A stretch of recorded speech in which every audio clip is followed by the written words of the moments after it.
sure we go live on YouTube. Okay, now let's see what else we need here. Okay, I think this is basically our Scourge template here. Equipment, so I might even... That's all Ritualist. Yeah, that should be fine.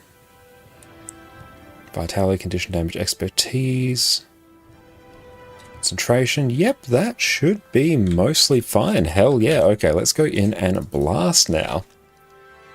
You started to work on your Living World Season 2 stuff. Hope to be done this week with Season of the Dragon. Beautiful. Might try and level up HR Rev then. Saw some Shy Mortis yesterday and his designs are great. Yeah, Shy Mortis is absolutely fantastic. Their character designs are amazing. Let's go on in. We're going to blast some tier 4s, which will be pretty sweet. I haven't actually done tier 4s on this account for quite a while. Now we'll make sure we eat some food. Actually, I might even just straight up do birthday cake food. Oh, do I have food? Yeah, no, that's fine. Perfect. Oh, hang on. I think we're on the wrong skills. Rip. Okay, hang on. This is going to be a little bit weird. We might have to fix this up. We'll do it. This build will work. It's just that we have an open world setup. It will do Alacrity, so that's fine. This just might be a little bit weird. Actually, no, that's fine. I'll grab this. Let's see. And is that doing Alacrity? It is outstanding. Oh, we're getting absolutely roffle stomped here, which is unfortunate. Give ourselves some more barrier there. Outstanding.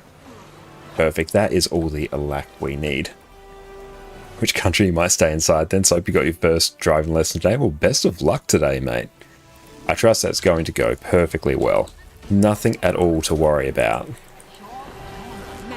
But I'm sure you're going to absolutely smash it. There we go, we're just going to blast on some Alac Scourge here. Oh, and we're actually doing reasonable in terms of DPS. That is good. Not straight DPS levels. That's right. Oh, cool. Someone's actually gone and done this little bit. Beautiful. It's good because we have full legendary gear on this account, so we actually can just go through and make any build we please, which is outstanding.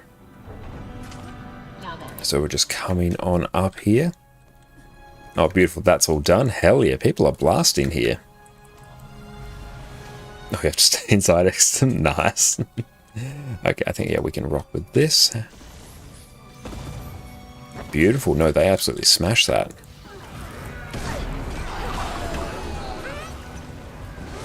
Should we take Desiccate? I feel like we should take Desiccate. So we can get some extra boons as well. I think we might. Let's do that. Where is Desiccate? There we go. That will go through and be added onto our build once our time comes out. Try not to be nervous and muck up. No, just relax. You'll be totally fine. Takes a little bit to get used to, but it's something that countless people do all day, every day. So you've got this. I totally believe in you. Working from home, no free day. Oh, sorry to hear that. Well, I'm glad they get to work from home at least. Working from home I always found much more preferable to go into the office by a significant margin. What's that do? It gives us 8 stacks of might, which is pretty good. Oh, Scourge is so good.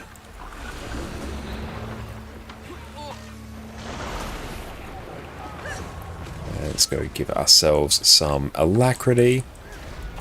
Like, how are we doing for it? Like, not too bad. We do need a little bit more, I think. That's not too bad. I'm going to go to physio today, so I hope you won't hit me on the way there. Hopefully. Go to the office gives 8 stacks of might. I'm pretty sure it just gives you a giant debuff, honestly.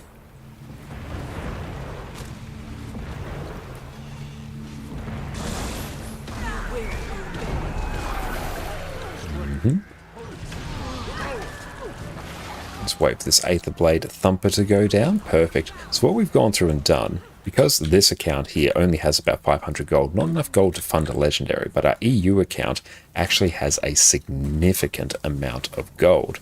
So what we have done is we have placed buy orders for all of the materials we need for our legendary. So hopefully by the time we are done with Harvest Temple Challenge mode today, we can effectively just send those items over and craft an incinerator, and then we can send that back to our EU account, then that account can sell it. And that will all be taken care of. So that is the plan for today after Harvest Temple Challenge Mode. We'll see how we go. And oddly enough, I'm actually getting really good ping on NA again. I don't know, I think the servers have switched now. And okay, there, welcome in. Do you recommend Warrior or Mesmer? I think it just comes down to personal preference. There's fantastic builds on all of them, so I wouldn't worry, like you're not going to miss out by playing either. My personal preference though is usually Mesmer. I find it to be a bit more of a flexible class. And oddly enough, probably a bit easier to play, at least at a high level compared to Warrior. But both of them are really good, but my personal recommendation is Mesmer. Perfect, that one's taken care of. Just blasting some tier 4s. But how you going, Nico? Thank you for popping in, my friend.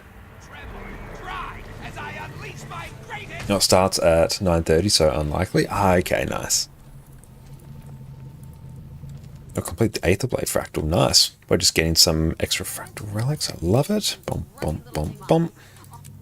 Fractals are insanely profitable. Good to actually be playing some Scourge as well. Haven't played it for a little bit, especially a Lax Scourge. Tick off some of our dailies there, we love it. So what is today? So we need Uncategorized. Yeah, we'll do Thormanova. Yeah, that's fine. And we do have a Daredevil, so they will probably go through and solo the Heat Room, which is nice. And because we are on NA, we do fractals slightly differently here. And apparently you're Inquest. Don't let that throw you know. Right for that, beautiful. And we may even just be able to use what little remains of our existing food. Only on Tuesdays and Thursdays we need to be at uni at 9 AM. Oof. Okay, let's go down here.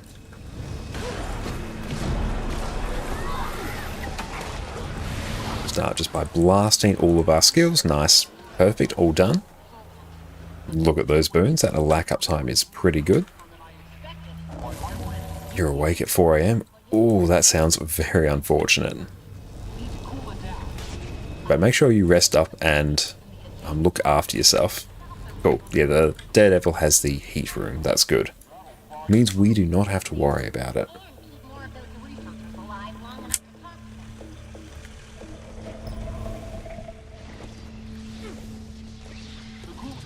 Beautiful. So we got that.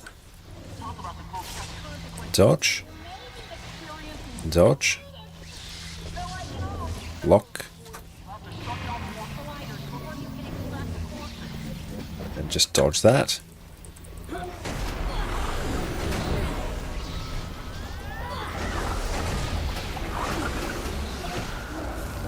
That one is going to sting like the dickens. Beautiful, that one is taken care of. Got a Spirit Shard, that's good. Oh, there's a new special in the vault as well, was there? Let's take a look. Where is it? It's Shift H for us. Yeah, we still have so many of these to do. So it's basically do 15 tier 3 rift hunts. Nice, we'll go through and do that at some point. I'm actually really surprised our ping on NA is back at what it is. 15 tier 3 rifts here. That would be pretty good. Decently profitable as well. Make sure we rock some boosters. Might be playing some Scrapper on that later. That'd be pretty hype. But yeah, honestly, this group is blasting tier 4s.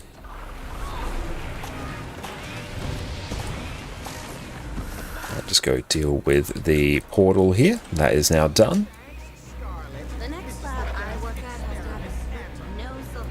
How much agony resistance do I have? I should have, this is my Scourge, it should have plenty, but honestly I can't remember. Give ourselves Desiccate for some more might. Oh, we got a Shadow Portal. Oh, we are doing shenanigans here. I love it. Oh, Shadow Portal, that is brilliant. Very, very good. Hell yeah. This thief knows what's up. They're doing an exceptional job, actually. German efficiency runs in your family. All morning persons. Jess and I are very much not morning people. We're huge night owls.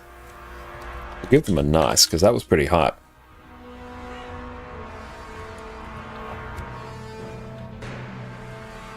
But yeah, our friend the thief here is doing the absolute Lord's work.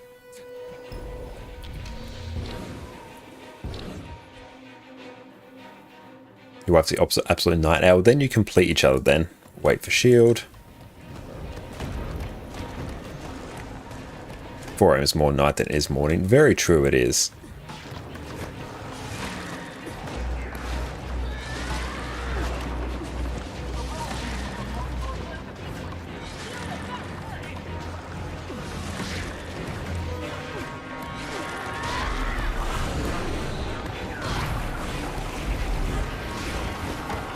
Is this actually going to do the block? There we go.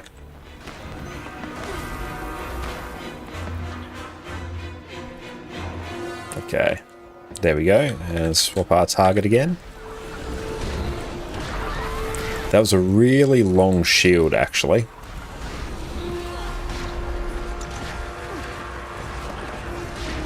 Hopefully it doesn't block again, because that's going to be super janky and annoying. Woo boy.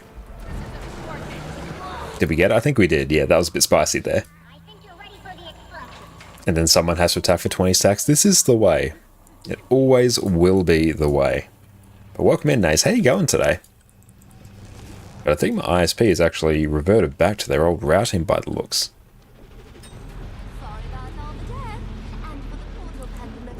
Say no need for numbers. Fair play.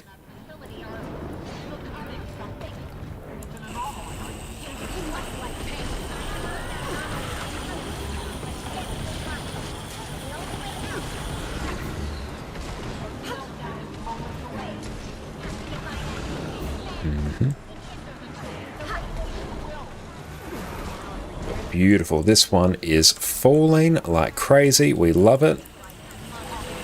Oh, hell yeah. We're actually pumping pretty hard on Scourge. This is a lax Scourge as well, so I am very, very happy with this. Now we'll just pop that up. Nice. But honestly, that is like super good DPS for a lax Scourge. We'd love to see it. Perfect. That was very easy. Hey, at work, Guild Wars 2 content's always nice. I am very much inclined to agree, Naze. True, this is the content that I should have been watching when I was working in the office.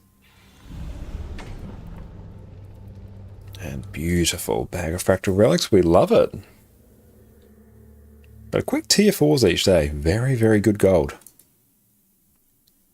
Also, we could probably pop over to EU. I might even have to actually go through and test out a VPN for EU as well. Actually, I think the positions are switched, which is very, very weird.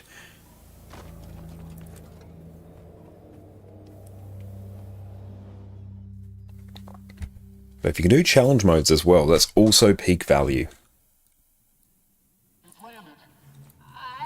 Okay, we might get a...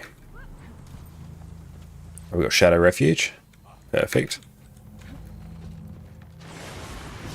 We'll jump in. Oh, we love it. Everyone knows what is up. We love to see it. Run, run, run, run, run, run, run. And the best things about Thief... Hang on. Let's see if we can get a... We'll kill these. Yeah, we're going to have to go and actually kill quite a few now.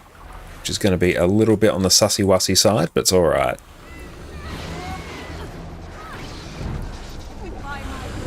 Okay, which one are we actually targeting? This one? Come here.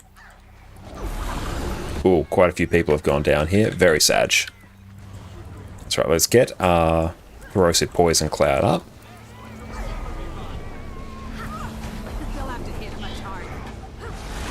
Ooh, there we go.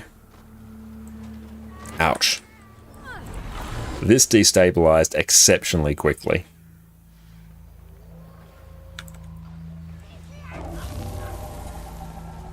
It's what happens when one person misses the Shadow Refuge. Everyone dies.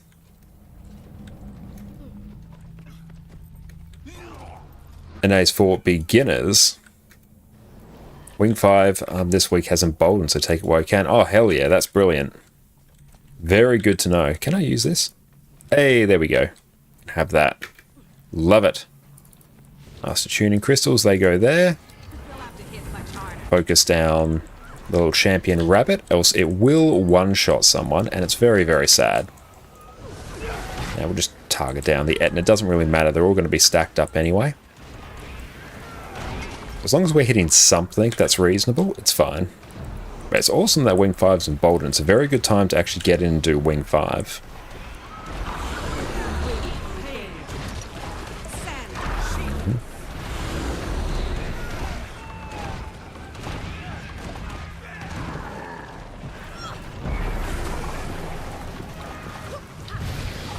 Beautiful. That is the fire shaman taken care of.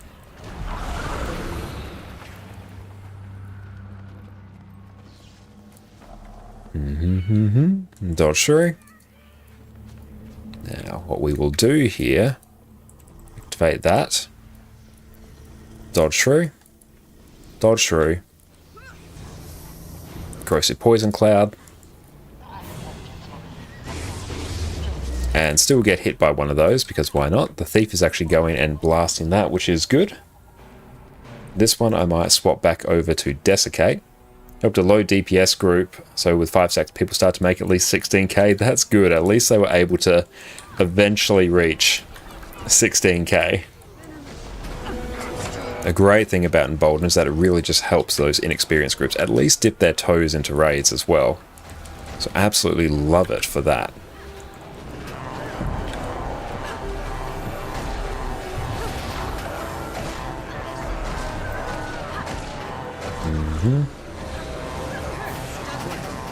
Beautiful. That is now done. Now we're just waiting here. That's right, we'll just chill here. Hey, Afaro, what's up, mate? How you going? It is exceptional to see you. Right now, we're actually back on NA, because we're going to be doing some Harvest Temple later. Or someone's going to go and do the skip. That is fine. No worries at all. But yeah, and we are hopefully going to go and craft another legendary on this account, send it back to our EU account, and then sell it for fat stacks. But yeah, it's going very well today, Hafaro. Basically just been chilling around the house, mowed the lawn today. It took us a couple of hours, but we got it done. Been meaning to do that for a while. It was well and truly too long. XM, you're convinced? Your newest guide has a flaw. You say legendaries are just convenience over ascended, but you can swear your DPS went up about 10% since you got your Gen 3. That's the confidence. The confidence to actually do good DPS because you have a legendary now. Pumping out legendaries left and right. Yeah, we're actually making use of the legendary starter kits, because I logged into this account the other day. I'm like, oh wait, I've still literally got a gift or 2 gifts of battle, a gift of exploration, and something else. Oh, the gift of might as well. Like all the stuff I got from the starter kit, it's just been sitting here. So I'm like, wait, I should actually use that for something. Because yeah, on this account, I don't really need legendaries anymore. Like, I'll get the legendary relic when that comes out, but we'll see how that goes. Quick though, if you're bad on DPS, just do Squad of Q DPS Herald, easy DPS guaranteed, and boons overflow. Very true. Good thing about Quickness Herald is that everyone is guaranteed to basically do good damage and have good boons as well. That's one thing that I'm really quite happy to just, even if you have like a DPS player just come in on Quickness Herald, like they do just fine, and it would mean you wouldn't have any boon issues at all. What legendary are you playing? You might need to drop Infusion for that. We're thinking Incinerator. Well, it will be Incinerator. I literally insta-bought the precursor for it. Hell yeah. Okay, so that one's done. But we'll be crafting Incinerator. Should be tonight. I have to go and actually check Straits of Devastation a few times to make sure we can actually buy... I'll just buy like 2,000 obsidian shards. But the boon overflow from having Herald is absolute god tier. Bum, bum, bum, bum. Pop that there. Dagger, no need for dagger. 2 little blade. Oh, Incinerator is one of my favourite legendaries. It's absolutely phenomenal. Let's buy some more of that.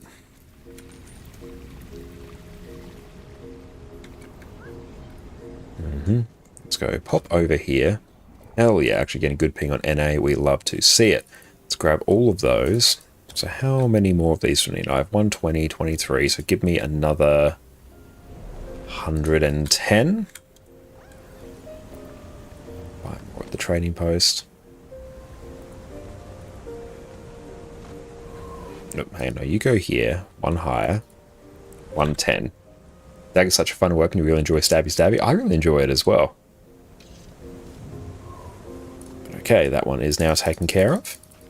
Mine. All mine. Oh, nice. We actually got some Alonian leather. Love to see it. Oh, hey. Ascended chest of shoulders. Very nice. Ooh. 20 slot salvage kit. Very, very good. That is 20 gold worth of value right there. One round of just tier 4 fractals, that is an ascended chest and a 20 slot salvage kit plus a few extra rings, which honestly, that is hype as hell. We take those. We take those very well. Very well. Weekly, that's done. Beautiful. So can I do anything with this? Oh, those tanked in price, didn't they? Rip. Oh well, let's go through. Actually, I don't really need to worry about cleaning this just yet. We might even just pop our rings in our bank and then we can deal with those later. Purely because I can't quite be bothered dealing with them now. Pop those in there. You can live there. I will salvage you later. And you can go there. So we've got 30 of them right there. We love to see it. Okay. Let's go ahead and deposit everything. Perfect. Zoom all. Got some stuff there that we need. Okay, so let's take a look in Straits of Devastation because we are going to need a whole ton of obsidian shards. I don't actually have that many on this account.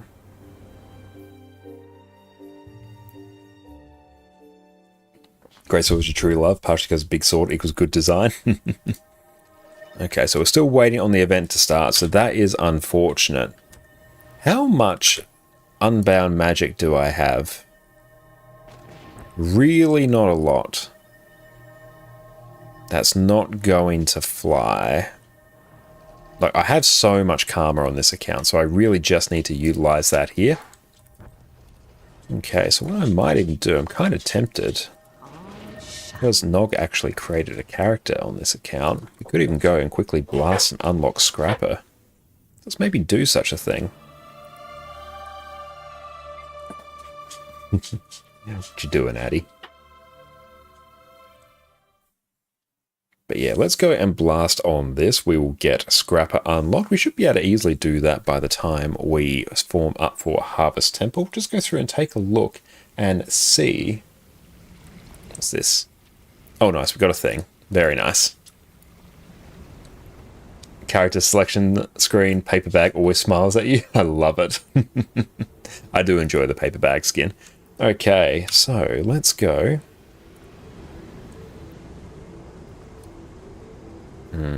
Where is the easiest way for me to get there? Actually, it might even just be Path of Fire, Crystal Oasis. Hey, there we go.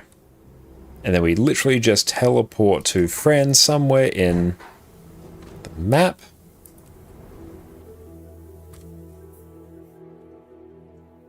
Oh, using a Nutcracker skin? So I had to keep for now, such a fun skin. It really is, yeah. There you go. This at least gives us access to that map. We love it. Nice. So let's go into here. That's good. At least leveling up to 80 will give us a good amount of spirit shards as well on this character. We have to go through and actually process the gear. Okay, so we'll go back here now. And we might even turn on Tez Trail's hero points. Nice.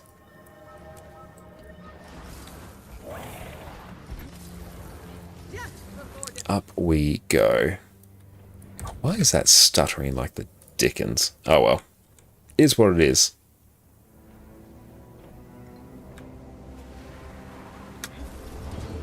Okay, we'll place our... Oh, I don't have a jade core. Oh, that's really annoying. Hang on, let me just get one.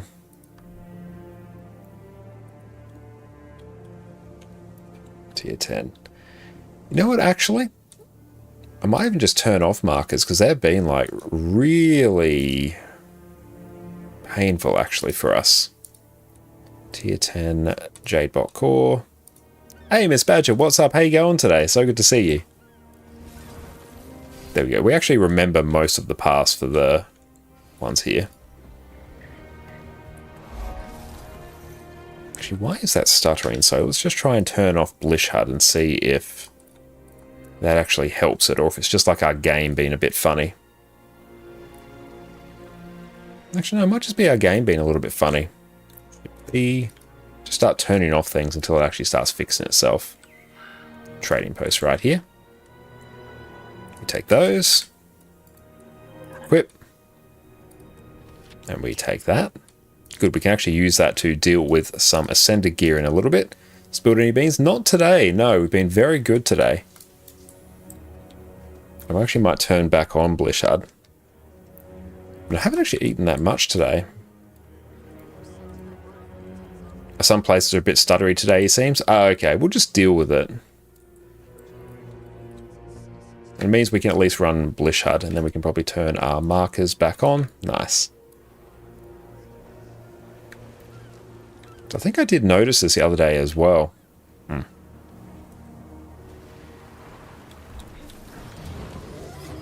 there we go, we got that.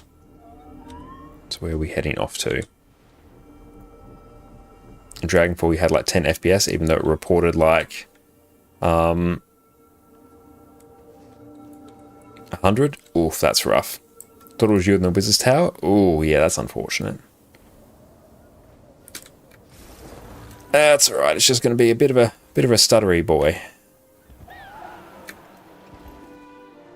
Oh, just forget the jank. That is actually full slideshow for me. And here we'll actually pop this here. That does some damage, we love it. Bringer of peace. Give yourself to King Joko. Getting healthy. Applying conditions. It's not too bad when we're not looking at too much, I think. What's for dinner today? Don't know, haven't had it yet. Keep thinking about rotated potatoes. Oh, potatoes would be great. Jess and I actually harvested some potatoes from our backyard earlier. We've been growing potatoes for the last few months, and yeah, we've got a few little potatoes that we grew in our yard. So yeah, absolutely looking forward to those. They look absolutely delicious. Okay, so where are we off to now? This way.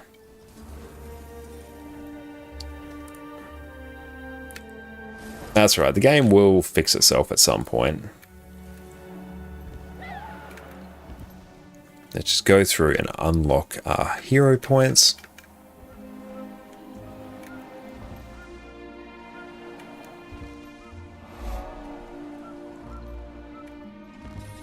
And let us get in here perfect.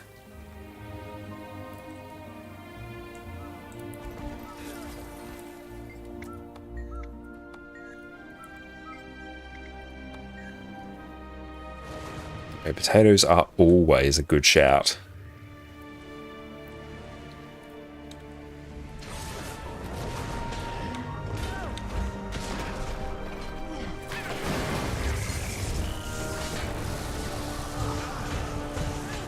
Dodging attacks, nice, we love it.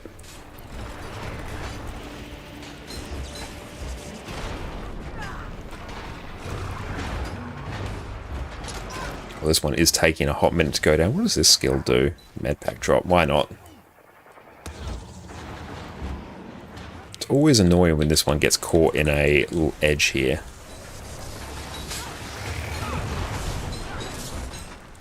Okay, unlocking Scrapper is going to be the secret sauce here. Like, we're doing not too bad for boons, honestly, in the cosmic scheme of things. Nice, that one is done. You're waiting on the Brandon mount pack to reappear in the gem store. If I want to customize your mounts a bit. Yeah, customize your mounts is a great goal to have. I've got a few mount skins, but it's not really something I spent too much effort focusing on. Your dad grows some potatoes for your grandma and him? Hell yeah. Germans and potatoes, tell me about a couple. Me being Australian and potatoes. Can they reach us? The potatoes are objectively the superior vegetable.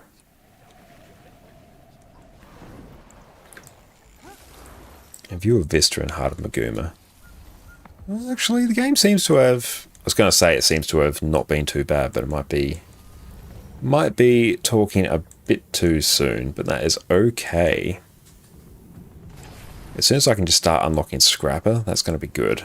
Okay, we got this one.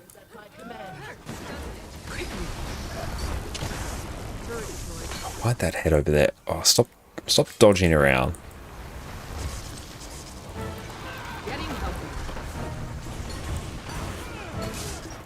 But beautiful, another hero point done. And a spirit shard as well. Not half bad.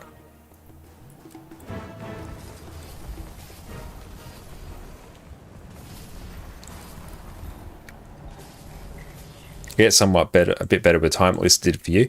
Yeah, maybe there's been like maybe in one of the last updates to the game, they've like forced it to like re-render a whole bunch of stuff to add it to like the cache or something. I don't know. But yeah, I noticed as soon as I was like loading into maps, I noticed this a little bit before as well, and yeah, it did seem to get a little bit better with time.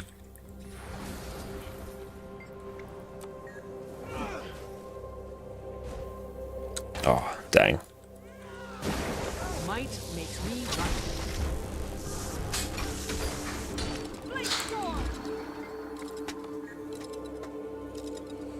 I'm really happy that our ping on NA is significantly better now. Consequently, our ping on EU was a lot worse, so whatever my ISP has done, it's shuffled things around a bit. True carrots are also great to use. Yeah, carrots are fantastic as well.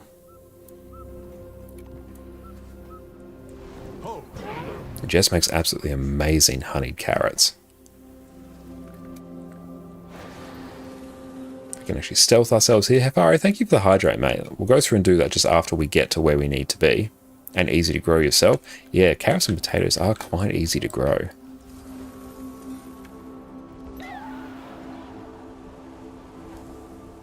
Ooh, that's a stuttery boy.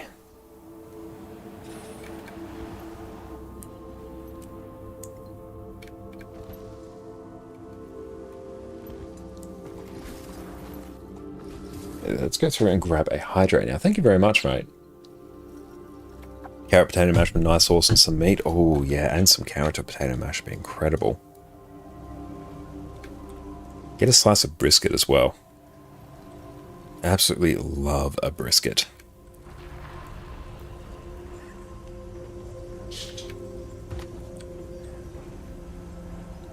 That's good. We've actually got fully upgraded sky scale on this account, which is nice.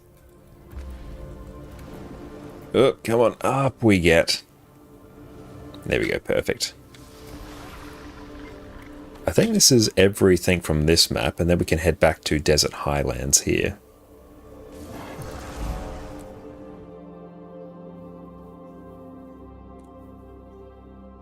Maybe the game's like preemptively trying to like re-render all the textures or something, I don't know. But that seems like the kind of thing that would get better with time. So what is my Jade bot cooldown? Okay, if you have more than 90 seconds left, you should go back to Palace of Cormyr. No worries. We were quite speedy on that one. At the start, you hated your skyscape apart from it being a dragon, but after some upgrades, it's really great. But for wall launch, it was hard to like. Very true. Yeah, it does take a few upgrades to really come into its own. There we go. Sky scale.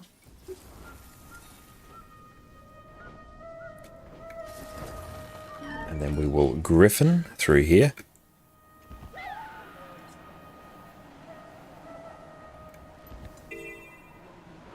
That's right, once we get to Harvest Temple, because we're only on the one map, then it should be totally fine.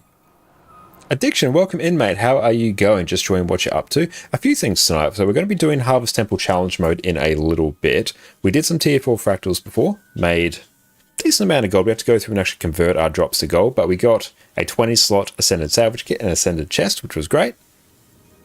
Right now, we are unlocking Scrapper on a character that the wonderful streamer and viewer of ours, Nogdog, went through and created on so our last stream, the one before, a very recent stream. So we've basically made it, boosted it to 80, and now we're just unlocking scrapper for it. And we're also ideally going to be trying to craft another legendary tonight. But how you going, Addiction? Thank you so much for popping in.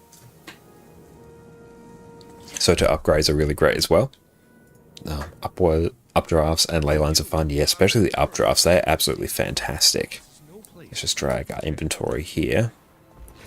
So we can use our position rewinder.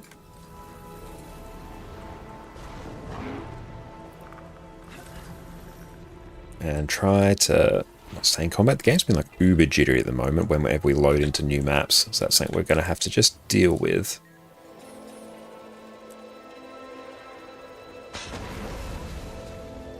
Beautiful, we got that one, so we can port back here. Been very, very efficient.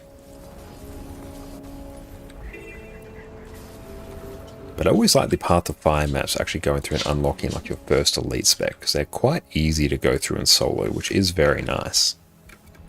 Much easier than the Heart of Thorns ones.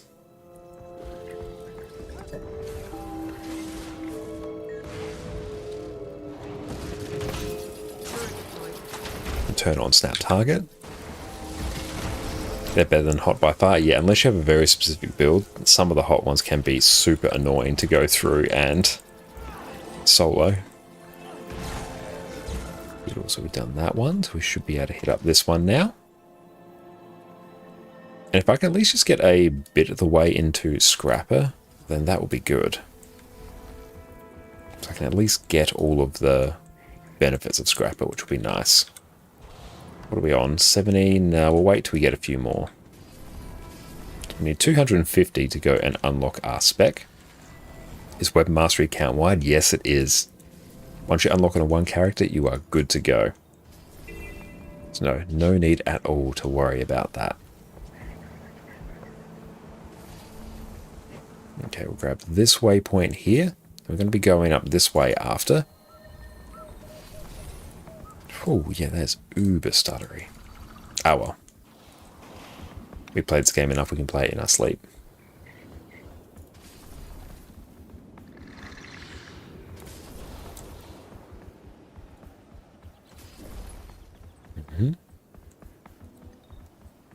And yeah, so the Rev can wield Greatsword without going to Soto. Yes, you don't have to worry about that. It should be able to do it from the start as well. I don't think it needs to be level 80.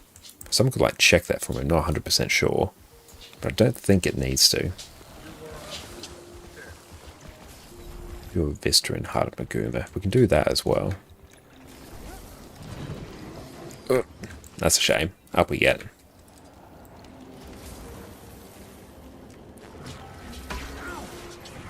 Ah, good. We actually had the Combat Skyscale launch, which is nice. Be funny, a level 10 Rev Gen 3 Greatsword, that would be brilliant. Prove yourself worthy of the answers you seek.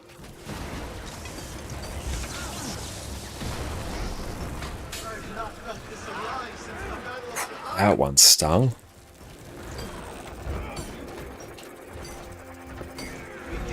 But this damn Choya over here is actually being a bit annoying. Do I have any Condi cleanse? No, I have to wait for that shield to go.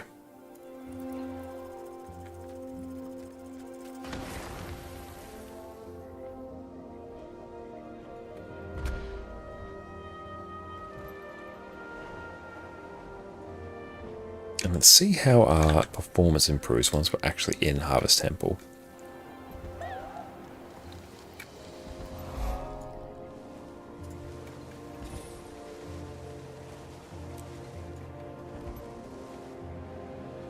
And up we go. Griffin does make it very, very easy to go through and get all these hero points.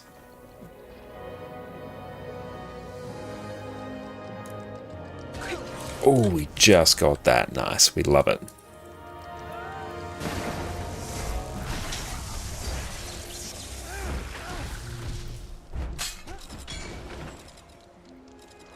Can we go grab this waypoint here? Excellent, we have so much to grind for at the moment. Season of the Dragons, Aurora, Blossoming, Miss Shard, Krauk version of the Greatsword. You can't keep up with it and you love it so much too. I'm glad you're enjoying it, mate. It's good, yeah, because we've got like, so many materials across both of our accounts, there's not really that much need to grind. We more or less just go through and play the content we enjoy, and gold just comes to us, which is nice. It's bad you're in phase of gathering materials. You haven't done much in the last month or so. That's good. It's good to sometimes take a break from Guild Wars too. And we've got another hero point up here.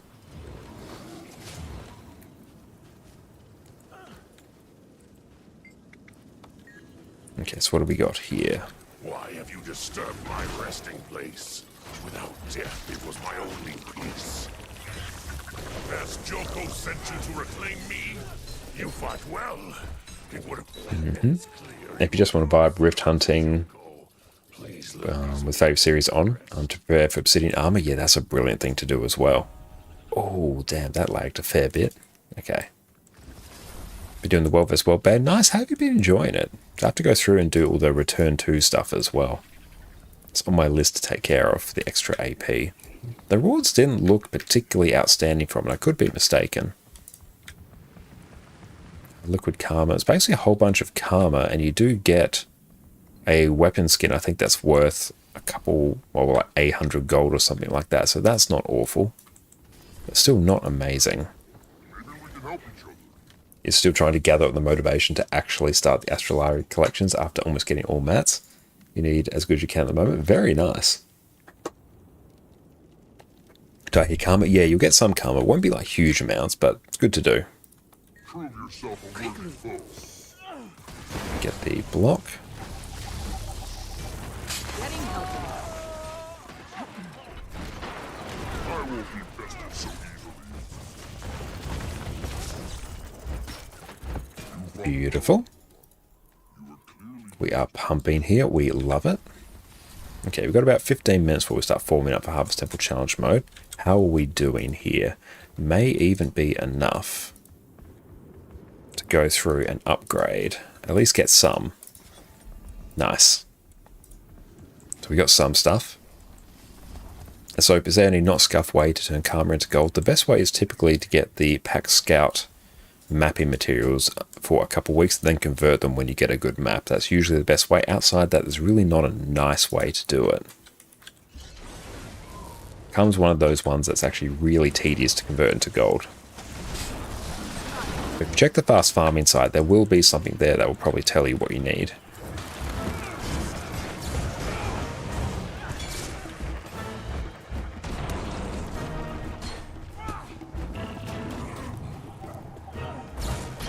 The blocking on this one is shocking.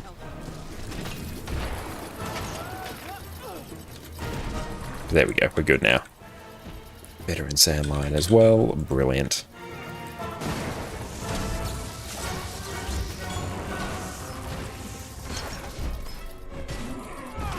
But if we can actually go through and maybe add in Scrapper now, so I think we might. So we can replace this one with Scrapper. So give us... Nothing can bring me down. Okay, might we have Spilly? What is the build? Let's go through and just take a look, actually. Mr. Mystic. Just so I know.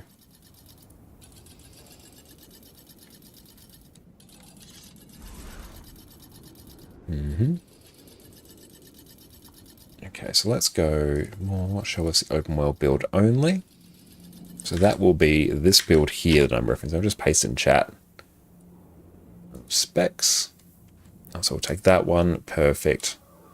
In terms of skills, take our heal gyro. We will pop that one there. That there. We don't have bulwark yet, but excellent, that's basically it.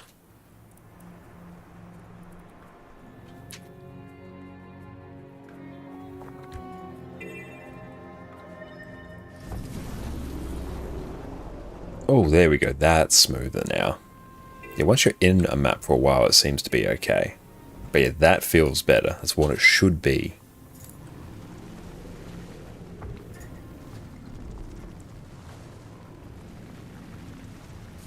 Having Roller Beetle as well on this account is absolutely peak value.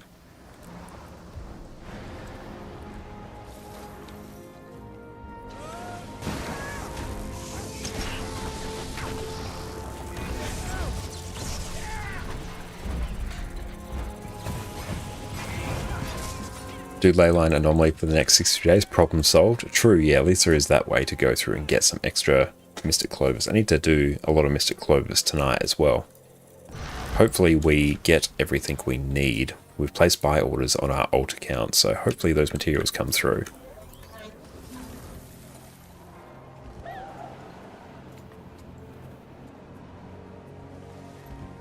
Leyline Anomaly is always a bit of a weird one because it always ties up with the end of the pinata.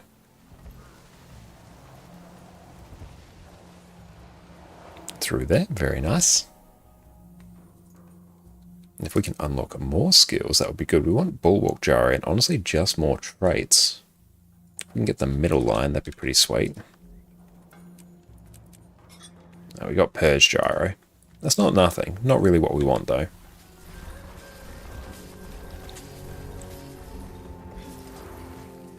No, I don't want Griffin actually. That's not really going to help us. We want Roller Beetle. Not yet sure how to finish Aurora in the end when you're done with collections. We work on the next thing. Just gather materials passively. It's always good to gather materials passively. And it's good. At least basically all the legendaries can be worked on concurrently as well. Like there's the World versus World ring. That's always good. And getting into raids so you can get legendary armor and coalescence legendary ring as well. So they're going to take a good few weeks of raiding.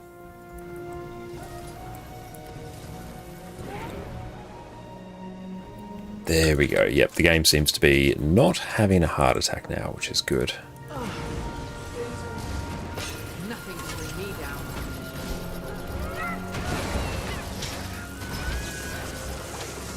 Make sure we actually target the veteran matriarch here.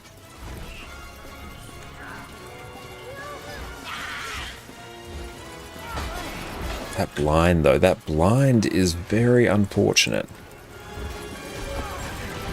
Beautiful, that one's done. The rest should fall fairly easily. Very good. Then if we head back here.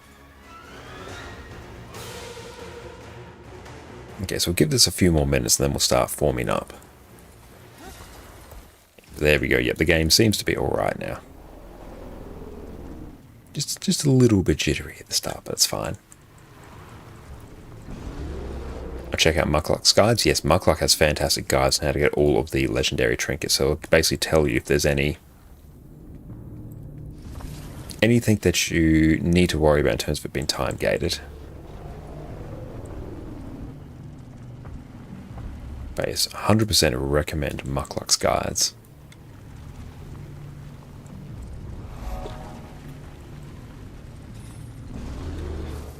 Ooh, can we get over here? Very unfortunate. Oh, just about nice.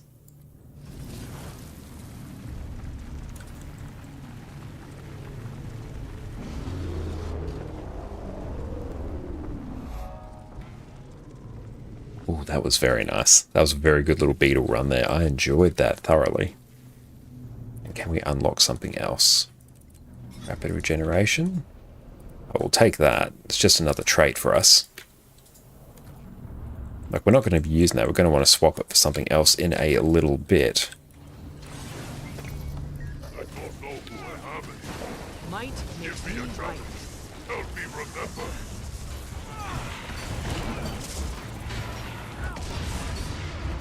I feel strong. I feel Once we're able to actually start getting quickness, it's going to make dealing with open world shenanigans so much easier. Yeah, probably best you take a look at that again. So most of the materials you're missing, like clovers and coins. Yeah, eventually they just become a bit of a gold sink that you butt up against. And yep, that is a better trait for us. We take that. And then we want the middle trait on the Grandmaster as well. They can get nearly 10 clovers a week from the toilet every time. Love it. Yeah, we'll be doing a whole bunch of Mystic Fortune to get our clovers. Oh, we gotta go. Oh no, we are actually out of combat. We love it.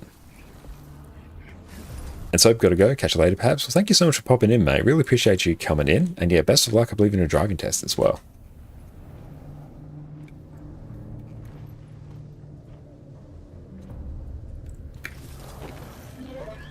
Okay, let's glide on down. Mounts really just make this significantly easier. Nothing can bring me down. Prove to me that you can face what's on the horizon. We get protection as well, which is always nice. Like you know what you're doing.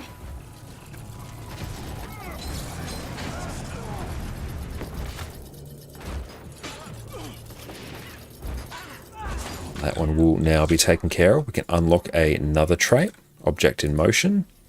Now, we don't really care about that, at least not for now. That's good. He's actually give us a whole bunch of experience as well, which is getting converted into spirit shards, which is very, very nice. Grab that over here.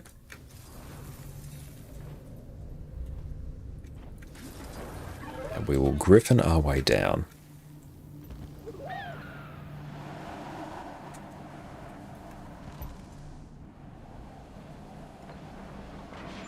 Griffin is fantastic for traversing these maps quickly. I do very much enjoy that.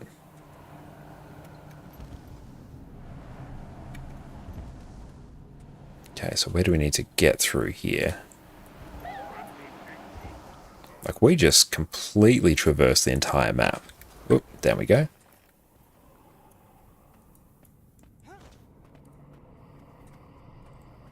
Hey, Nog, how's it going, mate? Thank you so much for popping in.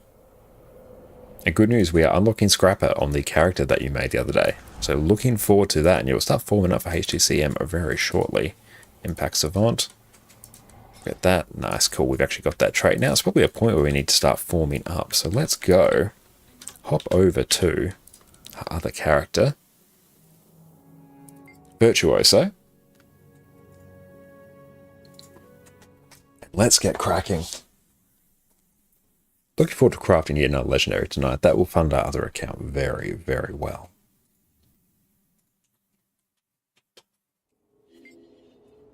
Okay, we'll just check to see if everyone has RSVP'd. We are missing one.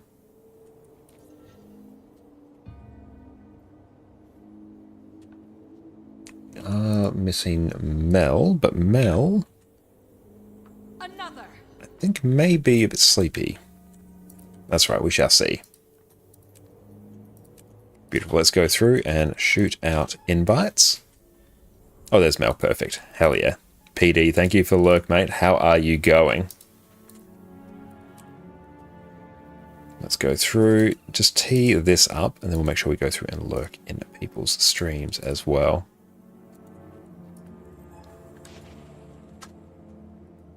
Hell yes. Everyone, make sure you go check out the wonderful Perfect D and Nog Dog as well. Absolutely incredible friends of the stream and great Guild Wars 2 streamers. We'll give Nog a shout out. And make sure you go check out Perfect D as well. Everyone, make sure you go check them both out. They're all absolutely incredible. You will not be disappointed. Hello, hello, everyone. Hello. Hello, hello.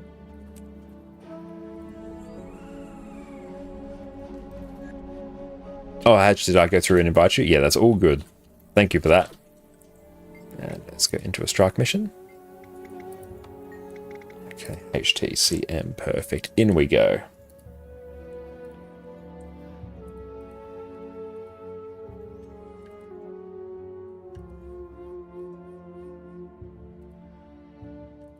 I've got Nog up as well. Hell yeah.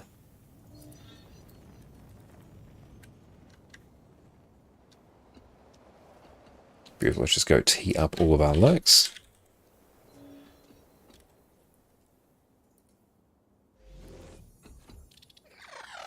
Okay. Let's see. Who else do we need? So we got everybody exists in the group. So we are waiting on ours. So ours is just going to need to exit their instance, and then we can shoot them and invite. Nog is here. So we need Perfect D to hop online, which almost certainly they will. Iron is there, so we need Master Lou. Welcome in, Cat. Thank you so much for lurk, mate. And Mel, thank you. Orchid, likewise, thank you. Norca, sorry, you and Iron were in fractals just now. That's alright, mate. No, we're still ahead of time, so no need to apologise whatsoever. Okay, let's go through and tee up our markers. One there. Just roughly ballpark them. Is this the fastest we've gone through and set them up? I think it actually is. Okay. So let's tee up who else we need. There is PD. That gets us to 8. Ours will get us to 9. Then there is one more. There's always one more. Okay, try and do math as to who we're actually missing. So let's put me down here. Nog will go here. Oh, it'll be Master Lu.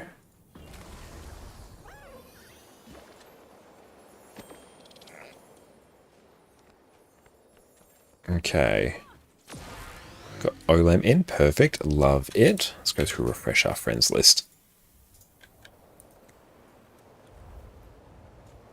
So Lu is not online.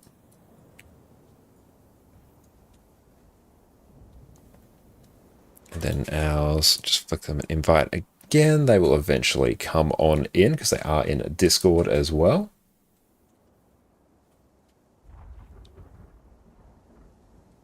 Now, did Lu RSVP? It's always a challenge. They did, actually. Okay.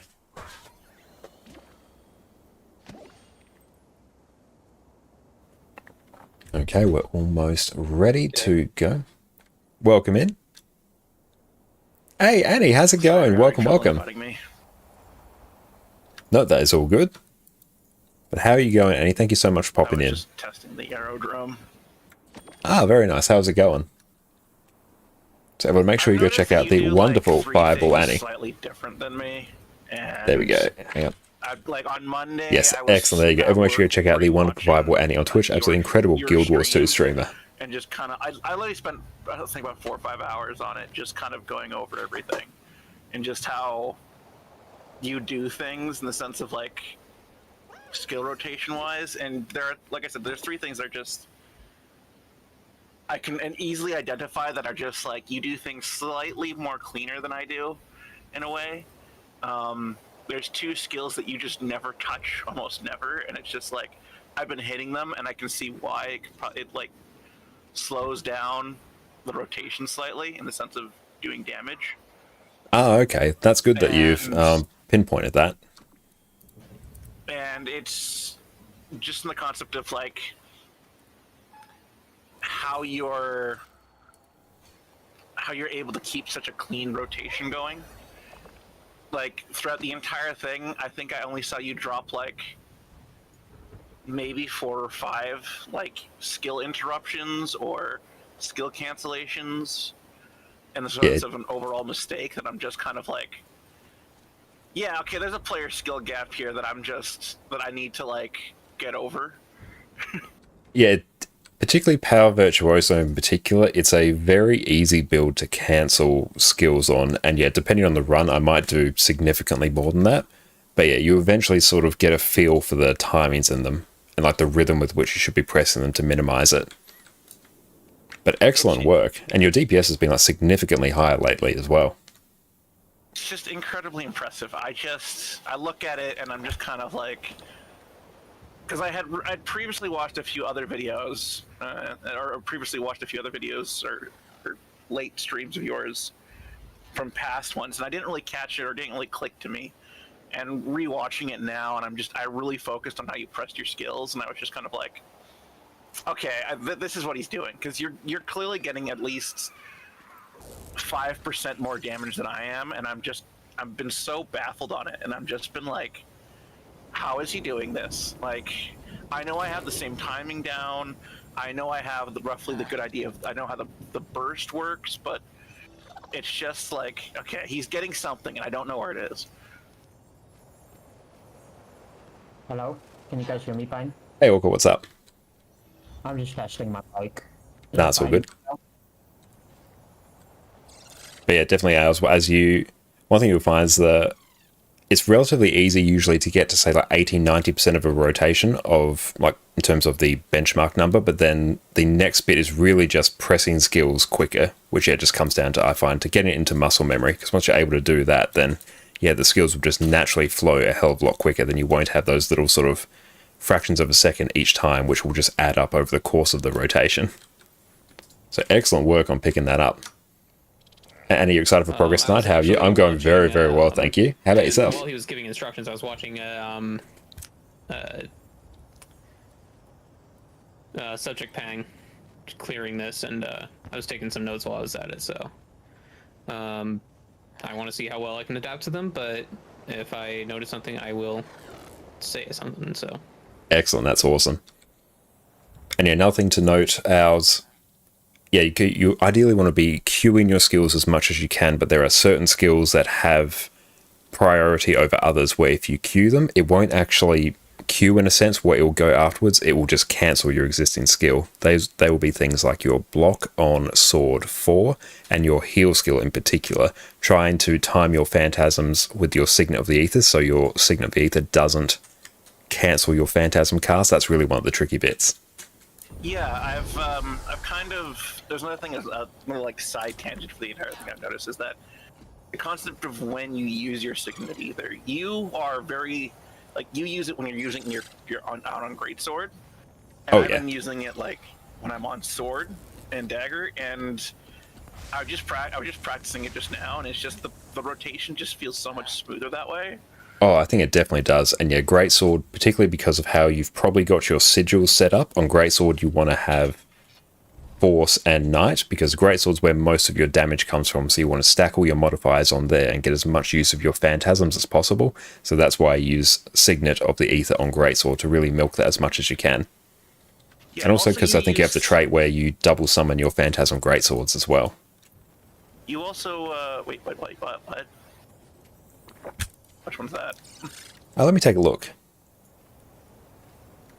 Here we go. Yeah, Bountiful Blades. I'll ping it. Yeah, the trait in Domination.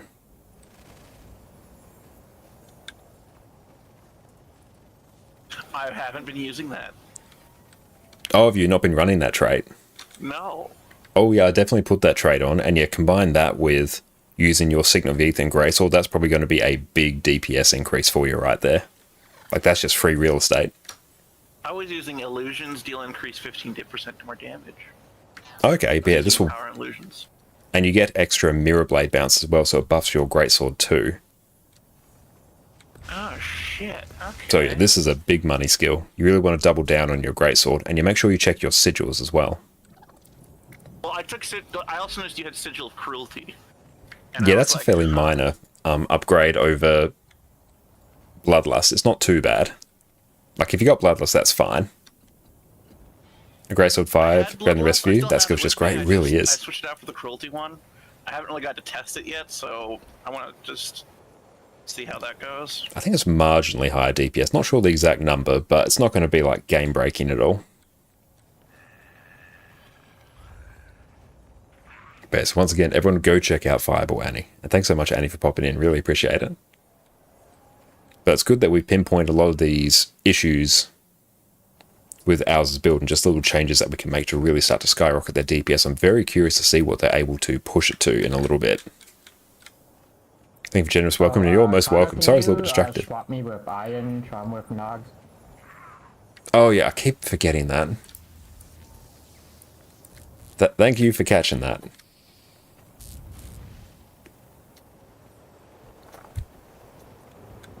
But this I am very excited for. And we've got our food there. Let's make sure we actually get our thesis well. Make sure everyone food's up. Repop your primers. Okay. But I'm very curious to see what ours are able to do now. If they've spent a good couple of hours in the DPS room and they've identified these issues with the build, I think we're going to be in for a nice surprise. So let's take a look. Pop that down. Shouldn't actually dodge there. It doesn't actually give me any bonus movement. We must cleanse that corrupted magic. Push it into the prismatic rift.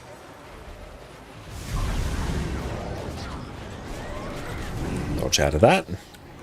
Very good. But also relearning a rotation and ironing out these kinks in your rotation, that can take a bit of time because you've got a lot of muscle memory all stockpiled. So that's something you really have to consider as well. We'll refood on the way.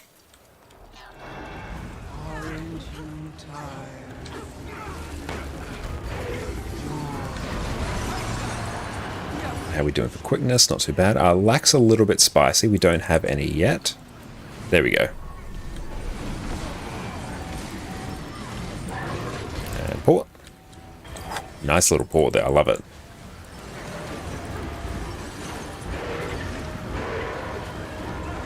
And blink out here. Oh, GG. Did you send yourself off the edge, I presume? I don't know what happened there. I had him targeted, but yeah, the hammer fighters put me off the edge.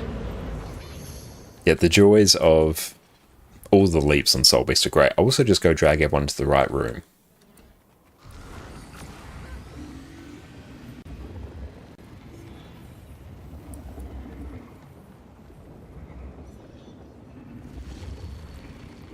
There we go, get that. There we go, should be good now.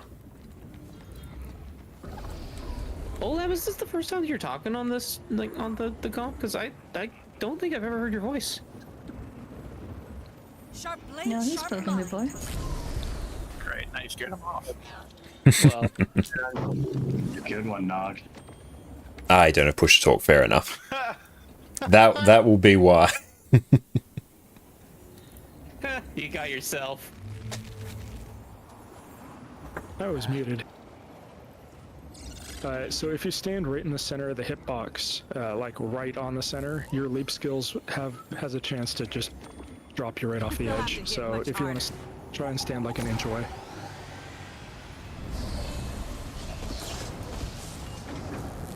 Okay. Yeah, I'm always at an angle. Oh, I did that way too early. That's going to be a few less stacks. Bless you.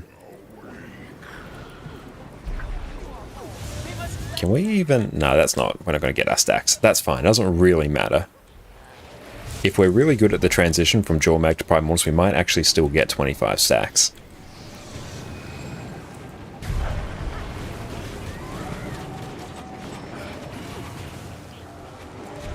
There, it's been purified. Break it to Big CC, love it. before it's exposed. Another. And we have quickness. We love it. Ooh, hell yeah. That is some good burst by ours.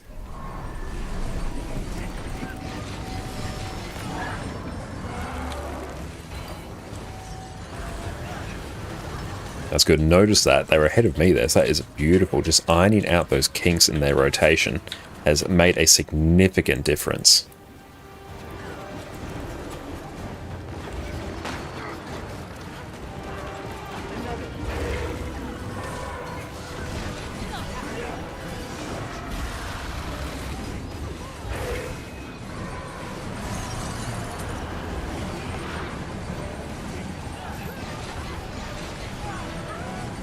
And just burst.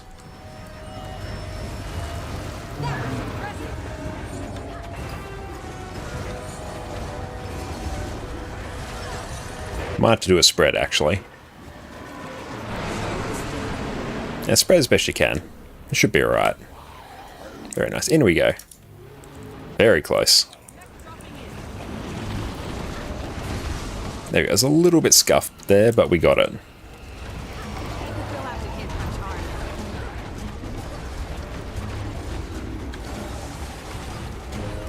Impressive combination. Bit of distortion. 90's good. Perfect. Deal with that Storm Seer there.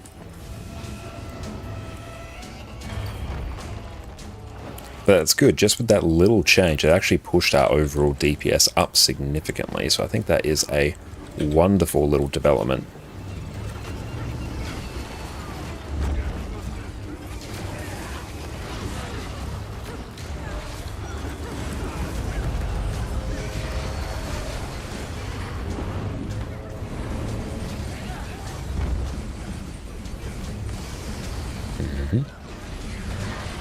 We'll go through and place our port. DPS out.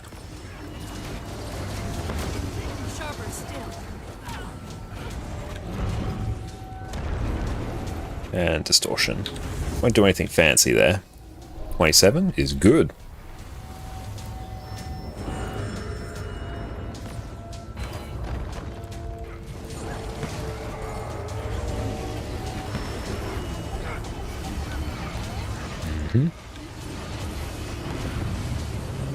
Get ready for stealth.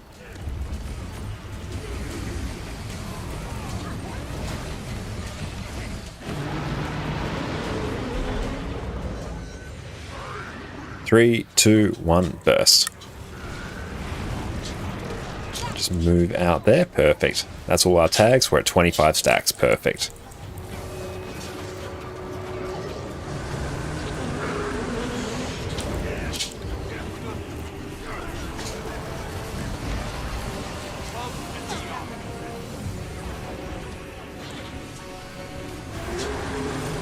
And get the boon rip there. It's good that we have the boon rip on the CC baked into our build. Get the res quick.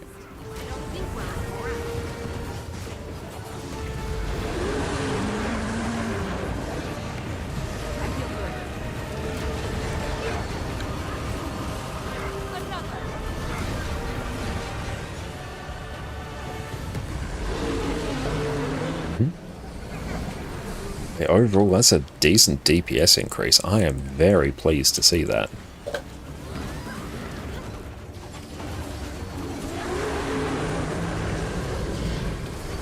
Go to your spots and watch for bees.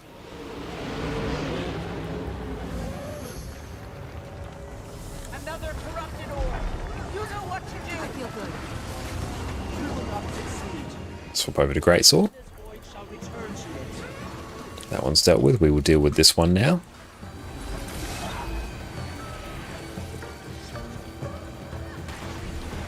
Cool, make sure we avoid that. So we get the res. I feel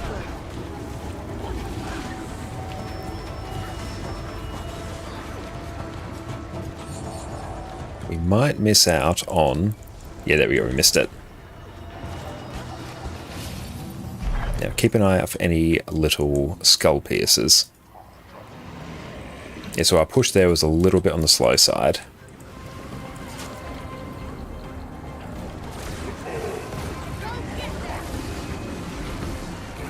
So remember, focus on shockwaves here. I'm okay if DPS is a bit lower.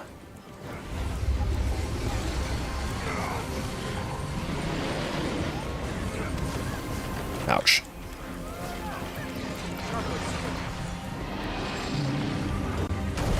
Bounce. Dodge. Dodge.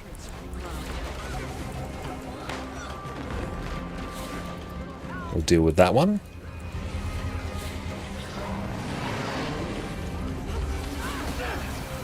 Getting hit by those is very unfortunate. That's actually really going to tank our DPS. We weren't standing where we needed to be.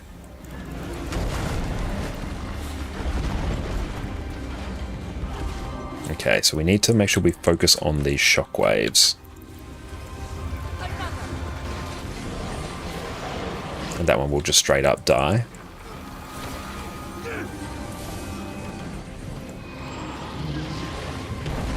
Bounce. Dodge. Dodge.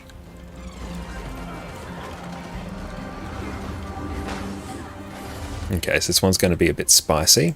Pump hard. Just phase through these. If the giants come in, get ready to burst. And burst.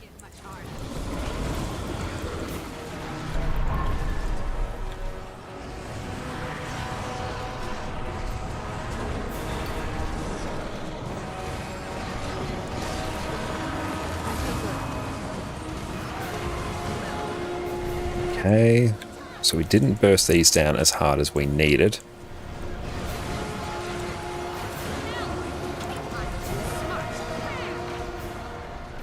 Okay, so we'll GG that one. But a good attempt there. Just make sure we focus on those Mordramoth shockwaves. They are the most important thing. Also, we won't have the DPS to kill the giants. And also, your burst on a Jaw Mag was exceptional there, so well done. It was higher than me on that one, so that's excellent.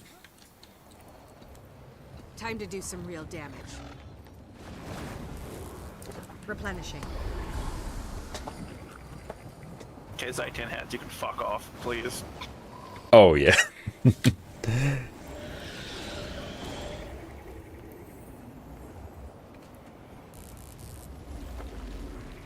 That is our second pull of the night, and that is straight to Zaitan, so very, very good.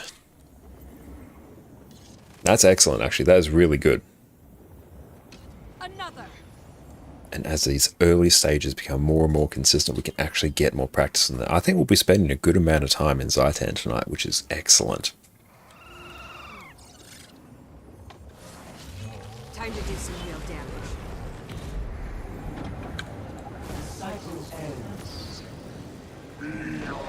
Pop that over there. I'll just dodge back through that. We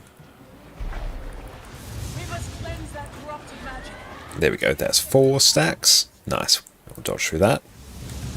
The dodge timing's a little bit generous there, so that's not too bad at all. Gonna blink over here. Whoop, whoop. Counteract that momentum, get that being pushed along its merry way. There. It's been purified. Break it to send it back. Excellent. And in we go.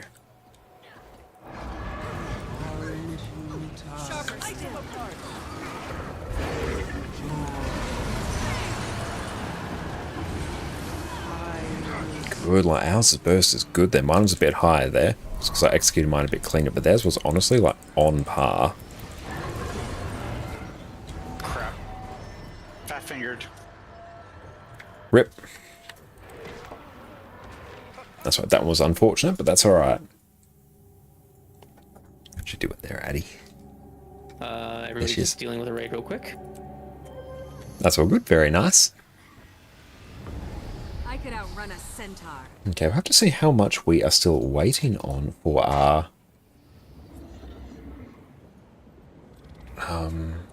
stuff on the trading post. So we'll just go through and get the ready checkup. So let us see, trading post, what is waiting for us? Current transactions, what are we still buying? Actually, not that much. Well, by that I mean it's about 264 gold of things we're still buying, but that means we've got everything else, which is good. So definitely after this, like if we can honestly just insta-buy a whole bunch of things. Then make sure we can finish off our incinerator tonight, which will be outstanding. Replenishing. They'll have to hit much harder.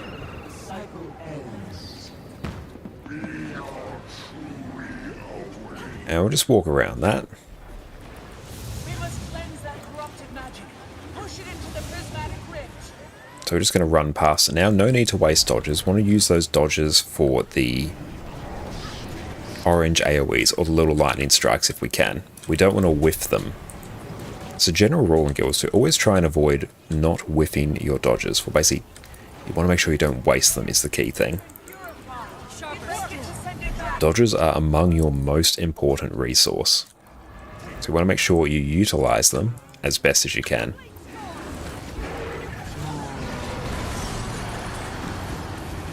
Damn, Alz, you pushed yours ahead of me. Hell yeah.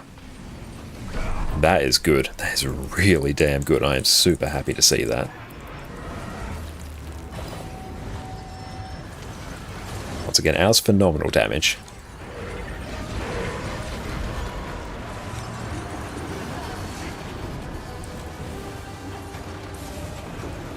You know, that is excellent.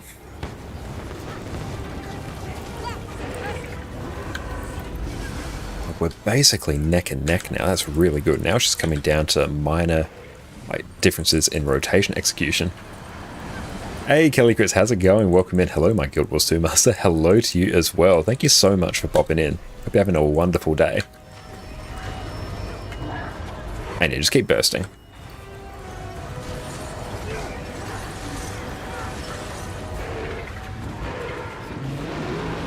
Ooh, very close. Spread.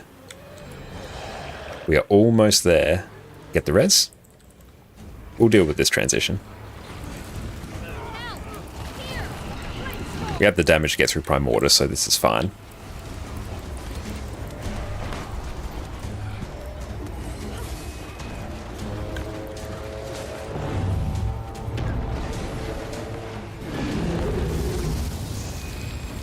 Okay, so start dealing with these Storm Seers.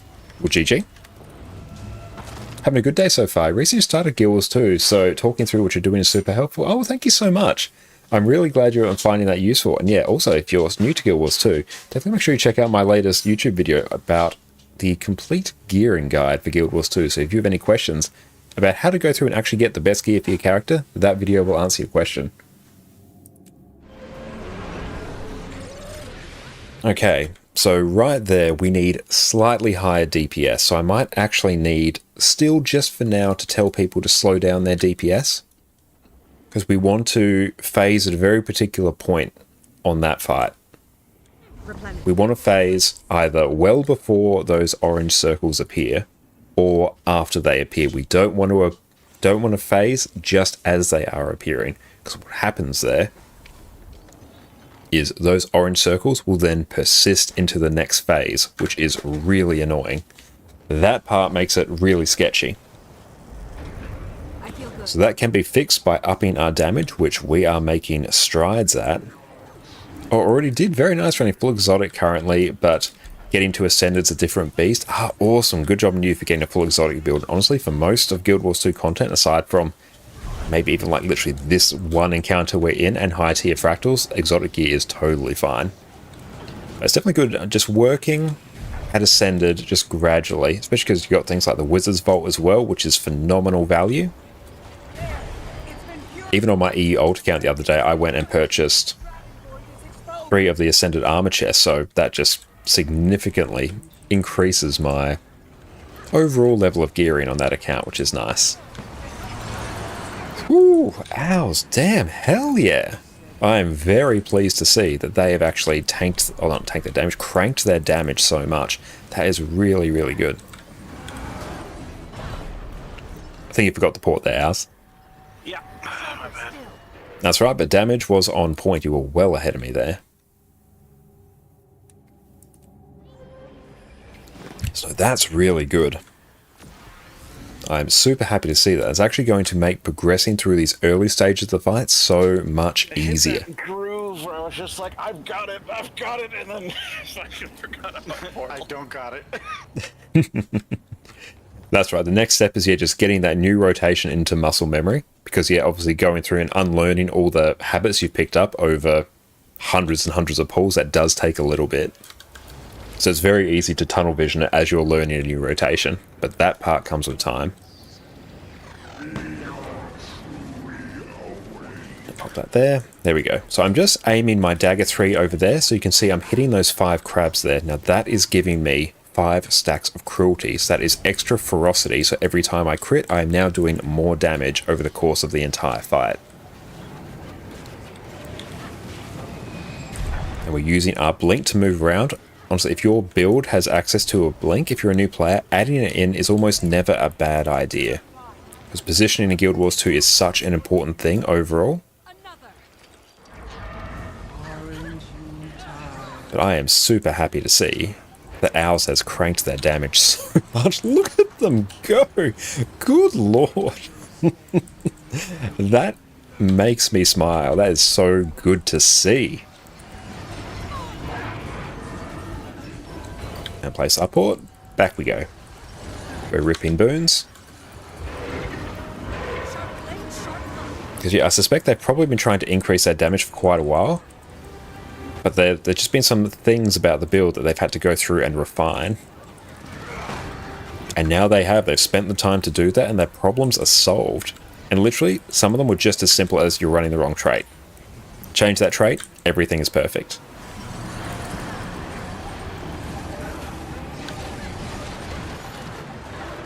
Slow DPS. I'm just going to stop attacking now. De-target the boss, stop attacking.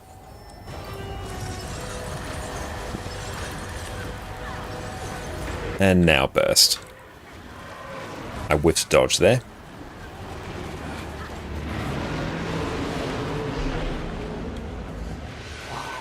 target these. 3, 2, 1, burst. Good. We'll target as many of these as we can and just try and get hits on everything. 18 stacks, 19. 20. Nice, 21. 21's pretty good. We take those. We are going to distort there so we can just ignore that attack. Then port out before our distortion runs out. 89% on this boss's health when we come out to the greens is very good. That's a very nice point to be at. But straight up, ours is ahead of me with damage now. That is unbelievably good. I am super happy with that.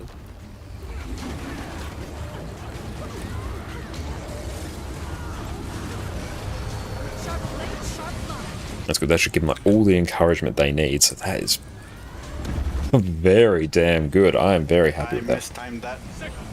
That's all right. Well, GG.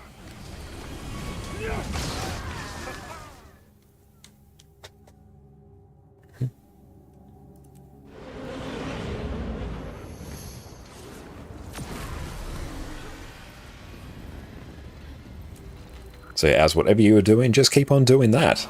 And thank you so much, Adam, for the follow, mate. I appreciate you. 1 second. Pulling up Twitch. Sorry, what was that? I did not hear that.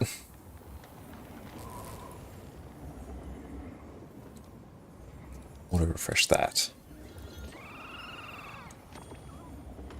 Oh, okay. I am? Okay. What's that? I had to go look at the Twitch. I had to go see what the... No, yeah, you were ahead of me on that one, so that's fantastic. And Zayna, welcome in. Is Reaper the best DPS class? The best DPS class is a very subjective thing, because it depends on the encounter, it depends on the person piloting it, and it depends on the very specific needs of the encounter as well. On this fight in particular, Reaper is a phenomenal DPS class, and as a general rule, Power Reaper is a brilliant DPS class. There's a lot of reasons on this encounter why Reaper's fantastic. One, it has great AoE cleave. It has good mobility. It has very good traits which actually translate to it doing great damage over the course of the entire fight, with its damage really spiking in later stages, which is fantastic. It has Boon Rip as well, which is incredibly important for this one. Great levels of CC as well, so Reaper is a phenomenal DPS class. And I will just take that.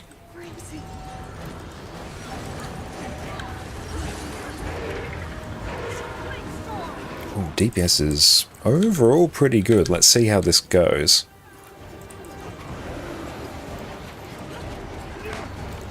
But yeah, every class out there will have a fantastic DPS build available to it. But Reaper is a very good one and a personal favourite of mine.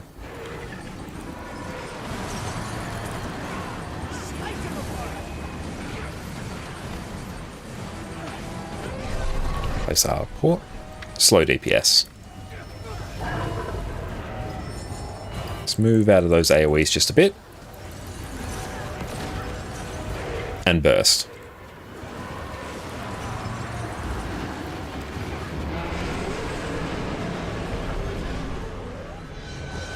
Good. 3, 2, 1, burst. Excellent, there we go. Target this one at the back, and hopefully I can cleave all of these mobs in front to generate more cruelty stacks. It's very weird that I didn't generate any. Oh well, it's a bit bugged. Now we are going to distort. We're going to use our Phantasmal Disenchanter so that it can have the boons ripped from the boss by the time we come back. And Kelly crits, yeah, you have enough points to grab the weapon from the Wizard's Vault? Hell yeah. Got some good resources from Rank Structure PvP. And should wield another Ascended Piece soon. Hell yeah. And once you go through and get your first Ascended Piece, especially once you delve into higher tier fractals, it becomes even easier for you to go through and actually gear your subsequent characters. Getting the first Ascended set is a big hurdle. Once you're past that, it's smooth sailing from there. And you also love my Quickness Herald video. Oh, thank you so much. I really appreciate that. I absolutely love Quickness Herald. Quickness Herald on this fight in particular is fantastic. Now I'll place my port actually. I'm not going to use my shatters here. I'm going to save it for the distortion. Distort. There's no point in me greeting there because we have plenty of damage. I'm going to delay my portal by about a second there. So then when people port back, they don't run the risk of getting killed by the AoE the split second after it disappears. Except did you hear Quick Herald? Yeah, Quick Herald on this encounter in particular is absolute god tier. It's fantastic everywhere, really. But here it really shines. Get ready for stealth. 3, 2, 1, burst. Okay, so that one was a bit less than ideal. That's okay. They're all reasonably grouped in. There you go. Actually starting to get some Bloodlust stacks now. That's good. Good recovery. Now we'll get the Boon Rip.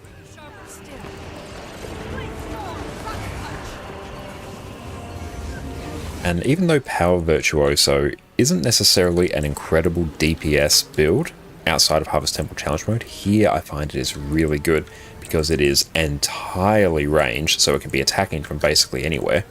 It has a whole bunch of utility available to it. You have ports, you have blinks, but also you have huge amounts of Boon Rip baked into your build, and it's also easy to play.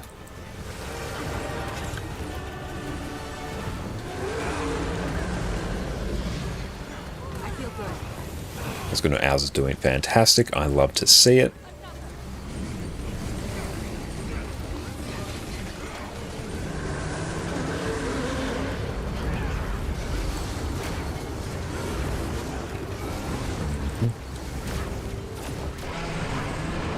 Watch for those AoEs. Daddy Krauk. Krauk is fantastic. It's also that's actually a very easy part of this fight as well, which I like.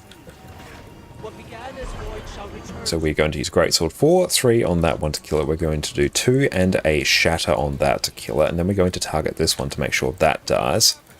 And then we are going to switch our focus to the Heart of Zaitan. Okay, so there our counter push was a bit too slow.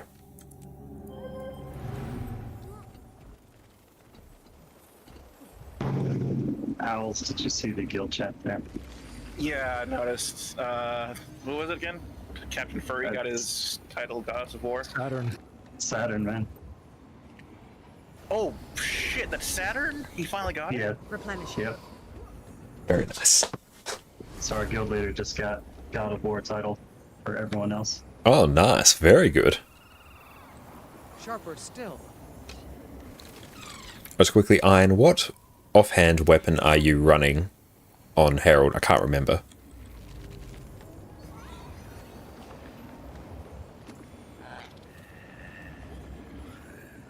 Sure, but okay, awesome. So when we do the counter push, we'll want to be using, so for ours and myself, it will be, I think, Blade Call, so Dagger 2, and use any one of our sort of damaging shatters, because that will give us, I think, 5 hits per, provided we have all of our blades stockpiled, and then we auto attack from there. And Iron, you'll probably want to use 7-shot and probably shortbow 2 as well. We want to basically hit those as soon as it reaches the circle, so we can maximize our counter push speed. Want me to help counter push? Oh yes, if you can counter push, that would be I great. haven't been doing it because I thought you guys. Okay, you know, that will actually make this far easier then. Yeah, if you can help counter push with shortbow, that will actually make this significantly easier. Okay. Legend. That's good, actually. That's something we can easily go through and deal with. I'm very happy with that. That's good. Again, it's just something that unless you're watching everyone's streams, it's really hard to pick up. But yeah, we need that counter push to be quick. So honestly, the fact that we've been doing the counter push as well as we have, and we haven't even had Iron contributing towards it, this is really promising, actually. Because that point there in this fight, that counter push, that is a really key part that can destabilize very quickly. It doesn't really destabilize. If you fail it, you wipe. And there we're getting a dodge.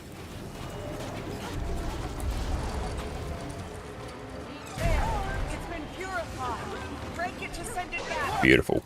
We salvage that, that's good. Our DPS might be a bit lower here. I suspect some people might be getting pipped by the cracks. Let's find out together. Yes, I think some people did, just based on where the overall DPS is sitting.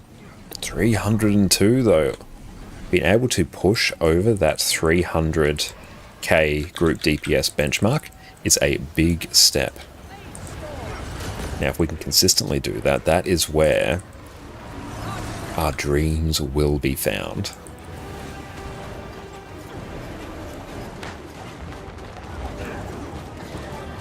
Let's move out of those AoEs. Just try and do a few subtle movements to get out of them as much as we can. I feel good.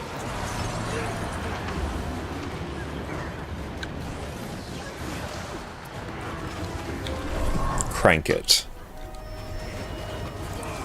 Replenishing.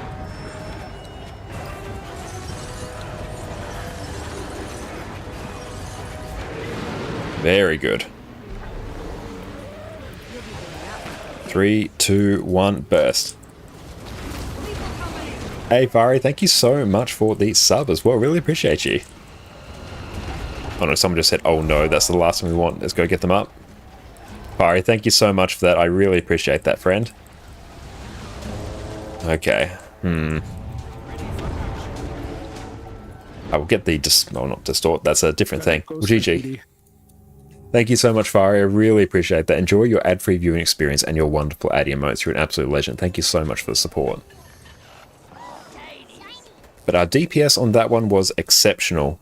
In the very early parts of the fight, we pushed past the 300k sort of group DPS threshold, which is really, really good. And we were able to successfully phase that without having me to tell everyone to slow DPS. So that is good. That's a good step. And also, I think our overall DPS, like at the start in particular, could have been a bit higher because I think I saw some people get pipped by some cracks as well, which will introduce a damage debuff. So there's room to grow there, which is good. All for the AD emotes. The AD emotes are fantastic. Thank you, Jess, for making those.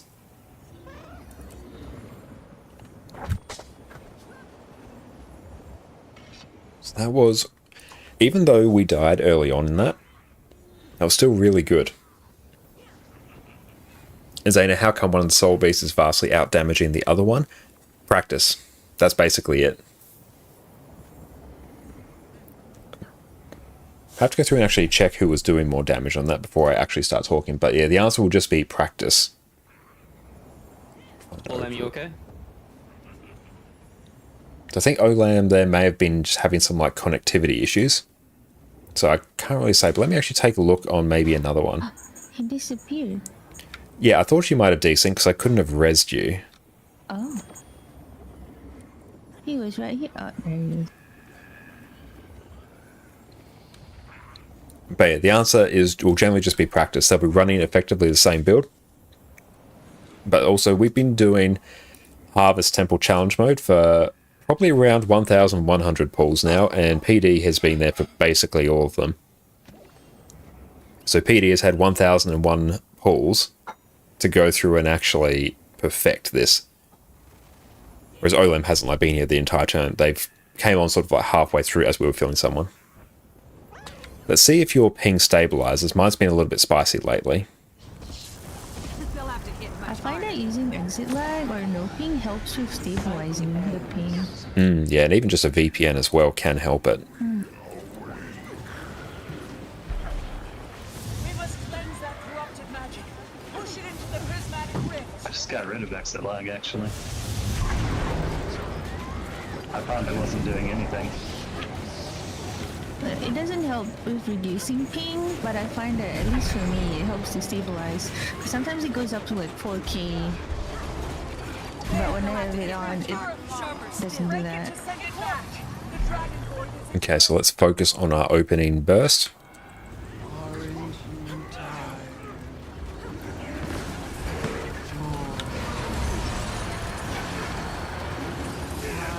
Ours is cranking it. I love to see it. So I had to pull ahead there a little bit then, but we were neck and neck for a while, which is honestly great. Hey, thank you so much, Heapnose, for the sub as well. Super appreciate you, mate. Enjoy your ad-free viewing experience and your wonderful ad emotes. And thank you for kicking off a hype train. Heapnose, how are you going? Really appreciate that, mate. You are an absolute champion.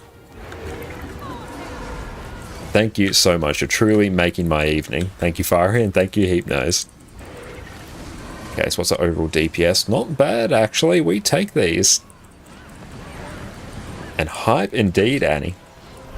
Slow DPS. Yeah, it's got a... I hate that.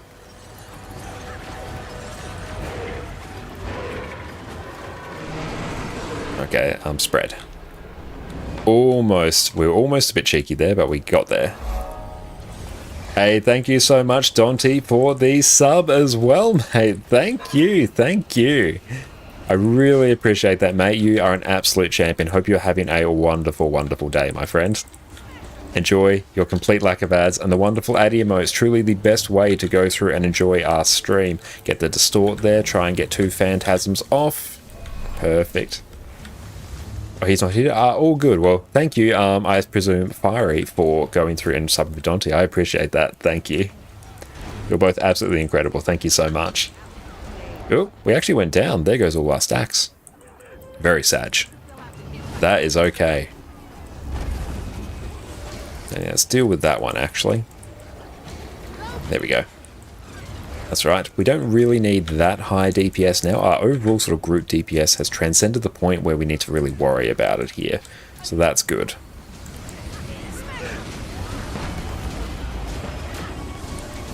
Place our port. Hype train is finishing now. It does. But thank you so much. I really appreciate support. You are both absolutely incredible. And thank you so much for, just in general, for your support, like over the past few months as well. You're absolute legends. Place our port.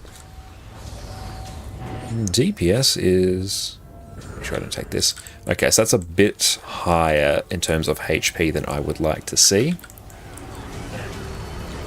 Hey, Exitum, thank you so much for the gifted sub. Hatted Badger, enjoy. Lack of ads and ad emotes. Thank you, mate. Super appreciate you. Badger.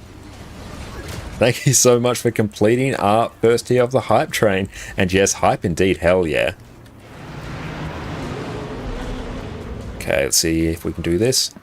3, 2, 1, burst. There we go. So we lost our stacks. Good let finish 90%. I super appreciate that. You're a champion, mate. Thank you. Yeah, that was exceptional. And yeah, ours is just straight up higher than me in DPS now. I love it. That is good.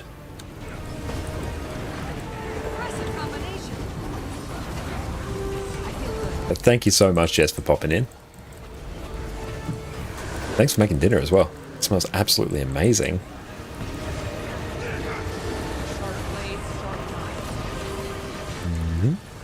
I really appreciate all the support, everyone. Thank you so much. Yeah, truly, Jess is the MVP. There's not even a shadow of a doubt as to that. That is the truest fact that has ever been spoken. It goes for every conceivable aspect of our lives.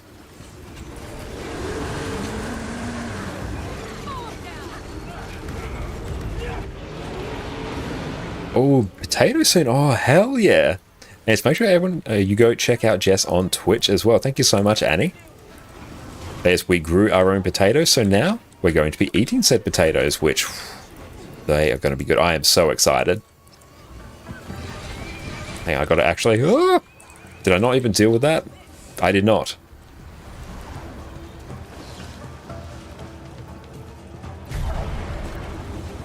Get that counter push going. Off it goes. Oh, that's clean. That is so clean. I love it. Get the CC. Perfect. That was exceptionally clean. Excellent. Thank you, Iron, for helping with that. That was beautiful. That was actually significantly better. Hell yeah. Okay, so we will shift our focus over to the Skull Piercer out there. Because if they run onto the group, they can kick people off the edge, which is an instant death.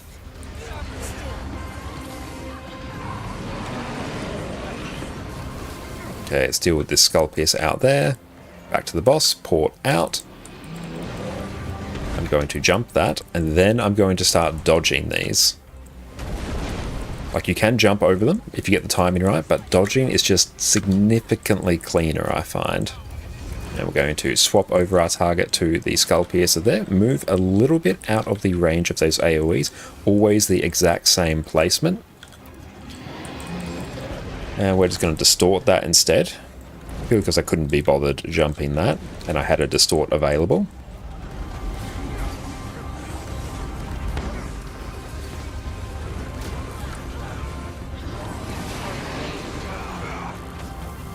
Okay, we've got this one. Blinking out. Jump. Okay, and then dodge. Then dodge. Let's get rid of that Skull Piercer. There we go. Ready for stealth. Let them come on in. 3, 2, 1, burst.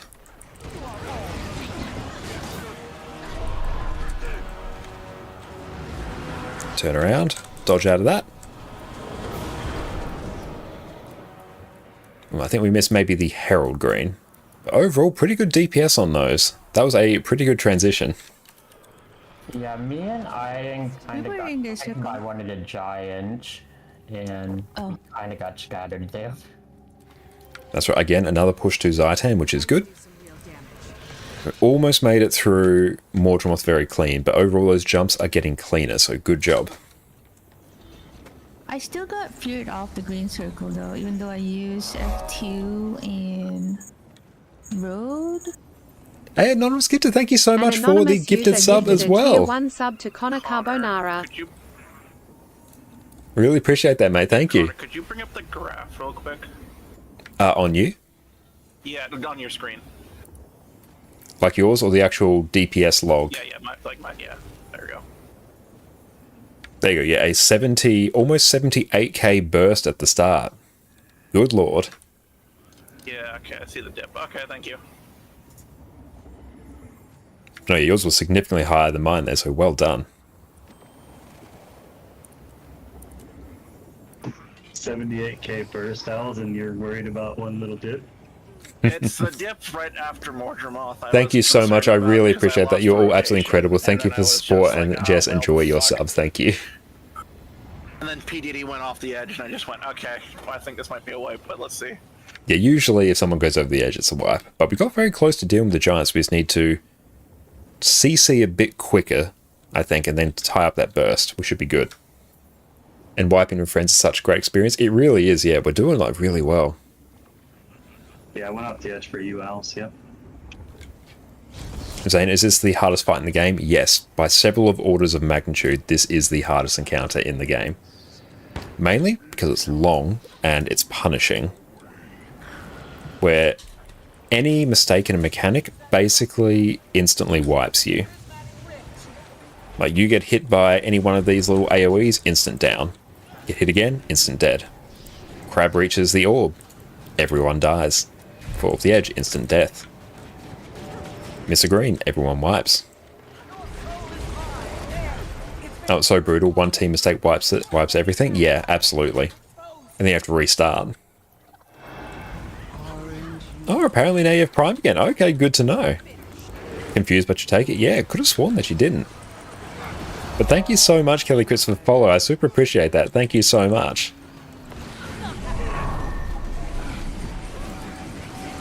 Okay. Take that. Place our port. Back we go. Rip the boons.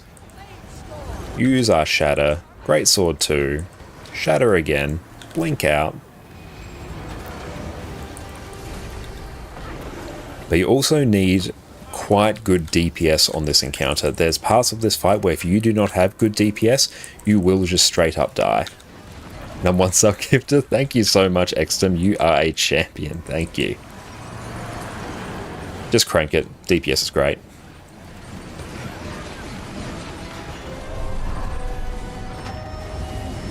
That shield was a bit rough.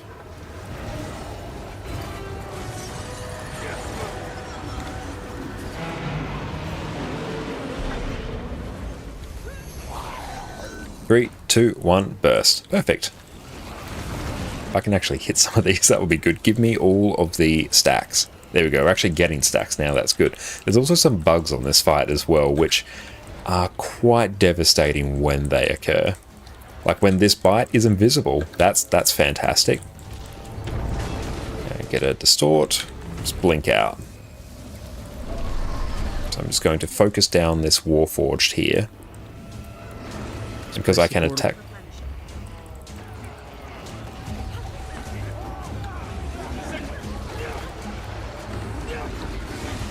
Yeah, because we can attack for 1200 range, we can deal with a lot of these mobs very efficiently.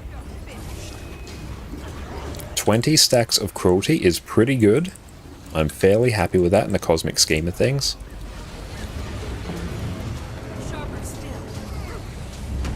And we'll go place our port just a little bit back here. We'll move into the boss's hitbox so we can really cleave it down with our Blade Turn Requiem there. I'm not going to shatter here because I want to go through and conserve my blades for my distortion. And I will distort now. Distort's like the only thing that actually stops you dying to that. Yeah, if you get hit by that, instant dead. No downstate, you are just instant dead. Moe, what's up, mate? How are you going? Everyone, make sure you go check out the wonderful Moe on Twitch as well. Fantastic Guild Wars 2 streamer. Go check them out. Whenever they're live, make sure you go chill out with them. Get ready for stealth. Annie, thank you so much for the shout out. I super appreciate that. 3, 2, 1, burst. Good, there we go. We just used our Greatsword 5 to help CC. Perfect. Nice, that is good. But Moe, how are you going today? Thank you so much for popping in, my friend.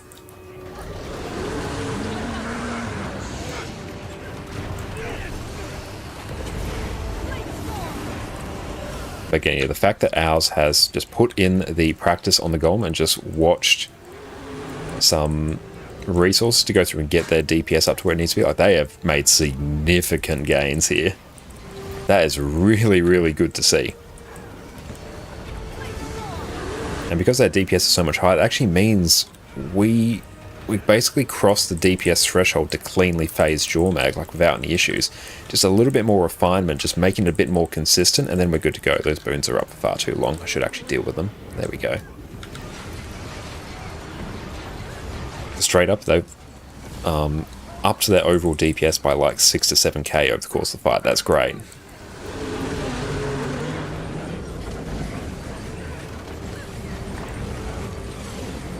Good. I spot some watch for bees. A good watching you all. I appreciate that, Moe. Okay, so now we are going to rip the boons from that and CC it. Place our port here. I'm going to blink over that. Then I'm going to target down that Void Melter. Deal with that one. Focus on that crab. Beautiful.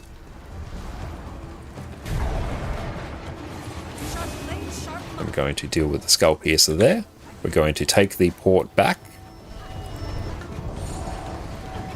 Then we are going to CC it. So that is taken care of. Now, watch the goop. Oh no! Yeah, there is.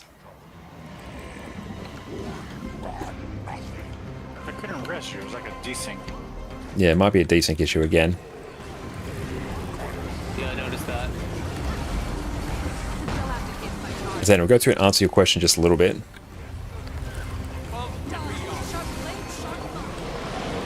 Because that one requires a little bit more thought.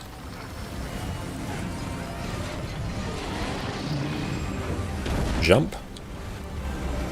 Dodge. Dodge. This strike looks great. The strike is fantastic. I will keep going, get some more practice.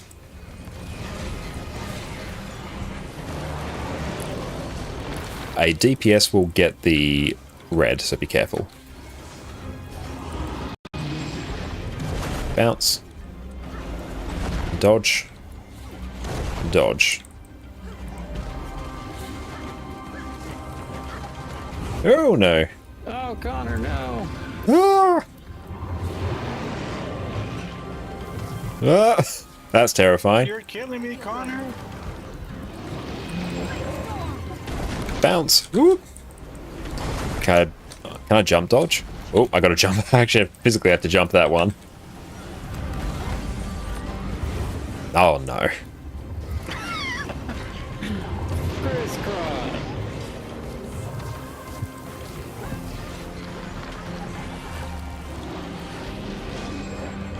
Bounce. Distort.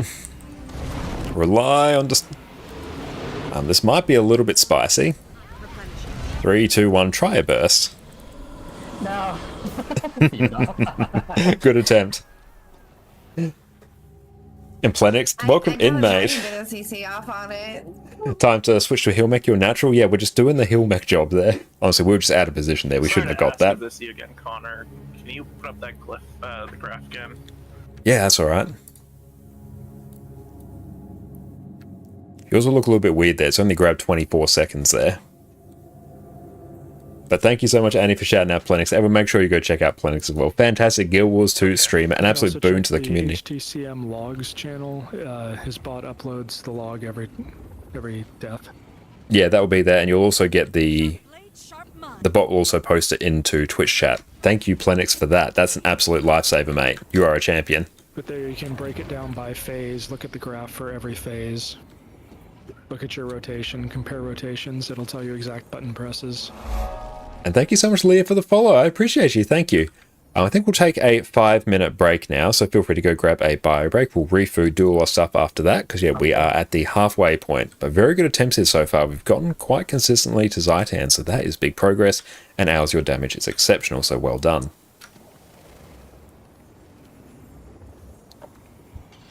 And the strike looks great. Really makes you excited to get into your first one today. Hell yeah. What one are you planning on getting into, Kelly? The normal mode of this encounter is significantly easier. It's really fun. But this is many, many times harder than that. So most strike missions are significantly easier than this. So they're quite chill to get into, really. And Zaina, if you are not very good at DPS rotations, is it better to play a more supportive role like a lack DPS where your damage isn't very significant and the rotations are a lower intensity? That depends. Like, if you're not really good at DPS rotations, your best bet is probably to go to a healer, because then you don't really have to worry about that. You're more focused on keeping up boons, but the boon support builds in the game, they actually do quite significant DPS. Like, a full DPS build may be doing 40k DPS on the golem, whereas an offensive support build like an Alack DPS in your case would be doing somewhere in the realm of 33k, so they're not that far behind. So if you're still not good at rotation, you will feel the difference there. What I would recommend, there are certain classes, and yeah, it's a very complicated question to answer, but there are classes that have simpler damage rotations and classes that function with more of a DPS priority rather than a fixed rotation, which I find are easier for people to learn. So what classes do you enjoy playing? Because we might be able to find sort of a, not necessarily a low intensity build, but a build that could be simplified a bit to make it so you could learn the rotation. And actually what I'll do, so let me find an example. Let's go to display here. So let's take a look. What build shall we look at? Let's maybe do Ranger. I think Power Soul Beast is one that actually does have a bit more of a fixed rotation, so it's probably going to be a better example here. And it's also one that I've gone through and made a build guide on as well. Where is it? There it is. You can check it out there.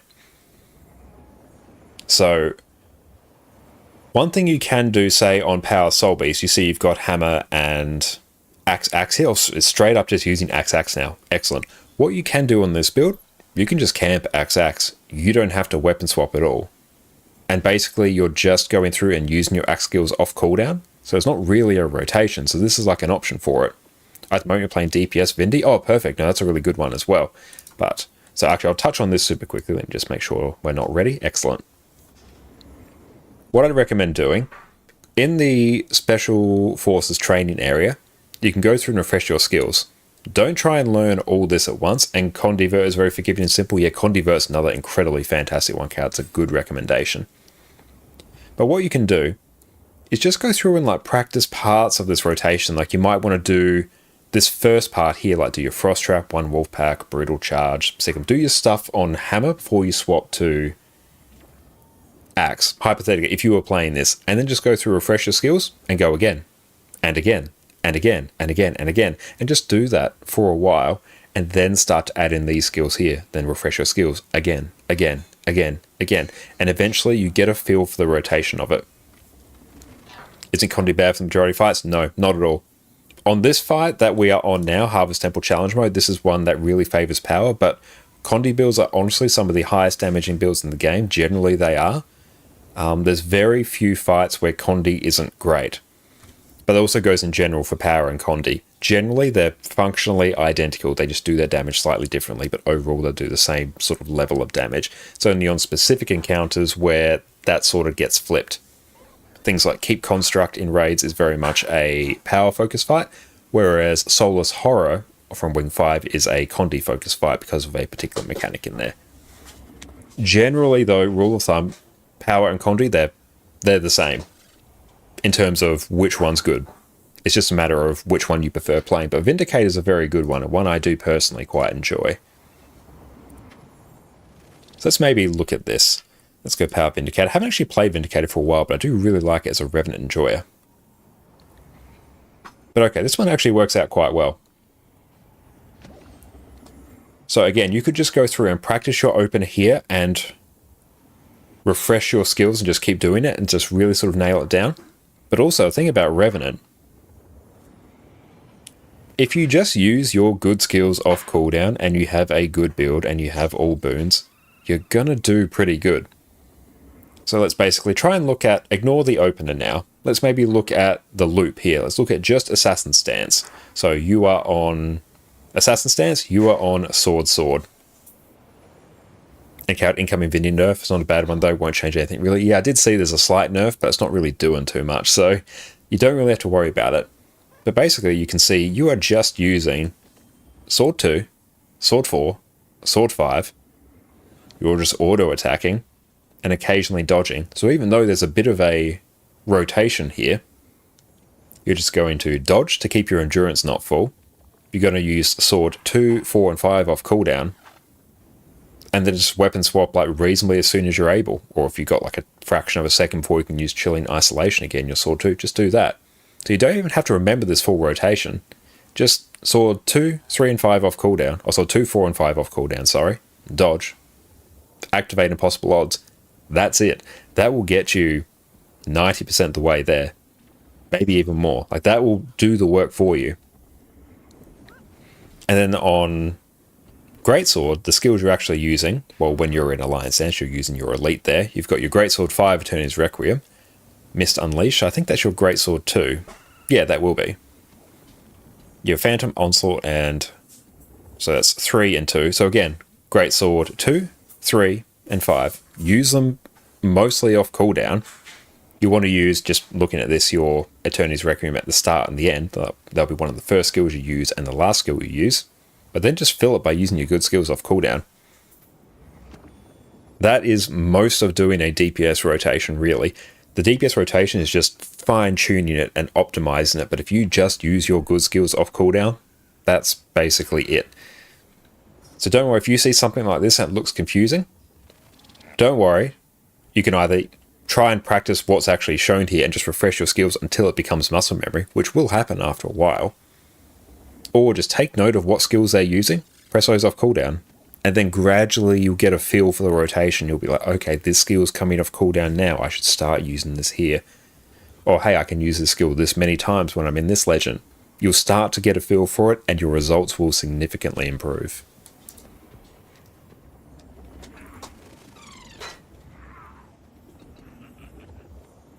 But in terms of to your original question, if you're not good at rotations, going a heal is a good option. But a lot of builds you can simplify how you use them. Like even on Vindicator, you could just take Greatsword.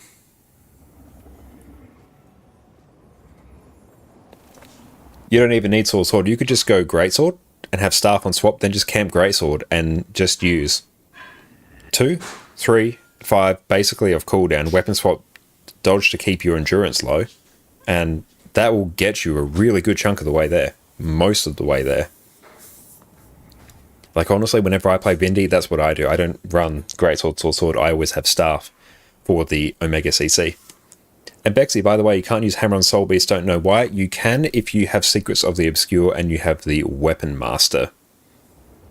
training. It basically means you can use any elite spec weapon on your class. So on any of my Mesmer specs, I can use shield, axe, and dagger. And on Ranger, you could use hammer on Soul Beast, like you saw there.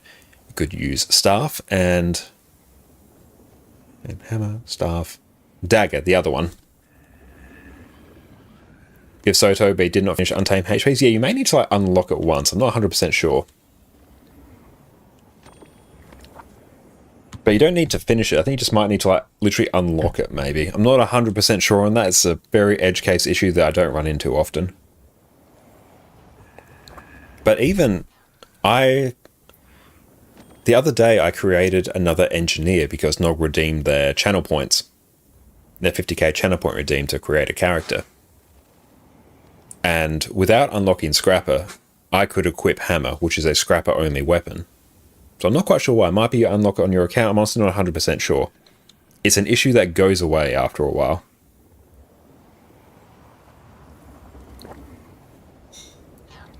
Or to be honest, Greatsword is just a bigger sword. Do sword, because one Greatsword, quick math. Yes, basically, yes. 36k, very nice. Hey, good morning, Hunter Jimbo. How you going? Oh, Dante is also super close as well, Fari, so that might be the next one.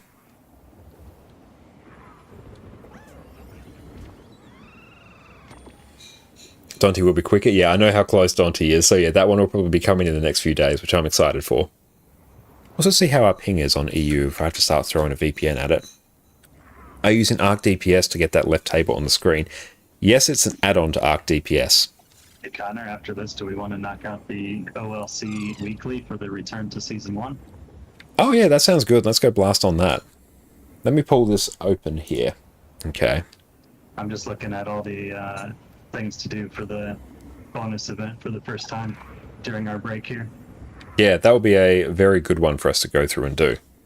So the add-on I've got for the boon table is Arc DPS boon table. It's just a separate add-on to Arc DPS. I get it through the Guild Wars 2 add-on manager. You can get it elsewhere. But you can get it just through GitHub. I use the unofficial add-on manager, which just makes it a bit easier for me. But yes, it is an add-on to Arc DPS. And Bexy, warrior rotation is so easy. Berserker, you mean easy to start the game and learn the game? True, yeah, that's a very simple rotation. It's a very fast-paced rotation as well. That's the trick with it. You're pressing a lot of things very quickly, and that one actually is very impacted by your ping. It's HP bars from a setting or from an add-on. If you mean these ones up here, these are through Arc DPS. So they're not HP bars. They're showing people's overall damage. These are boons, and these are just part of the game. But yes, Hunter, you can go through and straight up remove, like, if I go columns, yeah, I could just hide. Get rid of protection here. I could make it so it only shows quickness and alacrity, which honestly, I might just do. Let's do that, just to demonstrate a point.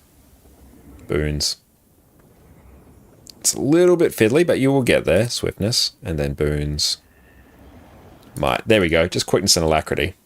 I mean, those over the characters? Oh, those. So that is by... I'll refood now. That is a setting. That is not an add-on that comes baked into the game. So that might be... Where is it? It's been a while since I've seen it. Show the squad names. HP bar.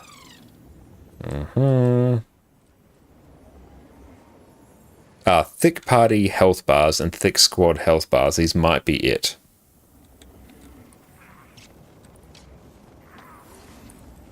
So it's just a setting.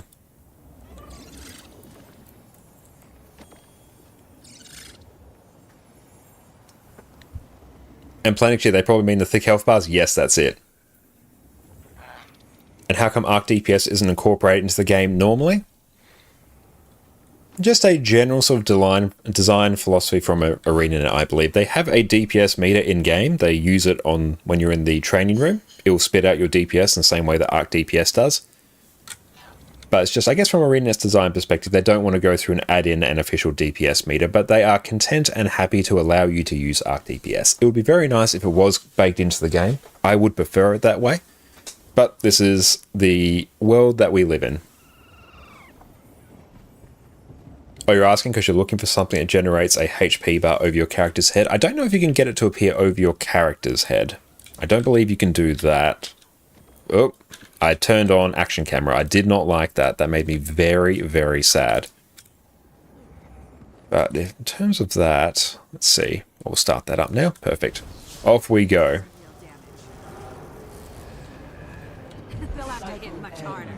But it's thick HP bars. I don't really need them here. Connor, you're still like 3,000, 4,000 damage ahead of me. It's probably just the fact that I've played this one a hell of a lot, because your opening burst is quite often ahead of mine, so it's probably just the fact that I've played it so much that I can just consistently do it. And it's probably a few like minor optimizations. Course correction. We might GG that. I think this one's going to be a bit spicy. Sorry, my bad. It had too much momentum in the beginning. Somebody got all happy with it. That's right. A bit of a sketchy pull there, but that's all right. I also put myself in a really bad position because I was trying to overcorrect the position of the orb, so I better not do that.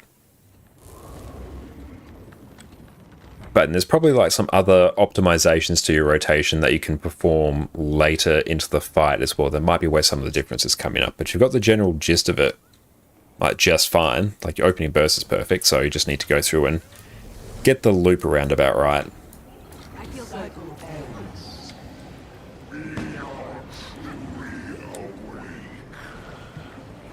And Plenix, you're scared for later today. You have to go and do HTCM prog as well. Ah, best of luck, mate. We're pretty much exactly where you are. It's a very tricky spot, like where we are, where you're butting up against giants. That's a really big sort of barrier to overcome.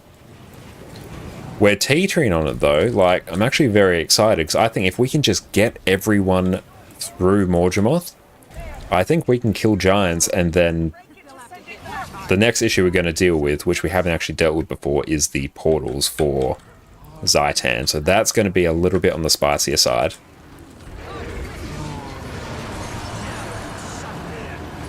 But yeah, ours DPS is like, that's fine. That's better than fine. That's perfect. I love it. Shall we take that port? Oh, I felt that ping. I felt that in my soul. And blink out here.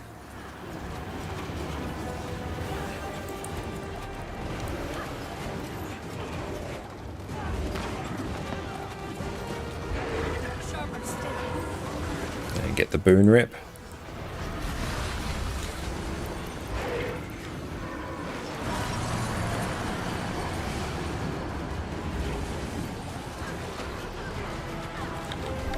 Crank it, see what happens.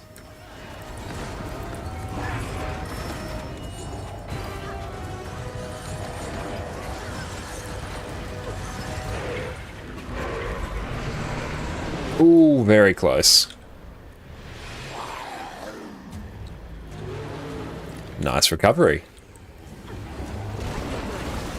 We just need fractionally higher DPS there. Actually, what we need is boon rip. Okay, how are we doing here? On 20 stacks, though. I take those.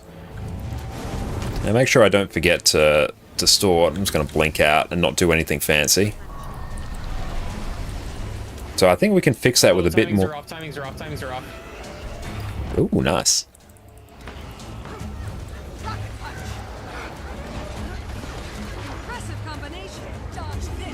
Now we'll deal with this one here. Like, our DPS is honestly fine now. There you go, we'll boon rip that. Move out that. Hey, thank you so much, Chewy, for the follow. I appreciate you, mate. You are an absolute legend.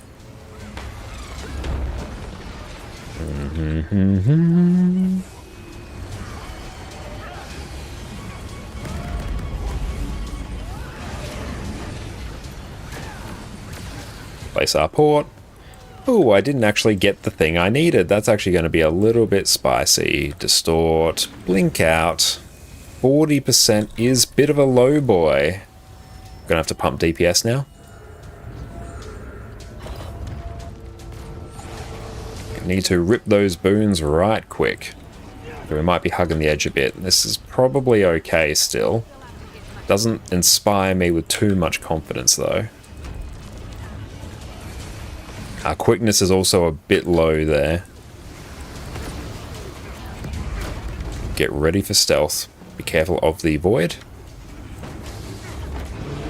Very good. Let them come in. Dodge out. I guess that's a bit unfortunate. We had an early reveal there. So just relax, deal with these. We've got plenty of time.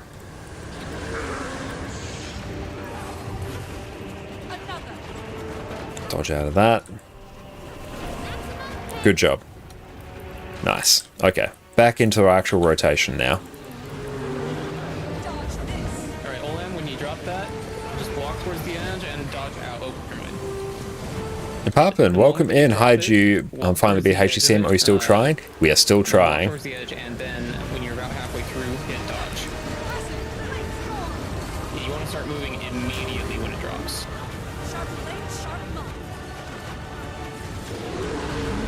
That's good. We've had some newer people join the group as well, so sort of just getting them up to speed, because we've got people who've been here since the beginning, and then some people have only done like a couple hundred pulls. But a lot of issues are being rectified now.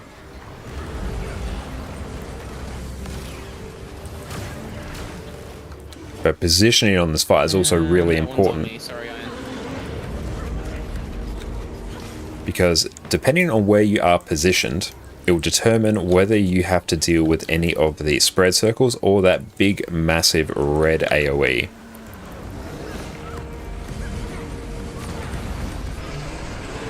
Super speed, love it. Another corrupted ore. You know what to do. And we are going to CC and boon rip that, place our port, swap over here, weapon swap. Note, push backside, you will not have quickness.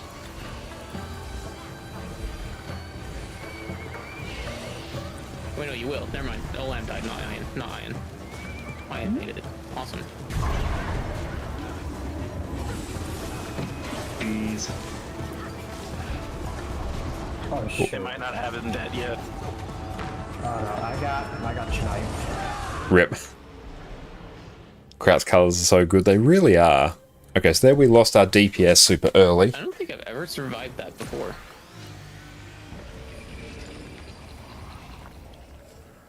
So the main thing we're struggling with now If I was someone that was is losing a DPS during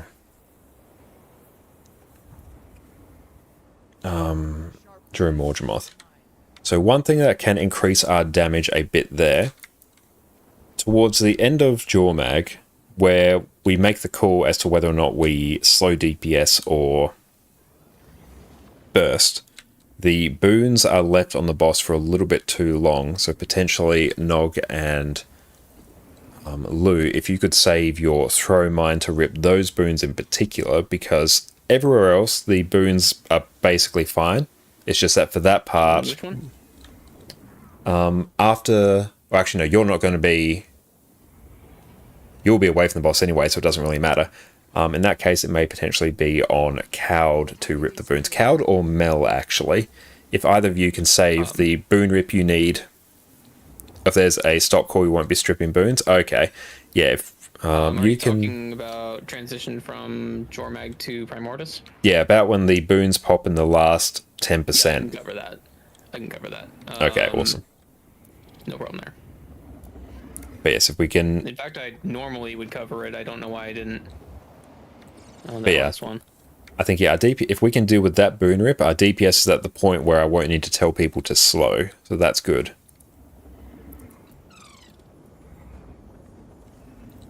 Yeah, the only problem with the throw mine is that if a Stormseer runs into it, it will detonate. I try to place it at the very edge of the map just so that it reduces the chances of that happening, but it does happen sometimes. Yeah.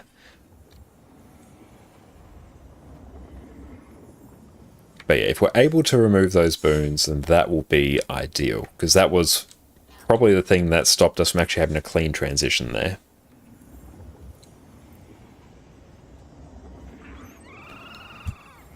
Aside from just generally having higher DPS across the board, but that's a separate thing. Getting rid of boons will help that.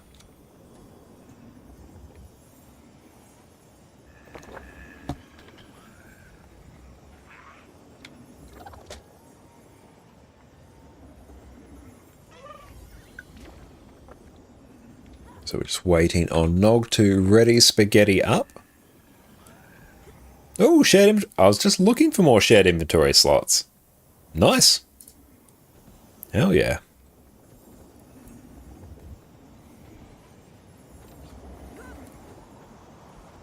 Are you ready, Nog?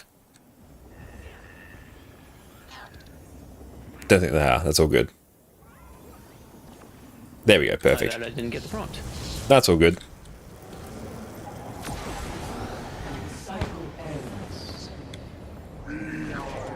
Place that. Run around. Don't touch that. Just don't touch anything. Just generally in this encounter, don't touch anything. Ooh, a spirit shard. That's fun. Do need more of those.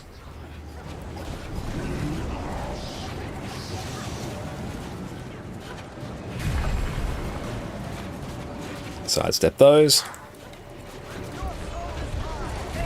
It's been purified. Break it to send it back. Perfect. There we go. Annie, thank you so much for the lurk. Really appreciate you. And yeah, once again, everyone, make sure you go check out Annie whenever they are live. Make the right decision and always go lurk in their streams. Or hang out in their streams. Make sure you show them all the support that you've given us.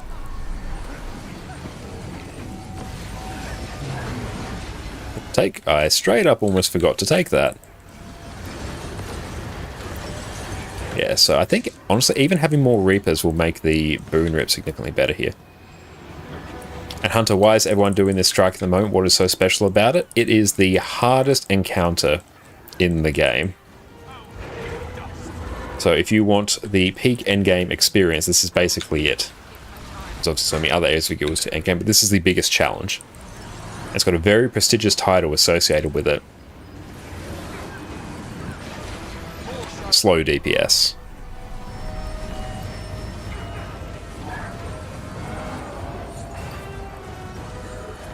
Good boon rip. And burst.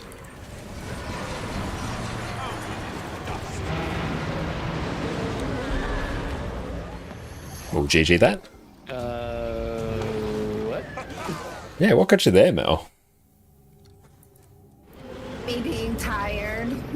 Did you go off the edge? Yeah. Oh, is the strike open all the time, right? Does it open sometimes? It is open all the time. You can do it at any point you like. It's been a long time since I've done that, and the only reason why I did that is because, yeah, I'm delirious at this point. That's all right. It's good to remind yourself that you're not invulnerable at times, so it's always a good little shot in the arm. Shot in the arm, and you're to blame. Absolute banger. I would hope that I don't give love a bad name. So basically, if we lose someone early in that, there's no point in really continuing because issues are going to build up over the course of the fight. It's the point where it's not sustainable. Pop that down there. I might just dodge through. There we go. That's going. Get the res. Oh. Bit of a cheeky one there.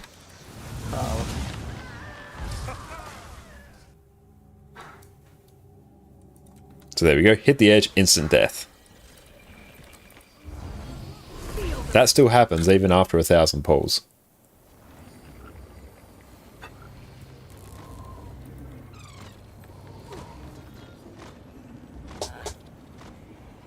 Nailed it. Olum, you were dealing with the crab that spawns way back here, right? It's like right at the beginning. Yeah, okay.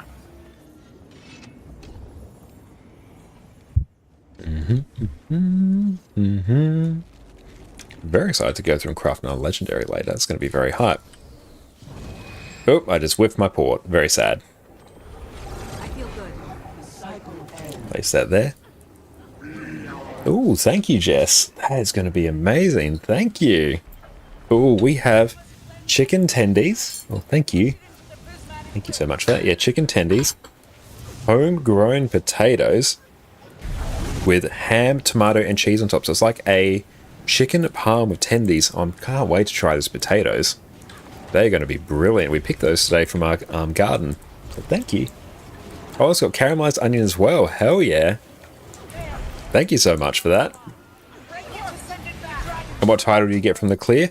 It is the Void Walker, but it's not strictly from the clear. It's actually by, one, clearing the encounter and pushing the orb within 30 seconds each time it is active, I believe. You can see the eligibility here.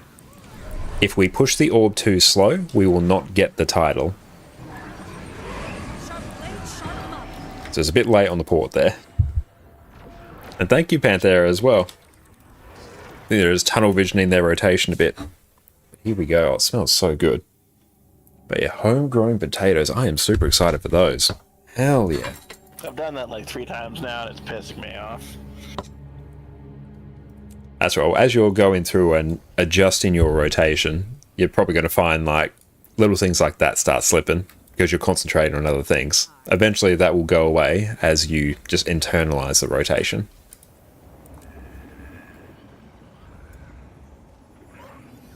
Let's try.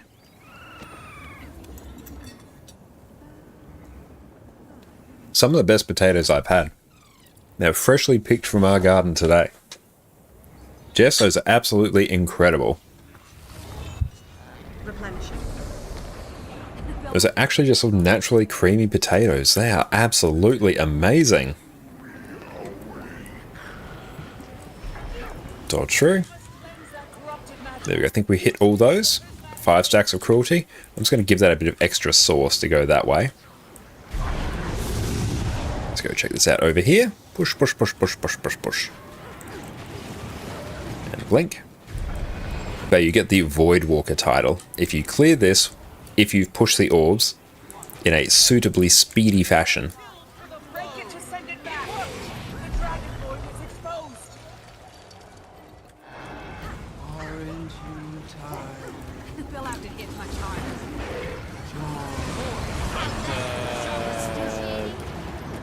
Buckle I'm up. not sure exactly what happened there, but I was trying to move with my mouse and it clicked off screen, I think. Oh, that's always fun.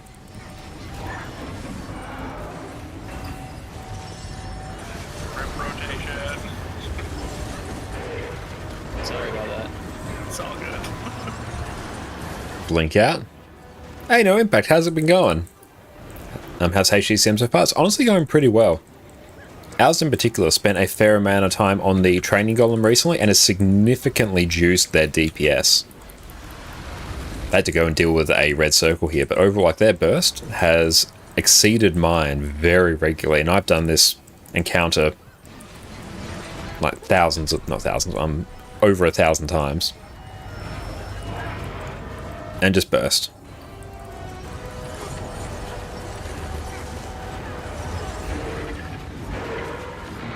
We are almost there.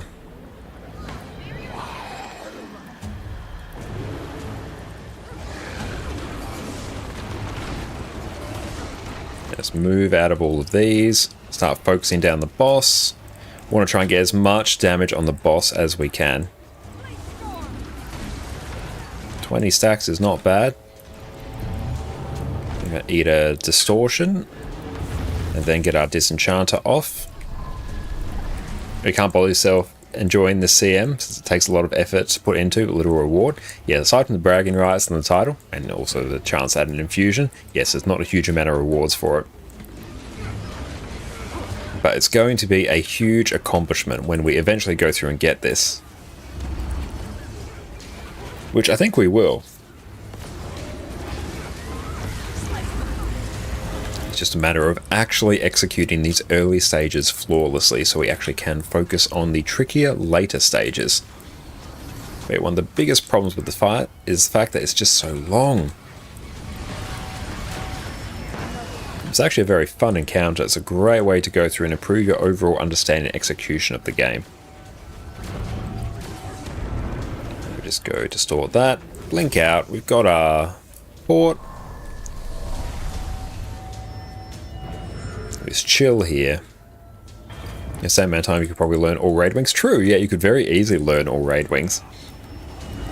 But I've also gone through and learned all the raid rings already, so this is on our list of mountains to climb.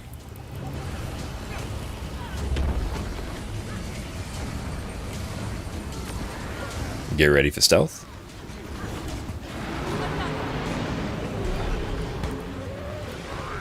Three, two, one, burst. Give us 25 stacks, please. Yes, there we go.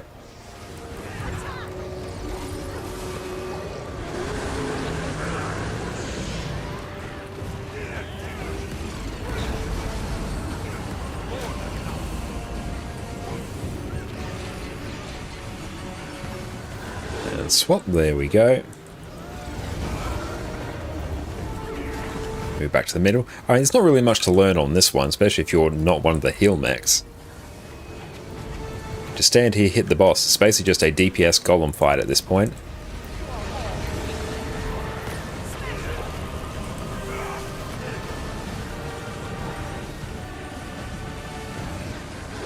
I might even just delay my swap back. There we go.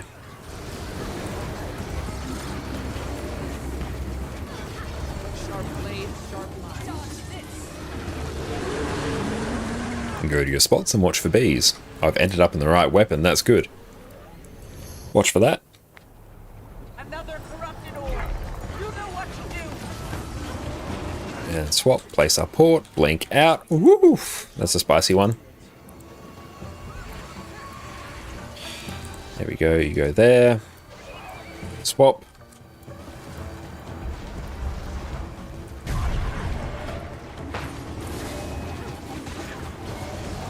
Perfect counter push.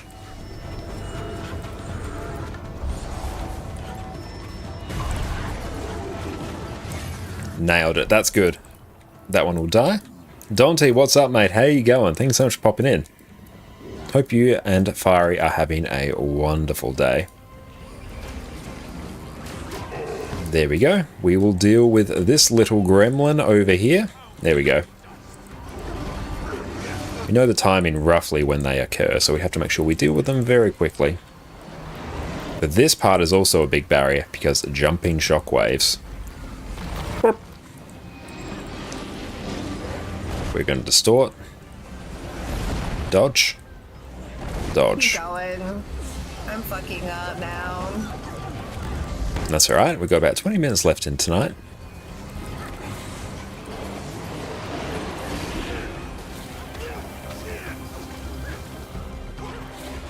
Yep.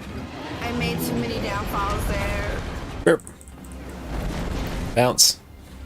Dodge. Okay, so we're down a DPS. That's unfortunate. We need to actually start dealing with these skull piercers.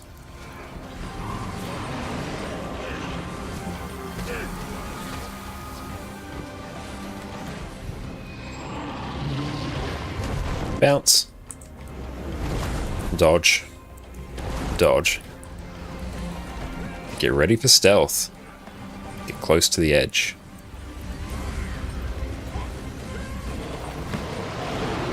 Let them come on in. 3, 2, 1, burst. Very nice.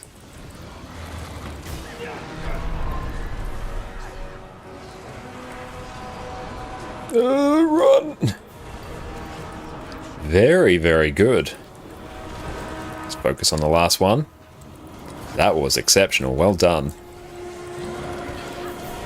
Out as soon as the greens appear, place the portal. Oh, that's fun. And then feared right back into it. Oh, nice. Lovely. Teamwork makes the dream Place the work. port. Okay, do I need somebody agreeing with me? I didn't put the port down. Fuck. Okay, no, that's alright. That is very good progress there, so that's good. We're at the point where we can talk about what we need to do there. Noticed it wasn't coming, so I started running. So no, that is good. A very good attempt there. And especially for a DPS down, that was a... Yeah, it was an exceptional Giants. Okay, so now... We're at the point now, ours, where the portals from you and I become critical to this actually succeeding. So yeah, you'll obviously place your portal after the green at square, and then as soon as the greens appear, we need your portal to go off, because then you and I and the mechs will take it, and then we'll run to our respective greens. And then after that, I will place my port at star, and we'll repeat the process for the next green. And hope to God there's not a third green. But yeah, so as soon as the greens pop up, that's when you and I will place our portal. Because yeah, we need to take it and then run, so we need a lot of leeway on it. Lou, so basically with the red placement, we do it one of two ways, and I want to know which one you want to do. So one, Tea is absolutely amazing. Thank you, Jess. One in the middle, one at the edge. That works. We can do that. You're very likely to have a third green? Oh, okay. That makes me very upset. How do you deal with the third green? And then we drop them over. Same area. Is it just the... like out here in the outer circle? Oh no, the... Your input. Yeah, no, we'll have a third green. That's what I meant. We have the first one that we run to, second one that we port to, third one take my port to. It's the fourth one. Yes, that's what I meant. We don't get a third. Yeah.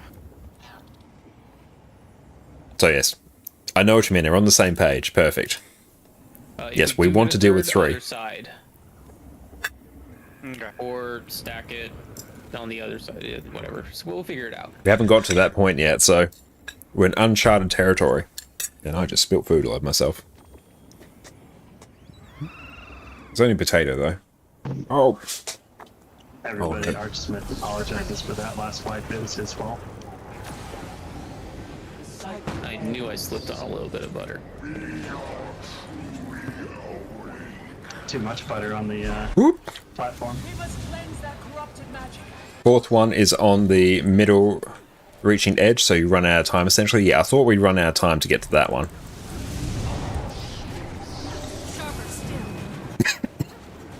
Get a bit of pepper on that one.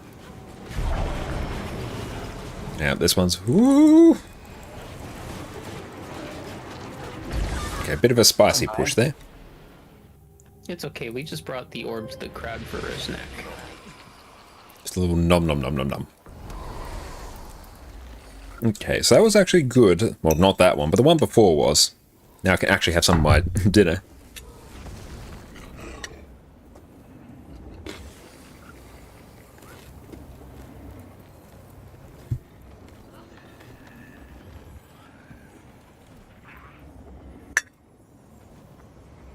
Potatoes are incredible.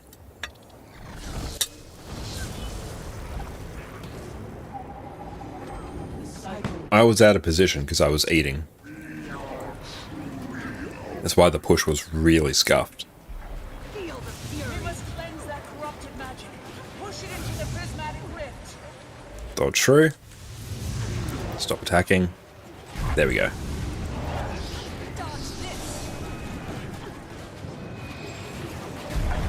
Grab the res. It's one of our mechs, so it's very important.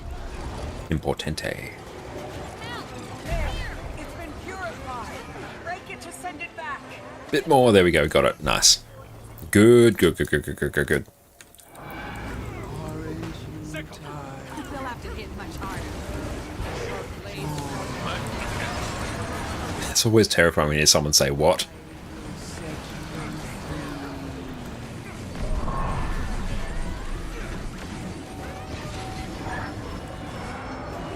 Reset the rotation. Screw it. That's right. We'll just get through draw mag.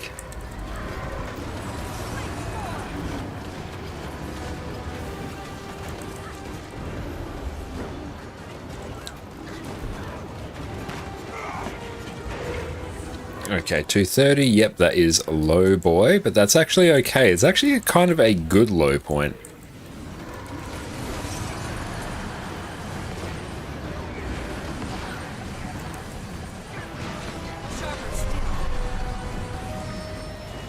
And slow. And by that I mean I forgot to actually place my portal. Yeah, sorry about that there, Owls. Oh, I think I was not exactly sure. Yeah, not exactly sure. Like, yeah. You cheeky sausage cat. And Roxanne, welcome in. Hey, You play hit that a. retry from checkpoint button, Cal. That's what you do next. You want to play a mainly greatsword focus class, but you don't find any. Oddly enough, Power Virtuoso and Power Chronomancer does use greatsword a lot, but it's ranged greatsword, so it might not be the thematic thing you're looking for. I'm going to answer your question after the ad break. Place R on our port, swap to our weapon.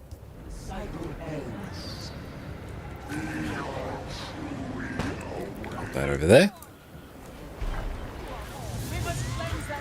And yes, Protein, Vindicator and Herald will be two that really... Vindicator and Herald will be two that really benefit from Greatsword. Warrior uses it a fair amount as well. Reaper does. Dragon Hunter, Vindicator, yep, they're all very good ones. Thank you, Mr. Z, as well. Gotta correct that. There we go. Bit scuffy wuffy, but it's alright.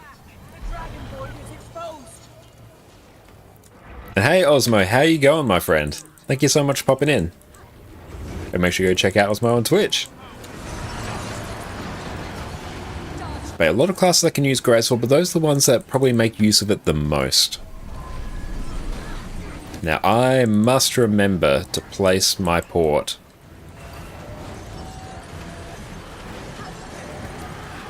My port is down. I have succeeded in doing my job. Doing good, mate. How are you? Going exceptionally well. Making very good progress on Harvest Temple tonight. So that I can actually get my throw mine off. There we go. We'll deal with that one.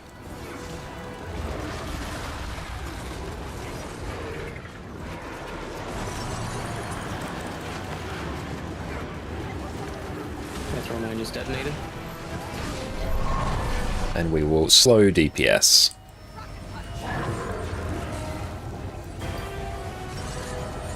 Oh, we moved from OBS to Streamlabs. Yes, they're still trying to figure out. A change can always be tricky. But hopefully you find it well. Come in. Nice. 3, 2, 1, burst. Babe, what prompted the move from OBS to Streamlabs? Oh, it came from YouTube. Love your guide video. Made you play Soul Beast. Oh, very nice. Well, good news in the next patch, Pro. Greatsword's getting a buff, so don't know if Greatsword will necessarily be better than Hammer, but it's going to be a lot more competitive than what it is now. So if you do enjoy Greatsword, you'll probably really enjoy Ranger Greatsword as well. So you got that to look forward to as well, especially if you're already a Soul Beast enjoyer.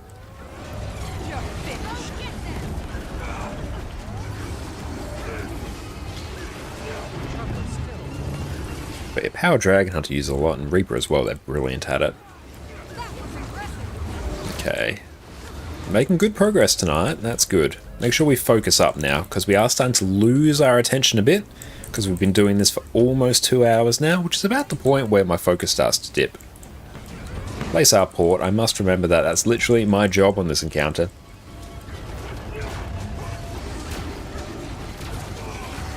Grab that. And we will now distort. Blink out. Place that. Just look at the monster DPS and Scrutman come on. Oh yeah, Coward is an exceptional Reaper, and Reaper is a phenomenal DPS class. A Ranger Greatsword feels kind of weak right now. We can see the difference with Hammer. Yeah, it will get buffed in the next patch. It won't necessarily be better than Hammer, but it'll be more comparable. Get ready for stealth. Not 100% sure what they have buffed, Kelly. I just heard from the Snowcrow's summary of it today. Like, I briefly skim-read the patch notes, but I have to go through and actually I'll look at them in detail. And burst. I don't have that many stacks of cruelty here, which is a bit sad. But I think it's a whole bunch of the skills are getting more damage, effectively. Not sure if it translates to PvP, or if they're just PvE only. We'll have to take a look. Because yeah, they quite often balance things differently in different game modes. Anyway, thanks for the tips. No, you're most welcome, mate. Yeah, the thing with Reaper is he actually spends more time in Shroud than swinging the Greatsword. Very true, yeah. That is definitely something to consider if you want to be using Greatsword most of the time. But Vindicator and Herald are probably my two favourite. Like, you could almost be pure Greatsword on those, effectively. And Chewy, what do you think about Ranger? I think Ranger is an absolutely phenomenal class. It was actually my first ever class in Guild Wars 2. Right now, Power Soul Beast is a fantastic build. We're running a couple of them in this group. Heal Druid right now, I think, is the best overall healer in PvE. So that's fantastic. Untamed has some great builds as well. Honestly, it's a fantastic one. And make sure you check out my YouTube as well, because I've got some guides on Power Soul Beast as well. And we will do a Druid one in due course once we get to that point. Place our port there, blink out, deal with Krabby Boy, walk past those bees.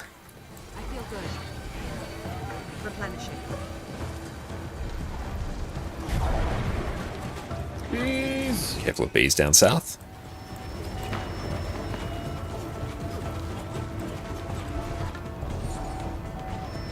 And yeah, thank you for using the command there.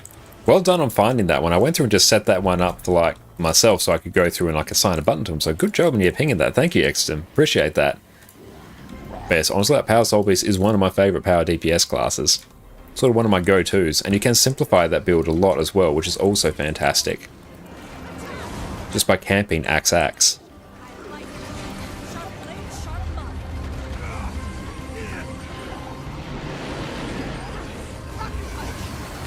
Now, let's see. Blink out. I'm just going to distort, because I can't be bothered jumping. Dodge.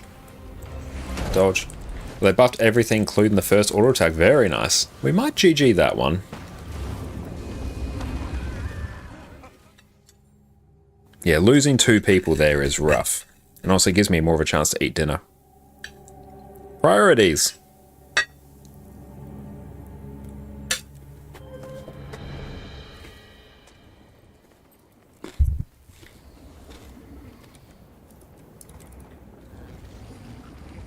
Sharp blade, sharp mind.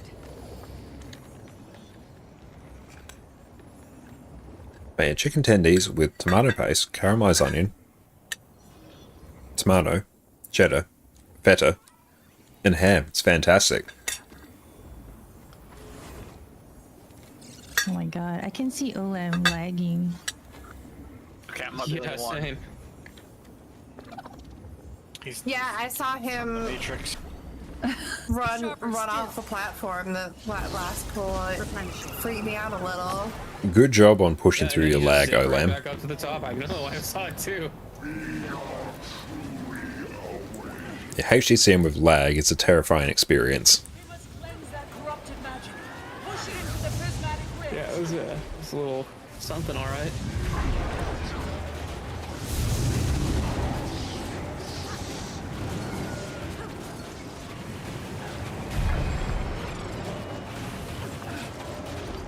But in terms of the strikes that we're going to do next, does anyone have a preference as to which class I play? Open to suggestions.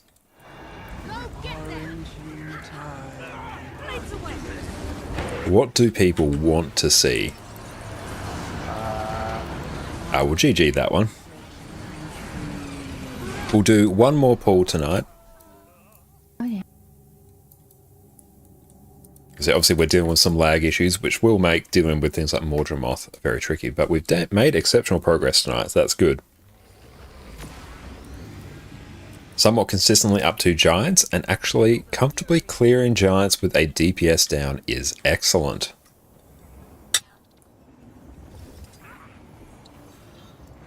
Yeah, not to mention we seem to do okay, at least with the stun breaks, if it wasn't for the reds being put on 2 people that weren't supposed to get it.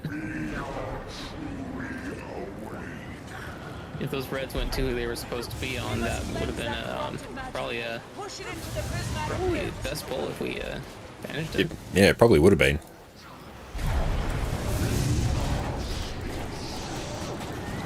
And get out those circles.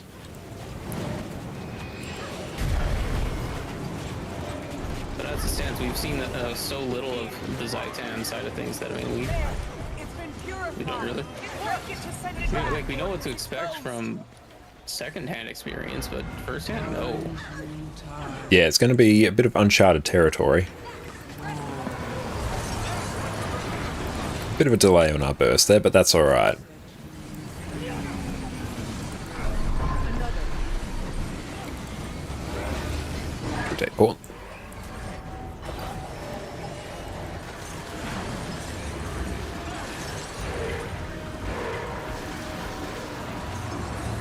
Oh, actually, I ran out of space to move my mouse there, so I had to physically pick it up and move it before I could actually port.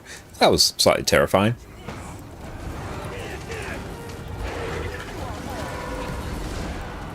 Move out of that.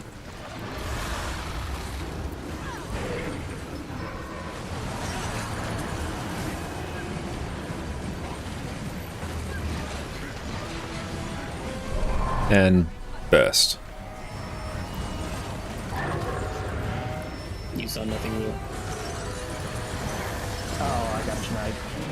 That's right, we can work with this. Stealth and res. Good job, and just burst. Very good. Good recovery. Be careful of last laugh. It will get you.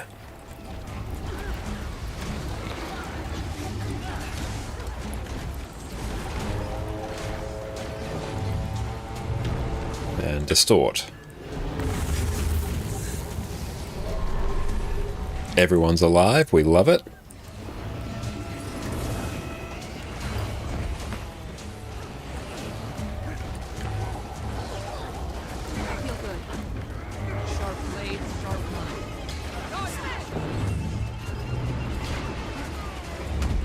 This part is effectively a DPS golem fight for the most part, but you do actually have to have quite good DPS to phase it. This is also a bit of a barrier for new groups as well, I find. So you actually need to know your rotation. I'm not saying know your rotation, but be able to pull good damage. Might not necessarily fully look like a rotation, but you need to be able to pull good numbers. Really important here. Distort. Blink out. We've got our port.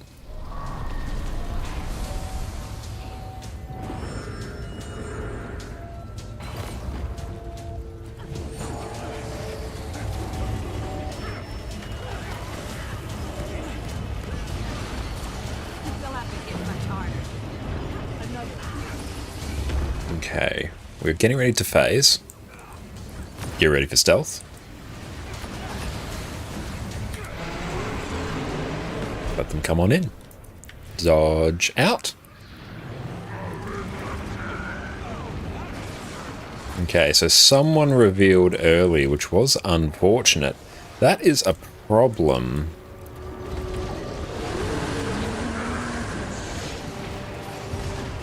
We will keep going.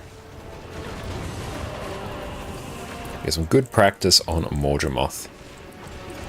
Let's focus on dealing with these and then on to the boss. See what we can do in terms of damage.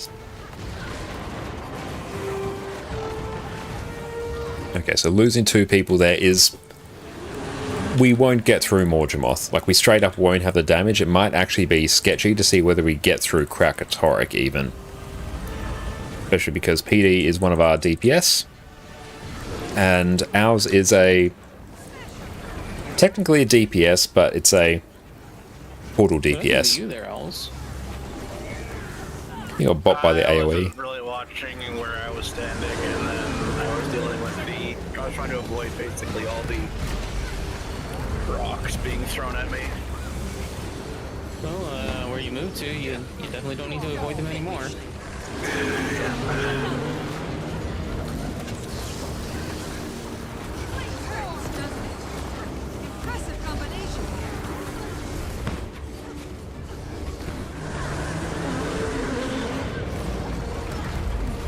So I knew I'll be pulling double duty on crabs and pushing.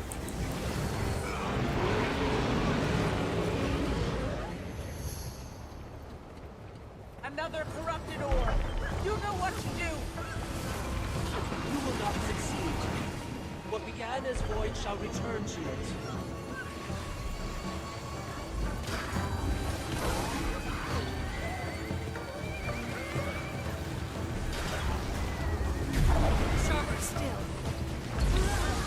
That's right, good attempt there tonight. So, well done everyone. Look forward to seeing what we can achieve on Sunday. I think we'll be able to get a good chunk of the way through Zytan. Next thing for us to focus on will be, well, one, just cleaning up Mordramoth, making that spotless, and then really our portals on Zytan is the next thing for us to really learn. So Ours and you and I will both need to really dust up on what we need to do on that. But very good attempts tonight. Yeah, Lou, I can. Alrighty. If you want to get into a call at any point this week, and we can discuss the Zaitan stuff, that we could do that too. Not that we really have much to discuss because it's red placement and then getting everybody out of the stun if we can. But Subject Pine did bring up a very good point when I was talking to him about it. His group actually runs Firebrands just for that stun break instead of Heralds. The answer is out. So, if that is something that You made a gold guide already. You need so much for Aurora. There is a gold guide up on my channel. You can check it out right there.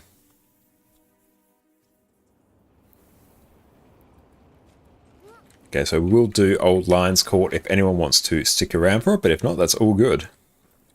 Yep. Unfortunately, you know how I am. I work in 4 hours, so. That's alright. Thank you very much, Nog, and thanks everyone for coming. So what you're saying is you're staying for a full nog.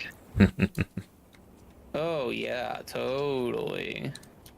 So I might actually do. I will drop here since I already got the online court, so that way somebody else in one of your guys' chats can join in and get the weekly for their. So if anyone wants to join in for this, you can join up on us here. Yeah. I might go quick DPS. I might actually bring Herald. Get to actually rock my favorite class.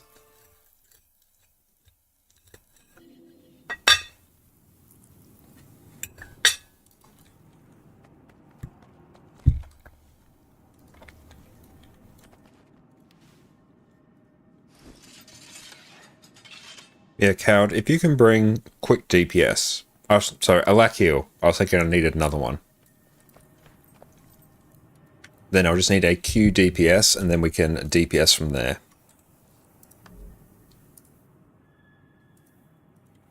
So if anyone on NA does want to join up.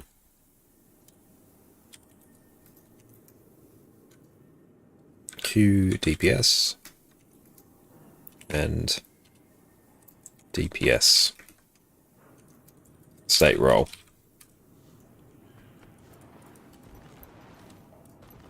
Let's go all the way down here. So now we get to rock Herald. Hell yeah. T is amazing. Thank you, Jess.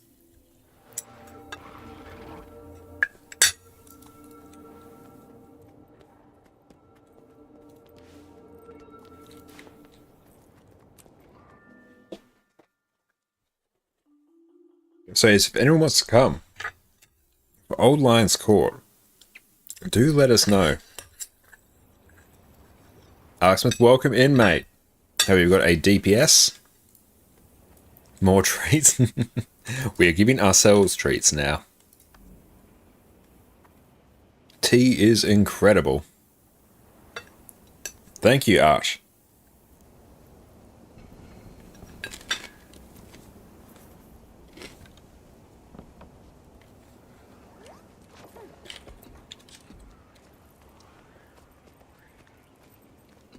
But everyone, make sure to go check out Master Lou as well. And thank you, Lou, for popping in. Really appreciate it, mate. Having lunch yourself? Nice. And what's for tea? We have effectively some sort of like chicken schnitzel parmesan, but made out of sun-style chicken tendies. But it's chicken tendies with ham, 2 types of cheese, tomato, caramelized onion. And we had some of our homegrown potatoes on the side, which was absolutely incredible. Those potatoes were top tier. What's this? TY, can you Q DPS Arch? Okay, edit. So we just need straight DPS.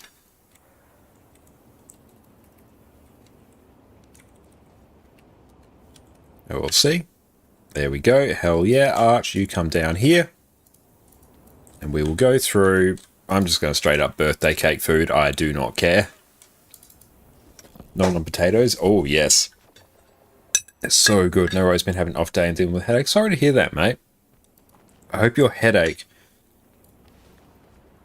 eases up, because you're dealing with them is an absolute nightmare. So sorry to hear that. Jess has reached new culinary top. She is. Jess is a fantastic cook.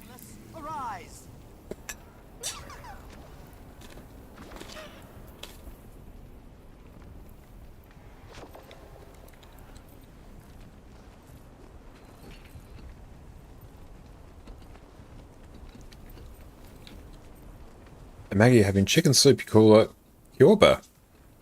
Sounds very good. Enjoy your meal then. Yours sounds absolutely amazing. A big chicken soup enjoyer.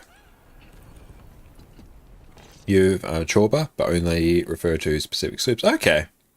You had a kink in your neck, which obviously added to it. Oh, sorry to hear that. Yeah, I've had a kink in my neck like periodically for the last few days as well. It's an awful time. But good job in HTCM tonight. I'm very happy with our progress.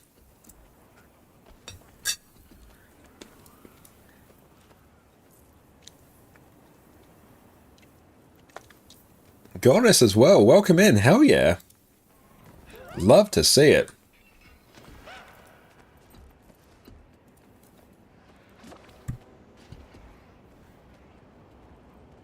Next stream's on Sunday. Did you read that correctly? Yes. Spot on.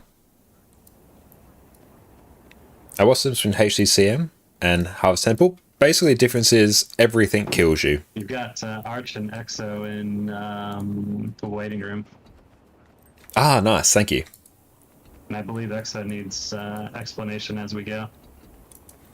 Me too, because I've only done this like twice. That's all right. Welcome in, everyone. Welcome in, Exos. Welcome in, Arch. Hello.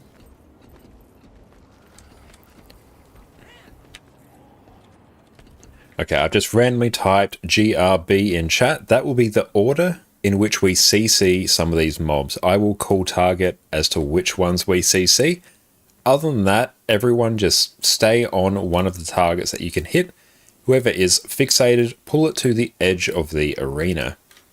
And aside from that, just hit things and things will die. Awesome. And also for each boss, they'll have like a certain mechanic that deals extra damage to you. One will be deals more damage to targets close to you. One will deal more damage to distance targets. Just be careful. The one that deals more damage, that's for when you're closer. It will pull you towards it. The other one will push you away. So resist that. Do the opposite of what it's trying to do. It will make sense as we go. I've nearly killed this on CM. I love it. Well, it's been a while. It's been a while for me as well. But this shouldn't be too bad. The last 10% can be a bit spicy, but provided we have everyone alive, it should be fine. Was it a fact, Chorba? Didn't know if people say it that way in English. Yeah, I was just doing my best to pronounce it. Hello, hello. And what's the reward? Wait, the this reward train's is one you get a you get a title, Void Walker. No. If you clear it whilst dealing with the orbs appropriately. You also have a chance to drop the Imperial Everbloom infusion, so it's worth a couple thousand gold, and you can buy it as well after that. Still, wow. That's how you spell it for people who use Latin alphabet only. Good to know. But yeah, tea is amazing. Oh, yes, it's me. Nice to see you, everybody. Or hear you. I mean, I could turn my camera on if you really wanted to see me, but I don't feel like doing that. Actually, I can't even do that. Orca, thank you as well, mate. Appreciate you. Connor said no, you do not have permission. Yeah, there's a whole bunch of like restrictions on live game chat. Just don't CC. Alright, good night, everybody. And also, Arch. Hey, Tidge, what's up? How's it going? Yes. Yes, don't CC at all. What do you want? Oh, he's the same thing.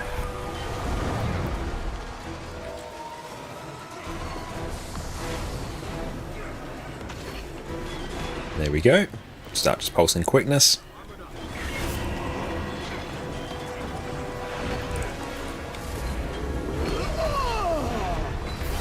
So just moving the boss around the edge of the arena. Perfect. Just don't CC. Just wait until they become vulnerable. Else it flips the safe areas. We will CC later, but not now.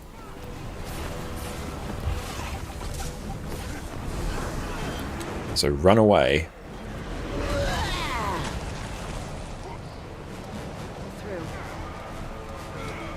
Get the res. Yes, whoever has that, take it to the edge.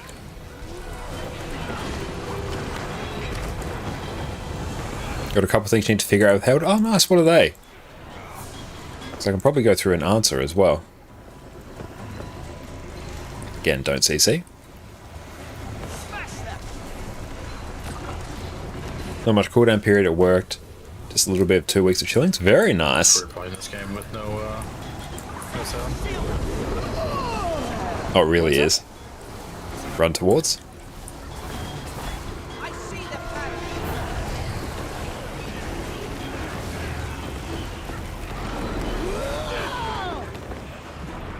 Why do you not want to CC? CC green. At that point, just because it basically flips the area that's safe, which you don't want to do. And it's just like a waste of CC there. It doesn't really achieve anything. Because everyone will stand in the area that's not going to kill them, but if someone CCs it and then it flips it, you can kill the entire group, like, instantly.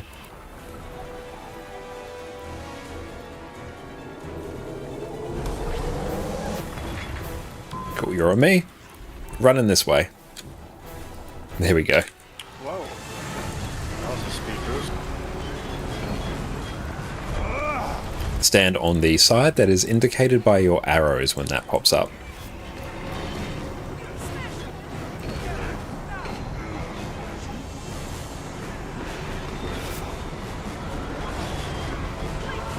So stand on the side indicated to you. It's unique to everyone.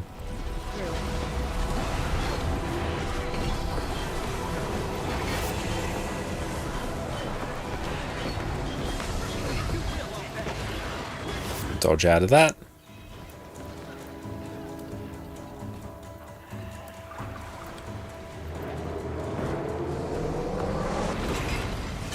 Okay, Stupid's Fractal God. Perfect. They run to the edge. Perfect.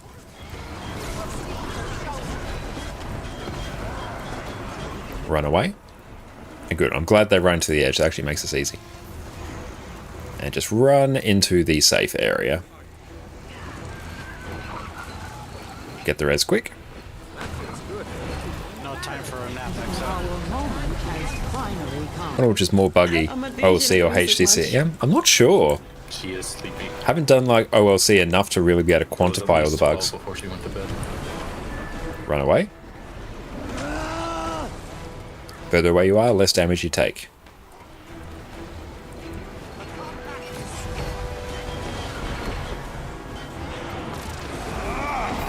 Oh, your Great Sword fire damage seems to fluctuate a lot. Yeah, that one will be very sensitive to the placement of it, I think.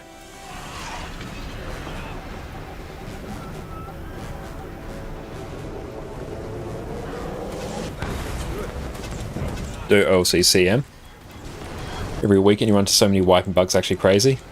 That one might be more buggy, because at least with Harvest Temple it's been out for a bit, so they've probably had a bit more time to iron out the bugs.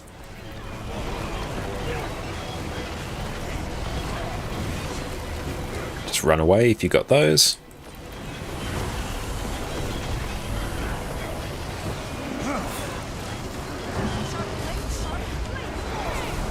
Run back towards the boss. Grab all of the reses. Good job. And no, good night, mate. Thank you so much for coming along. Appreciate that. CC red. Go stand in the safe bit. Ooh, time for us to eat.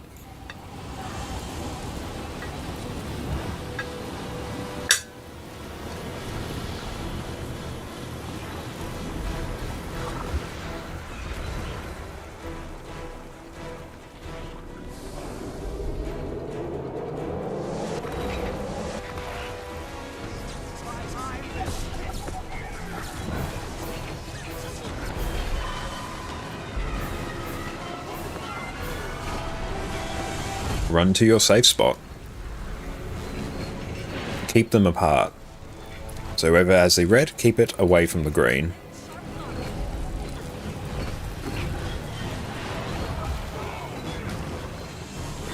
Yeah, we want to keep these away from each other or bad times abound.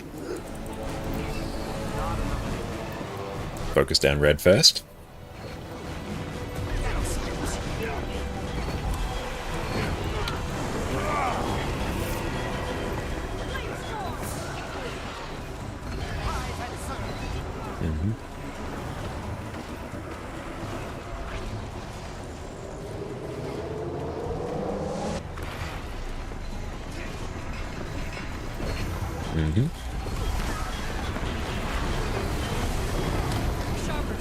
Oh, this one's going to sting.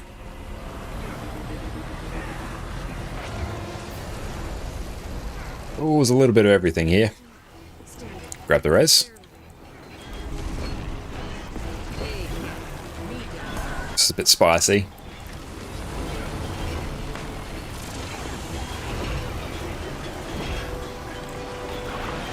Oh, getting huge variance on Greatsword 5. Yeah, I'm not 100% sure because I haven't played Herald on HTCM, but yeah, it'll be very sensitive to your positioning, so there may be certain points where it might bug out and not give you like the full 5 hits, or you might whip a couple of them, so that might cause a difference. Run to the boss, get the reses.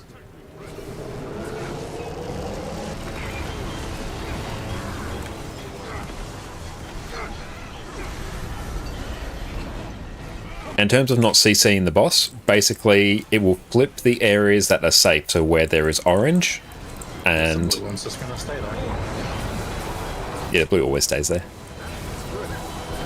But yeah, basically it will flip the safe areas to stand, which you don't want to do because everyone will be expecting to be in a certain area. There we go, that was getting rough.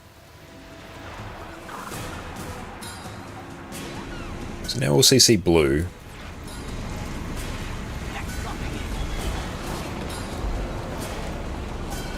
Like on the Gom's more consistent, your highs on the Gom are not as high, but number consistent wise, the Gom is far less variance.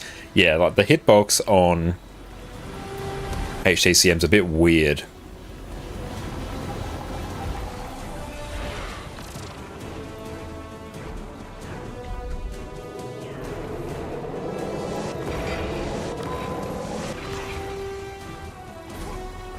So we'll just deal with red quickly. Burst it down. Green next. Stay away from it just for the moment. Or in my case, because I'm Herald, I can go straight in. Because I have the glint heal. Run away. Perfect. Home stretch.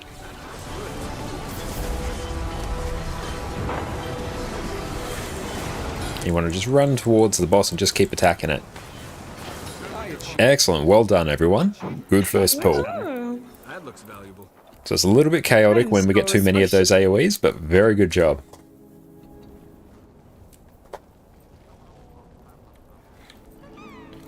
But excellent. Thank you all for that. I'm going to hop off Discord now and go see if I can craft another legendary on this account. But I hope you all have a fantastic time. And thank you, Arksmith, and Goddess for coming. No, thank you for coming. Really appreciate it. Thank you for having us. Enjoy the rest of your stream, mate. Our pleasure. Likewise. You too. Go through and just leave. There we go. And you also read that ArenaNet confirmed they bounce around Wingman Snowcrows. That's a big L from their side. Also, props for those two websites. Oh, yeah, the website's absolutely amazing. But yeah, there are some quirks to how they balance things. I know things like Mirage are just getting like a huge bop at the moment. It's not particularly deserved. Mirage has other issues to really get that actually played well. But you do have to consider benchmarks, but they're not the only thing. But yeah, Arena overall, like there are some things that need to be tidied up. The overall balance is broadly pretty good at the moment. And was the CM? No, that was just regular.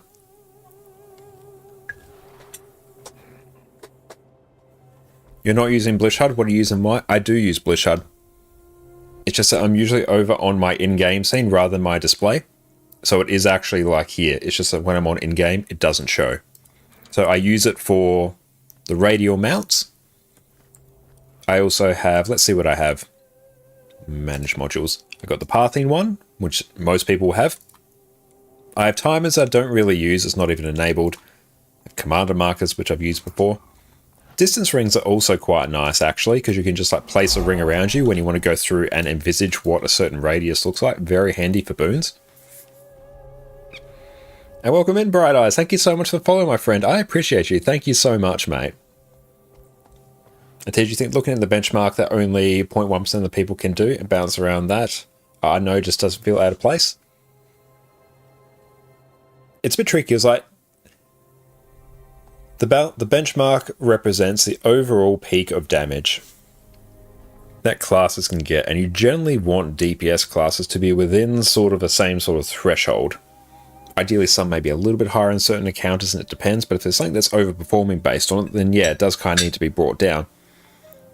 It doesn't really matter if that's just what the best players can do, because that's still the overall potential of the class. We want the classes to have around about the same potential. But you can't just do it just purely based off the golem, because the golem's very idealized circumstances. Something like, and hello Bright Eyes, I really appreciate that. And thank you for the sub as well. You're an absolute legend. Thank you so much. Enjoy your ad-free viewing experience and your ad emotes. Thank you for the Prime sub. You're a champ. I was going to say something I've forgotten. It'll come back to me, don't worry. But overall, the balance is in a really good spot. So what they're doing with the balance, I think just go through, continue iterating on that. I think we're going to end up in a good spot. And yeah, you're spot on. There is so much variety in builds at the moment. Like, they do have to consider the benchmark, but I don't think it's the only thing they consider. Oh, that was the point. Yeah, there's certain classes that function really, really well on the golem, but really, really bad in actual fights. Deadeye being one of them. Deadeye is an absolute nightmare to play in actual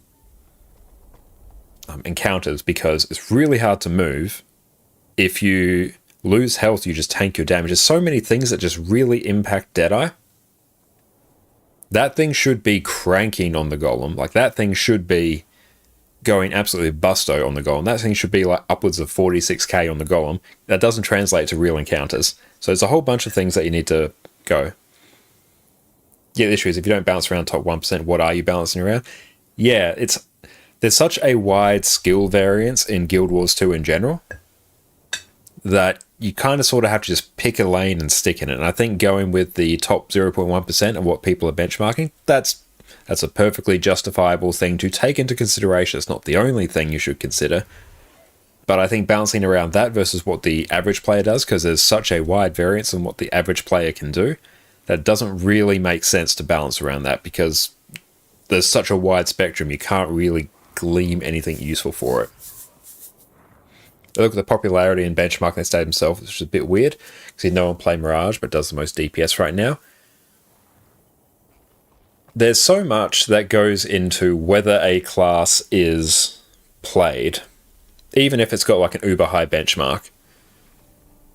Like, it comes down to how easy is it to gear? How easy is it to play? How usable is it? Like, how much quality of life is baked into that build?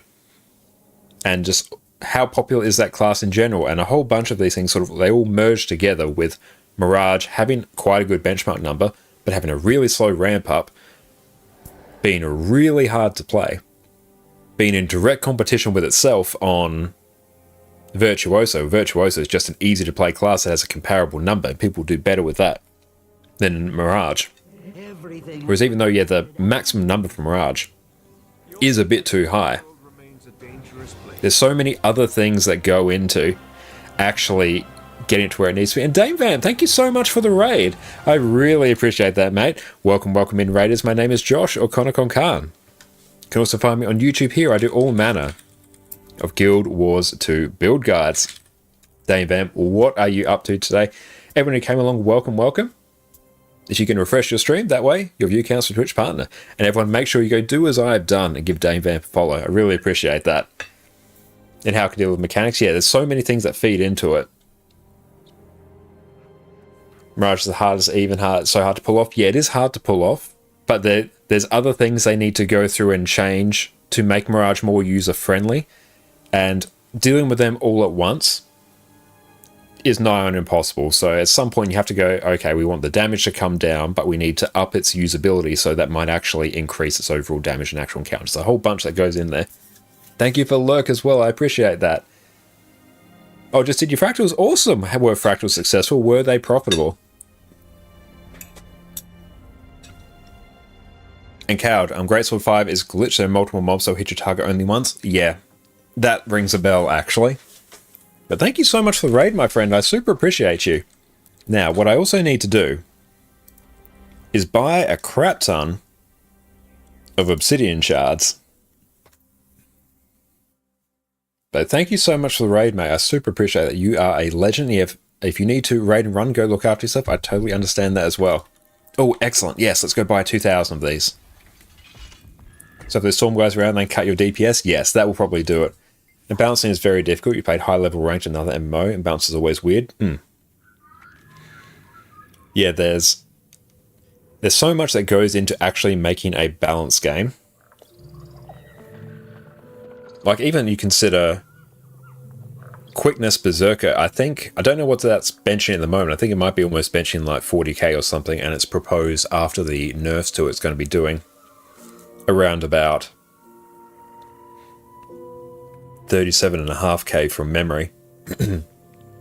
But you consider that, you never see anyone play Quickness Berserker outside of very few niche examples. Everyone and their mother will play Quickness Herald. Why is that? Quickness Herald, very durable, very easy to execute, has an absolutely gargantuan range for its boons. Let me even go through, I can straight up indicate that. Hang on, I can't even zoom out enough to demonstrate it. Yeah, straight up, I can't zoom out enough. This giant circle around me here, this is the range in which Herald provides its boons. Hang on. And let's get them there. Let's see if we can actually get them. But there you go. The actual range is absolutely insane with Herald. It provides so many boons. Oh no! Hang on, I got to solo this event now. Rip. Very sad. Oh, we got like 8 minutes on this. Oh no, this is actually going to be really bad. I've been waiting for this event for a couple days now. It's also encounter for specific Mirage being on top prize excels in 3 fights. And just power and open world. Yeah, it's another thing you have to consider as well. Hang on, I need to tag up. Create squad. Come to me, minions. Personally love balance changes. Just changes soul gameplay, especially in Guild Wars 2. New builds and gameplay. 100%. Yeah, you're right. If you get that module, it'll probably help you optimize for running around HTCM. Yeah, it's very handy. And it's one of the reasons that Herald is so insane. Like this boon range here. It's absolutely unhinged. It's about a quarter of the HTCM arena. It's absolutely busted. Oh, 60%. Oh no. I'm going to have to do a whole bunch of sketchy things. If we can deal with the champion, like that's the problem child at the moment. It's almost dead. 52%. What else is attacking? That's all dead for the most part. Nice. Okay. Oh, there's another champion. Oh, no. Oh, excellent. We got friends. Friends. Comrades, come here.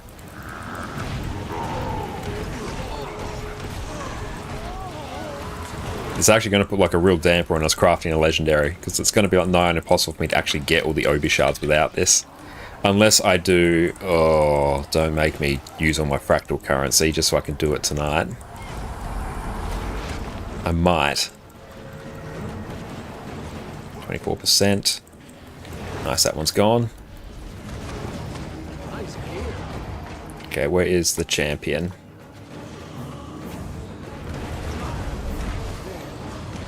Stun break. Oh, thank you, Orca. Appreciate you coming along, mate. Thank you. You are single-handedly saving me here. Thank you. Yeah, we have to prioritize down the champions. If you do that, then we're good. We're rocking Celestial Condi Vindicator here.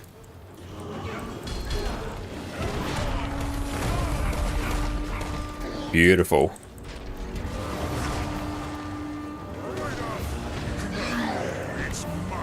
There's a fine line between balance changes and them doing clueless hard nerfs on classes, which is now happening on Mirage again. At least we are getting another balance patch, I believe, coming in like May as well, like a significant one. So at least if they can just focus on nerfing the numbers on Mirage, then hopefully in the next patch they can go through and actually bump up the overall like usability of it to get it to the point where people actually like playing Mirage.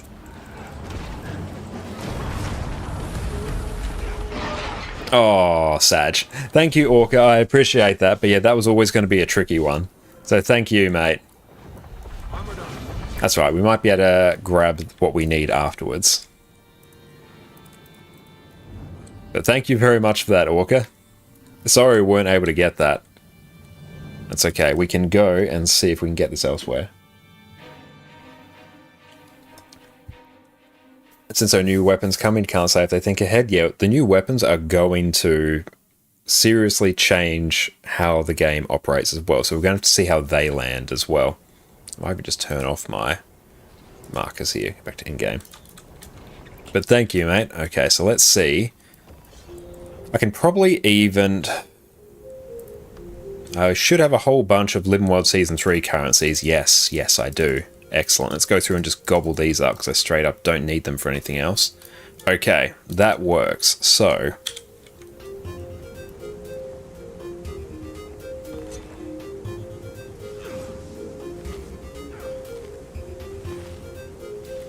beautiful. That will give us a bit. Now, if we go Season 3, take us to Bitter Frost. You're hoping Rifle Mesmer to be damaged, but it's not. And you absolutely hate it works like Scepter on Spectre. I'm interested to see what Rifle does to heal Chrono, especially because I'm planning to make a guide on that as well. So we'll see when I actually get around to making that video and how that aligns with the new weapon drop. But yeah, a damage one would have been cool, but it also already has Great Sword as like a range damage option, so it would have been stepping on its toes a little bit. How many do I need? Okay. Let us find out. We need many, many Obi shards. 405. Let's go 450. So I can't do that. Oh, but actually, we can get... oh no, this isn't anywhere near enough. Okay, so we can get that, at least. Equals to obsidian shards. You know, Aphrodite from SC, who made the Heal Chrono, is no fan after the last beta. At least it still works well on... or without it. And it's hard to beat the clone generation scepter. True, yeah. That may be the thing that just keeps it there. Okay, so we got some obsidian shards.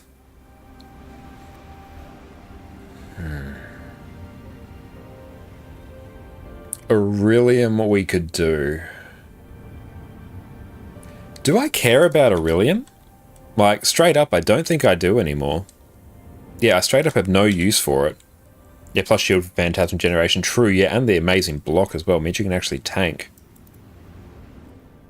You can do some cool tricks, but she said she... oh, that's about it. Yeah, it may not even supplant Scepter. Okay, so now let's... where is the merchant? Hello, merchant.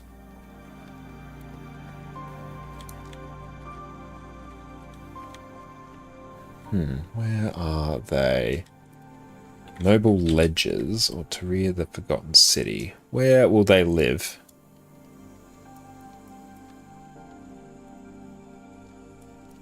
Yeah, where actually is the merchant, given they're not right here?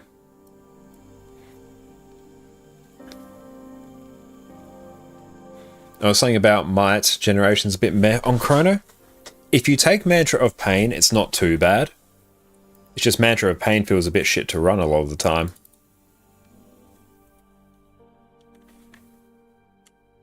The merchant should be there. They didn't seem to be. You just don't like Mantra of Pain? Yeah, I hate Mantra of Pain as well. I hate running it. Can you lend us a hand?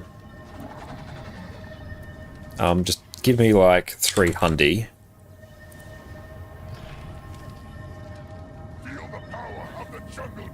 So yeah, we can use up all those. So we needed like 450 or something. And Slushy, how did HTCM prog go tonight? Overall, it went pretty well. We got more consistently up to Zaitan, that's good. Ours really cranked their DPS. They spent a lot of time studying their rotation, which was really good. That really helped significantly up our damage, which was fantastic. So I was very happy to see that. But overall, it went pretty well. Oh, the NPC should be available in ore. They changed that a while back, even if it's contested. Let's go take a look. Or was it Straits? Yeah, it was Straits of Devastation.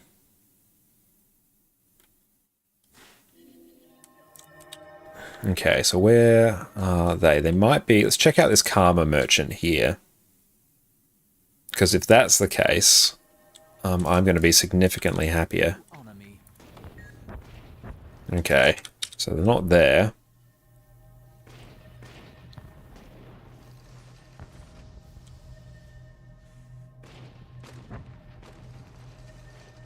So where would they be?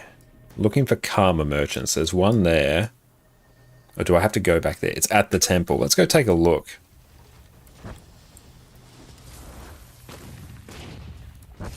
Because yeah, this is straight up the main thing stopping us from making a legendary, which I can work around it. Yeah, it was good progress tonight.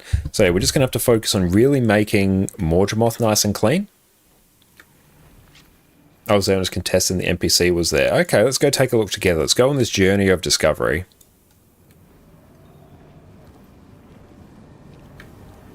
Because I don't believe they're here. Yeah, they're not here.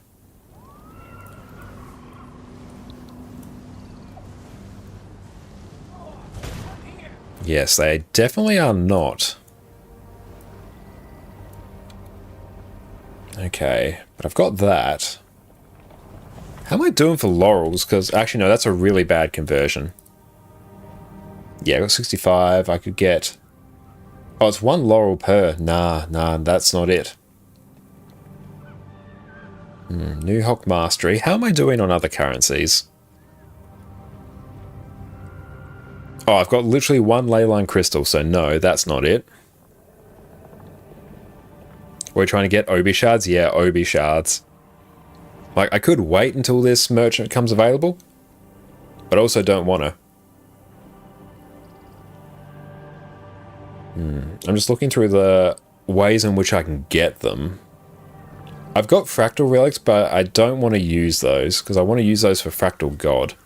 Because they're actually the main limiting factor for me at the moment, so me doing that is just really gutting myself in the long term. But if I tell this page to update every few minutes...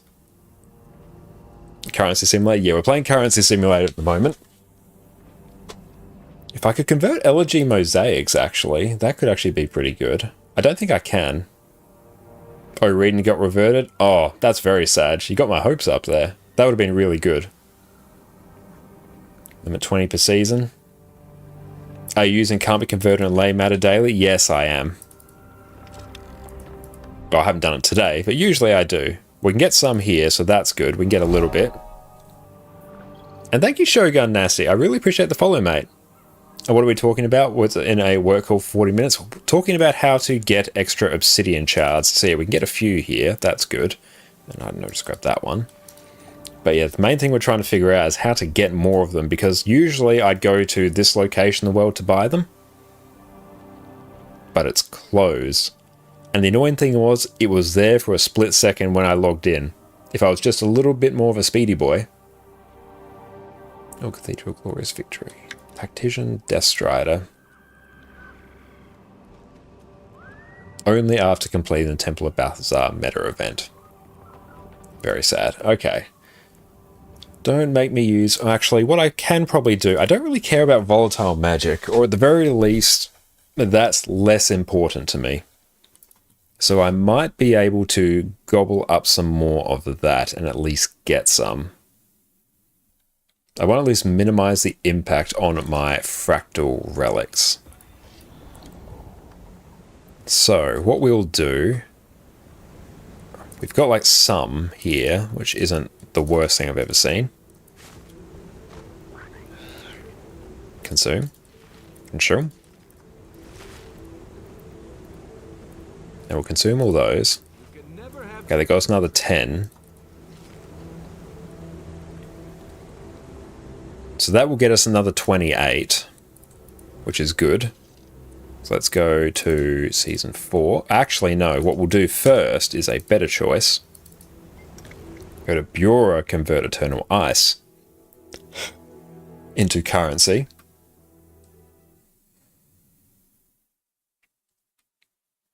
Three for 25. Like, fractal relics are just really good for it. Oh, actually, no, they're 30 per. Let's see how much we need, and I can always get the rest this way. When was the last time you read Reba? When I was a wee bonny lad. It's been quite a while. But the trick is I want to do it tonight. That's the thing. Because, yeah, like, ideally, honestly, I just wait for the vendor to come back up. Because I've got, like, almost 8 million karma. So, yeah, that's better for me to do. Then we can get those. But I want to do this tonight. Okay, so we've got a little bit more there. Plus, also, I don't like running Reba. I didn't mind doing it, but it's not one I go out of my way to do because it's not the most engaging content for me. And given my limited time I have outside streams to play Guild Wars 2, I'll try and do the more engaging content for myself personally. But once we sort this out, we will be uber close. We still want 309. Oh, it's very sad. That can't be right. But this will get us another 40. 41. I think you have at least 2k hours and only Reba. Ooh, very nice. Okay, so how many Obi shards do I have? 190. We may be closer than we think. Let's actually give that a bit of time to update. And what we'll do is go over to our just chatting scene and actually toggle back over to our EU account so we can actually send over the materials that we need. Okay, so grab that. So EU account is actually the one that has all the gold right now. So once Guild Wars 2 efficiency updates, that should give us the amount we need, which I'm comfortable dropping a few fractal relics on it. That doesn't really bother me that much. Because it's going to be like such a while before I actually get Fractal God as well. And plus, fractals are just good to do anyway.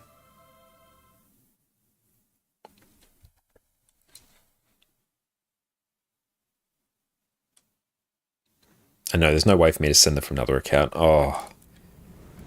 How much you need? A close or need a bunch? I needed to buy like 450 or something to that effect. Like a decent amount. It wasn't that I was close. I had all the karma I needed. I was just going to buy 2,000 of them so I wouldn't have to think about it for a while. Okay, so we'll grab all those. This is rather rare. And now we are just going to insta-buy these.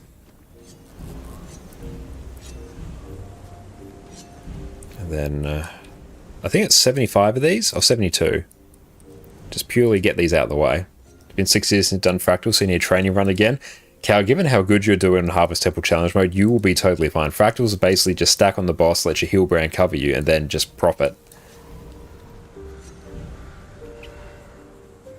They've combined LI over 5,000 in your 2 accounts. You got 2,002 in your old account yesterday. Very nice. Hell yeah, mate. But yeah, Cal, you'll do totally fine in Fractals. That is a non-issue. Grab that. And cancel. Beautiful. Get all that. So now we will pop this in our guild bank.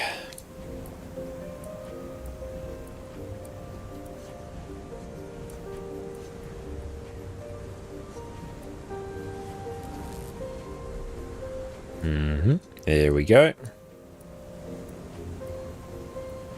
Excellent. Now we'll go back. Actually, before we do, let's actually open a whole bunch of fractal keys. Yes. This will at least generate some extra gold for us.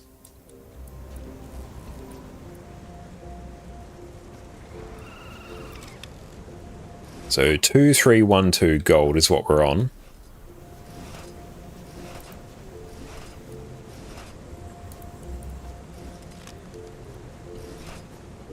Deposit mats.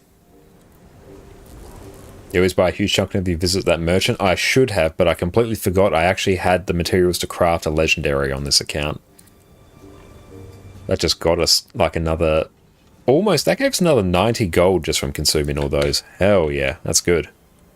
We live for it. Okay, back to just chatting. Now we're going to go back to our main account. Because if I only need a couple, like I will eat the fractal relics. Oh, I could do the worst thing. Astral Acclaim. It's like the worst transaction ever, but I'm at the point where I've got basically everything I need. Yeah, you can't just jump to a tier 4 group and fail while scraping the rust off. Oh, regular tier 4s, you won't fail. Like, if you have a good comp, you won't. Straight up, it's a non-issue. Yeah, you have nothing to worry about there at all. Challenge modes, you might need a bit of a refresher, watch a guide, or I'm more than happy to take you through them. But tier 4s, they're fine. They're easier than strikes. They're easier than raids significantly. That's a non-issue. I need to get on my weaponsmith, which will be my warrior. Paper bags, love it. Yeah, same power spike we're on made that stuff so easy. Yeah, if you run a good comp, you get a healer, you get your corresponding boon, couple DPS, like you take Reaper in there, you'll decimate everything. It's such a non-issue, especially for someone of your skill level, Cowd. Like it's not even slightly a problem. I can't iterate just how little of a concern it is for you. While I'm here, I might also go on this character and at least deal with some of my fractal stuff that's been processed here. Okay, so how much more do we need? Oh, we don't need 309 Obi shards. That ain't it, Chief. We've almost fully unlocked Scrapper on this one, so that's been such progression, which I am here for. But yeah, I value my fractal relics more than I do my Astral Acclaim. So how does Heal Chrono stack up against Heal Firebrand in them? It will stack up comparatively well, especially for tier 4s. Like, CMs, I may put Firebrand just above it. But especially for tier 4s, it doesn't really matter. Like, tier 4s, as long as you have a reasonable healer, and because Chrono has really good access to stability as well, not as good as Heal Firebrand, but still really up there, I think that's totally fine. I think Heal Firebrand's still probably the better healer in Fractals, but it's not by as much as it used to be. Like, if I saw a Heal Chrono, I'd be totally fine with that. I would not even slightly bat an eye.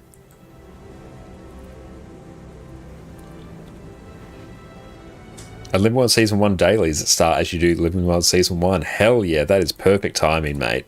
Absolutely spectacular. And welcome in, Scarlet. How are you going? Greetings from a snow-stormy Sweden. Thank you so much. And Osmo, thank you for the sub as well. Appreciate that. Thank you for getting us to our sub goal as well. You are all absolutely incredible. Hell yeah. Thank you so much for that. Enjoy your ad-free viewing experience and your wonderful ad emotes, mate. Thank you so much. And what about Hill Vindy, though? Hill Vindy's not great. In World vs. World, it's good. In PvE, it's bad because it doesn't give any boons. But thank you so much, Osmo. You are a champion. Thank you so much. No, thank you so much. I really appreciate that, mate. Ings, what's up, mate? How are you going? Been lurking while working. Hope you're well. I'm going very well. Thank you for asking. Substantially better now that you are here, mate. Thanks so much for popping in. How are you cracking on today? I don't need 309 Obi shards. Don't tell me that. Oh, man, Heal Herald, not Heal Vindy. Oh, Heal Herald. Yes, Heal Herald's still really good. I'd put that maybe fractionally below Heal Firebrand, purely because Heal Firebrand has more Aegis and stability, or easier access. Well, more Aegis and easier access to stability. Heal Herald is... I will always take a Heal Herald in because I enjoy Heal Herald substantially more. But it's in no way like significantly worse. Ever since it got Aegis, it's right up there. And even then, most Pug Heal Firebrands won't Aegis you anyway, so never trust it. Going great, thanks. I love to hear that. That's awesome. Grab that. Do my best to avoid work, but you need to complete 3 each projects a year. So long, hard hours to get it over with. Oh, best of luck, mate. Hope we have made your work time more tolerable. Now, what I'm about to do, team, don't do this. This is really bad. This is like the single worst conversion you can do. Like, the fact that I am doing this now, someone should just restrain me. This is a few kinds of terrible. But we've done it. We've done it. Okay. I know for a fact that's bad. I don't care that much about Astral Acclaim at this present moment. Yeah, that was very ill, but we got there. Thank you so much for that. That was amazing. That was an amazing dinner, Jess. No point in war to restrain you. Yes, I knew that was bad, but I've got basically everything I need from it. It's only more gold, but I'm going to be crafting a legendary, which is going to generate me more gold than the Astral Acclaim will. So I know that's bad, but I also don't care. I will do things inefficiently for the sake of content, and that is where we are today. Okay, so I think now we're probably at the point where we need to craft a whole bunch of mystic clovers. Okay. We'll be on this character. So, hang on, I'm not actually repping my guild here. Here we go. Okay. Let's go and drag everything here. We got precursor, that.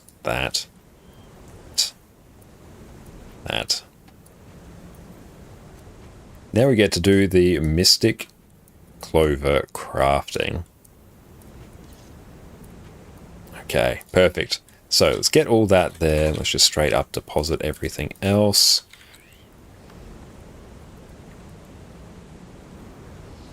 Drag you there. That's fine. I think I actually need to go on my herald.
Okay, let's try that. Did that work? I think it did. Very nice. Okay, I believe I should still be good. Let me know if you can hear me. Thank you so much, M16, for the follow as well. Excellent. One of the benefits of having the dual PC setup is that if the main computer crashes, which it just did, it's okay. Stream keeps going. Perfect. You got to enjoy the wonderful static image for a moment there. Thank you all so much for your patience. Sorry about that. And we are back in the game. And Discord, what are you doing? Just no Discord now. Perfect. Hi, Addie. Want to come up and say hi? Come here. Hi, baby. Addie attempt failed. Yeah, she did her darndest. Yeah, not sure what that was. Computer just straight up gave out. That's all right. Hey, Al, what's up? How's it going? So good to see you, mate. What I do need to do is actually add just a Be Right Back screen on my streaming PC rather than just the OBS teleport. Cheers, Dino. Yeah, she has a stuffed dino. She absolutely loves it. She called Stacy the Stegosaurus. We found a great trick with her was getting stuffed toys from the children's section. Because they don't have squeakers in them, so she doesn't destroy them. If it has a squeaker in it, she will destroy them. How many do I have? Oh, baby. Addie, go get water. Your mum said go get water. Water? Cheeky gremlin. As soon as you tell her to do something, she's like, no, I don't want to. We'll wait for Blishard to come back up, and we'll see how many Mystic Clovers we can make. Okay, we can actually restore all our tabs. Hell yeah. That's good. Outstanding. Let's go and add an incinerator back to our own materials there. Okay. So let's go and actually start dealing with our Mystic Clovers. Let's see, how many more do I need? I just need 40 Obi shards. That's okay. I can work with that. That's fine. Beep beep. What do you get, pumpkin? How you doing, baby? Why you... Did you get your ears in your water? I think you did. Girl. Good girl. On your bed. Watch your pats. There we go. Okay, so let's grab all of those. I don't have any treats, Eddie. What are you doing? Oh, baby. Okay, so I need that. What else do I need? Oh, spirit shards. That's all right. We can get a whole bunch of those. Perfect. How many more do I have floating around? There'll be some floating around. So we need 92 rounds of spirit shards. So we'll buy all of those. Perfect. And I have a whole bunch of tomes of knowledge as well. So let's go and actually get... So we need 55 mystic clovers. So let's get to work. And we'll also drag our inventory here. We should have actually done our mystic clovers first. I said to do that previously last time, but I did not this time. So we're going to be a bit inefficient in terms of the gold, but it's okay. We can use these for another legendary, so it's not a total waste. There we go. We finally actually got a mystic clover. Perfect. Also don't need arc DPS here.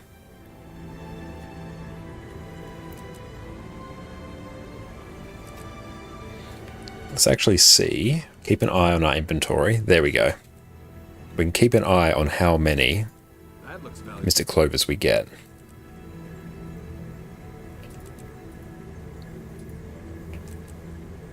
Wow, this is actually a really bad run for mystic clovers, which means we're going to have a good stroke of luck sometime soon. I think it's meant to be like a 30% chance that you get them. We've not been abiding by that this time. We've got another one. Perfect. Another one. Cool. Our luck is starting to even out. Good. 3 in a row. Perfect. Let's see if we can craft this incinerator and get that back over to our EU account. So that account will actually probably have the most amount of gold that I've ever had on any account in Guild Wars 2, which is going to be very exciting for our alt account. Very exciting times indeed. Cool, we got 10, so we need 45 more. And we'll have to go through and compact materials now. Yeah, we just have to periodically go through and compact materials, or the refill function stops working. Specifically, once you run out of Philosopher's Stones. And the good thing as well is there is a chance, I believe, that this recipe will spit out some extra obsidian shards. Unless I'm mistaken. I hope I'm not mistaken, because obsidian shards are actually my limiting factor right now. Nope, there we go. Straight up, there's some obsidian shards. They are less things or more obsidian shards that we don't need to buy for fractal relics, so that's good.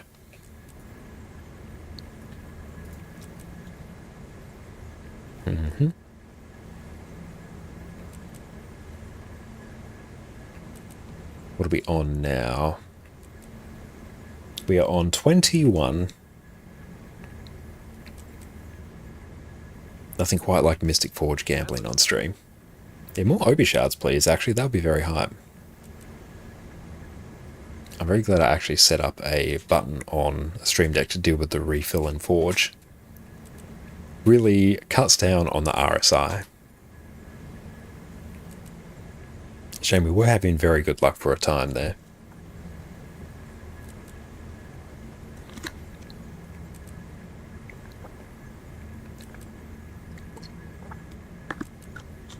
The good thing about Harvest Temple is it actually counts as a whole bunch of events. So it actually counts quite well for some experience. I'm actually sitting on a decent amount of spirit shards, which is nice. Can I buy obsidian shards for blue profit shards? It took a long time for him to accept death. I don't know, can I?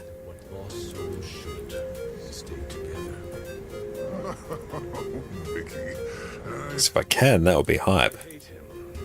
I meant to say that I hate. So what I need now? I need my mystic coins. Nice gear.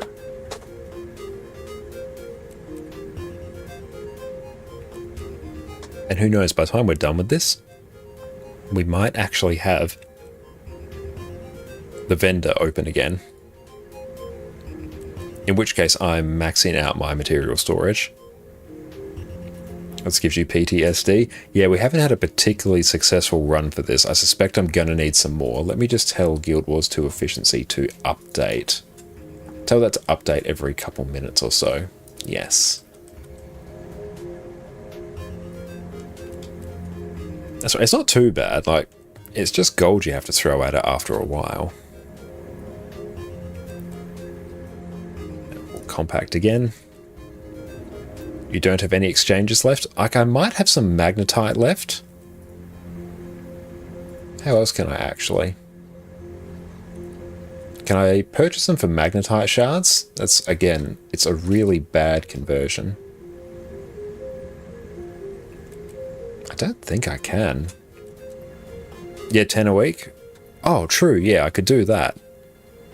How am I doing for magnetite, actually? We're doing quite good. Let's go get some. Because oddly enough, I don't tend to do the exchanges because I think you can get more gold doing other things. But this, you're right, this isn't bad. And then I could potentially do the fractal exchange as well, because this is the main thing I need them for. Yeah, at least then there's just a one-to-one exchange. That's good. And yeah, Addy has joined us, Osmo. Yeah, I keep forgetting this is a thing. Just need 13 clovers to finish your legendary weapon. It's just a good way to get them. Outside of the... outside of these straight up exchanges, it is the best way to get them. I think it's actually, on average, it is the most profitable way to get, it's the cheapest way to get your Mystic Clovers because you do get other materials when it fails. I haven't done the math in a while, but I believe it's okay. So now, let's go hit up. If we go Arborstone, we can get some from here probably. Can you get them for blue profit shards? Shall try. Yeah, I think it's the most profitable one. Oh, the Gamble's the most expensive, the exchange is the cheapest. Is it? Could have sworn it was the opposite. But you're also limited on the amount of exchanges you can do.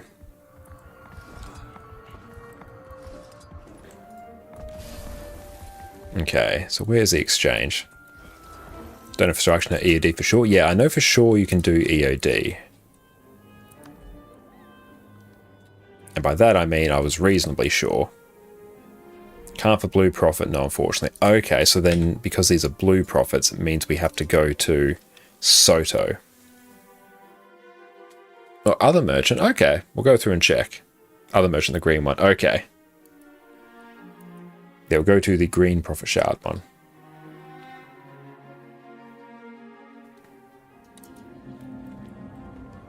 Oh, we've got a Mystic Forge here as well. That's nice.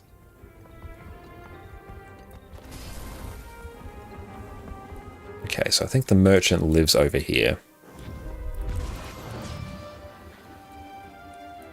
Weekly sales, there we go. So we can get a couple there. Okay, so what else do we need? We have 46, not bad. Do we do the fractal one?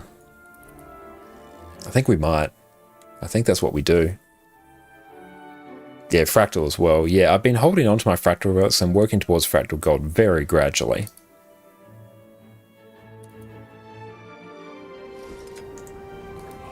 But let's do it anyway.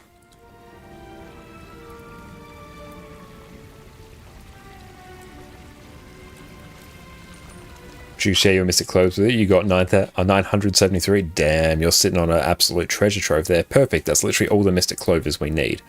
Okay, that's cool. That's taken care of.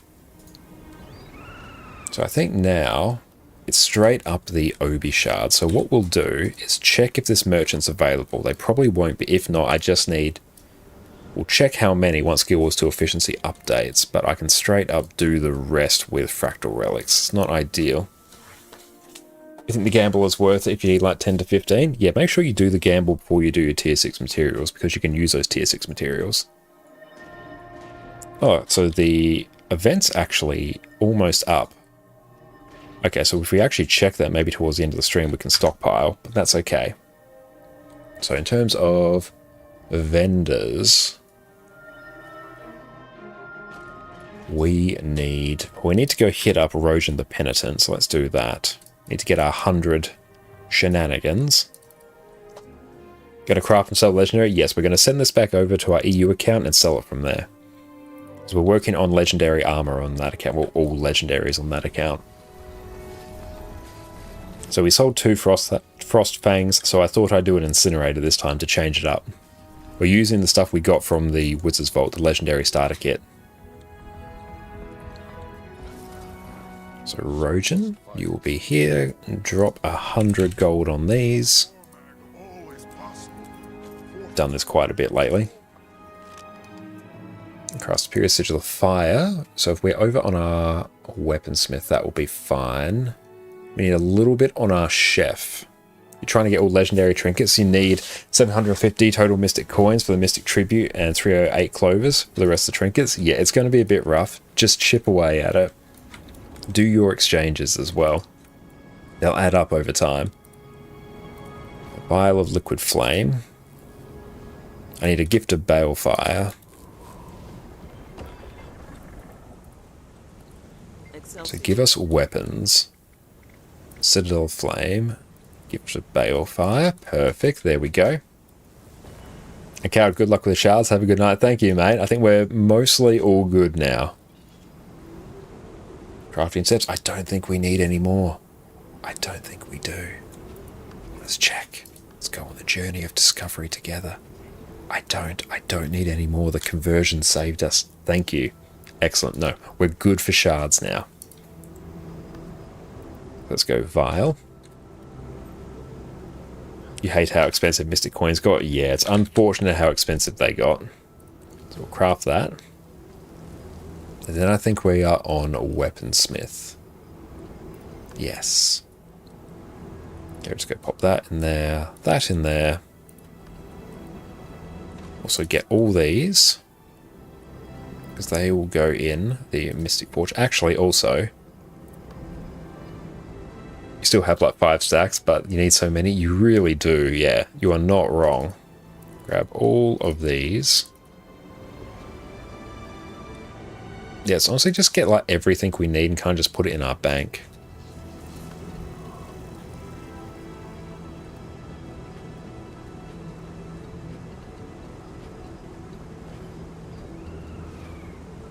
Everything for 2.5, Obsidian Armor Part 1, but you probably need the Legendary Relic as well. Yeah, I'm going to need the Legendary Relic on both accounts. We'll get it on this account first. Next, it might just be right back where I take a bathroom break, so everyone sit tight. Today, you're going to learn exactly how to gear your character in Guild Wars 2. I've played Guild Wars 2 for 11 years and one of my favorite features is the lack of gear grind. The gear I got back in 2012 is just as good now as it was back then. But despite how convenient this is in the long term, getting your first set of gear as a new player can seem overwhelming. There's dozens of different stat types, multiple tiers of gear, and so many different ways to obtain the gear that you need. So today I'm taking my 11 years of experience and breaking down exactly how you should be gearing up your characters. Let's dive in. Welcome back, friends. Before we delve headfirst into raids, strikes, fractals, or world versus world in Guild Wars 2, you're gonna make your life so much easier if you start off on the right foot with a good set of gear. But there are so many ways to gear your first character in Guild Wars 2, it can be hard to know exactly where to start. There's collections that reward you with gear, countless different vendors that will sell you what you need, and that doesn't even touch on crafting. The good news is, once you gear your first character, it becomes so much easier to gear your second, your fourth, or in my case, my 23rd. So by the end of today's video, you're going to know exactly how to efficiently gear your character and be ready to dive straight into everything Guild Wars 2's endgame has to offer. But before we start, let's dial in the types of gear you actually need to care about. When it comes to gear, they're not all created equal. There are 7 different levels of rarity, from basic all the way up to legendary. But once you reach level 80, however, we really only care about the last 3. That being Exotic, Ascended, and Legendary. Ascended and Legendary have exactly the same stats. It's just that Legendary has a whole bunch of quality of life baked in. You can swap stats anytime while you're out of combat, you can remove upgrades freely, you don't need to consume transmutation charges when it... And we are back. Did you need to get 3 armors done before launch? Ouch, yeah, that's going to be a bit of a spicy one. Best of luck, you seem to be making great progress on it though. Okay, so here we need a Gift of Metal, but we also need a Sigil of Fire.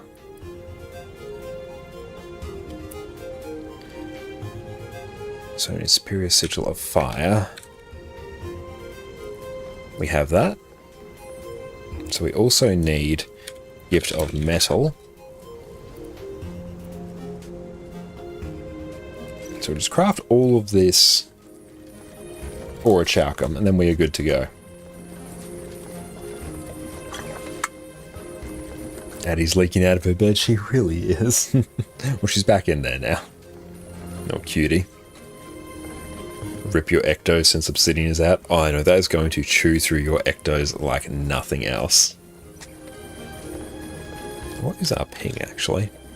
Honestly, our ping on NA has been great. I think maybe our ISP has actually fixed up their routing, which is very nice. Okay, so that one is done. Yeah, may as well just do all our mithril ingots here, because we're going to need that for our daily crafting as well.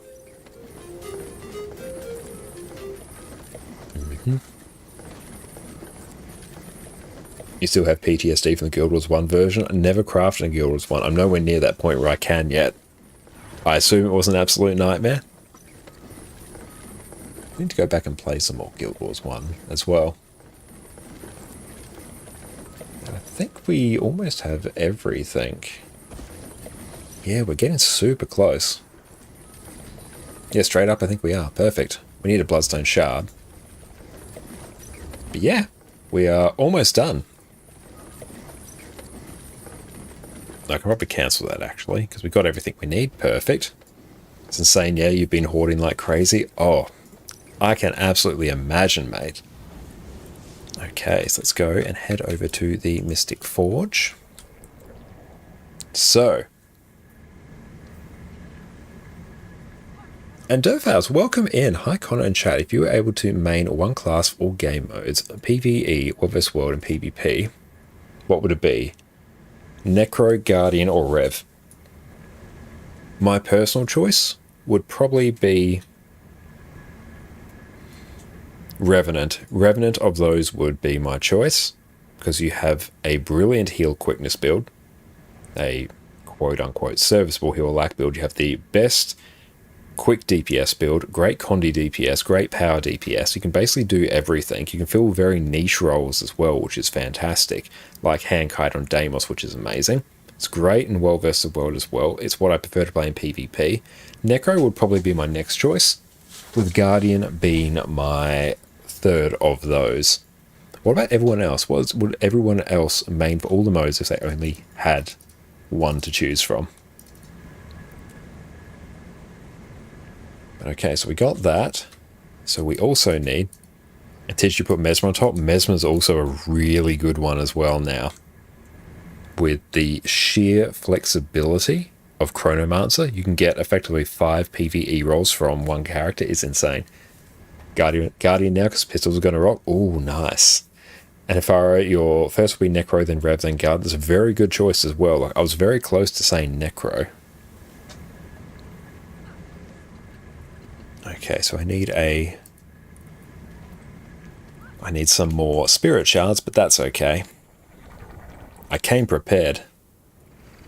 If we only do the split well for Chrono, oh, Chrono's so good. You don't actually need continuum split though. You can get away just like using some skills in there to get a bit of extra value. It's not actually required to keep up boons now, which is absolutely fantastic. Yeah, it's not needed. It's okay. Yeah, it's not strictly needed. It's good to have, but the build functions just fine without it, which is a very good thing about it. Necro takes the lead because of PvP and World vs. World view. Only PvE, then Rev would win. Yeah, if it was just PvE, then Rev is like a clean winner. So DPS or continuous split is not a big difference. Yeah, it's not a huge difference either. So straight up, like power boon Chrono and honestly heal Chrono as well, you don't need to use continuous split. It's just a nice to have. You can just be a bit creative with it. And yeah, you can go through and also check out my YouTube channel as well. Where is it? I had to go through and actually set up a command for the specific Chrono one. But yes, we did power boon Chrono as our last build guide, and you straight up don't need continuous split for it. It actually isn't as complicated as it would seem. Oh, do I need more? Yeah, I need more Ectos. Well, basically, I just need to get my Ectos from my material storage and pop them in here.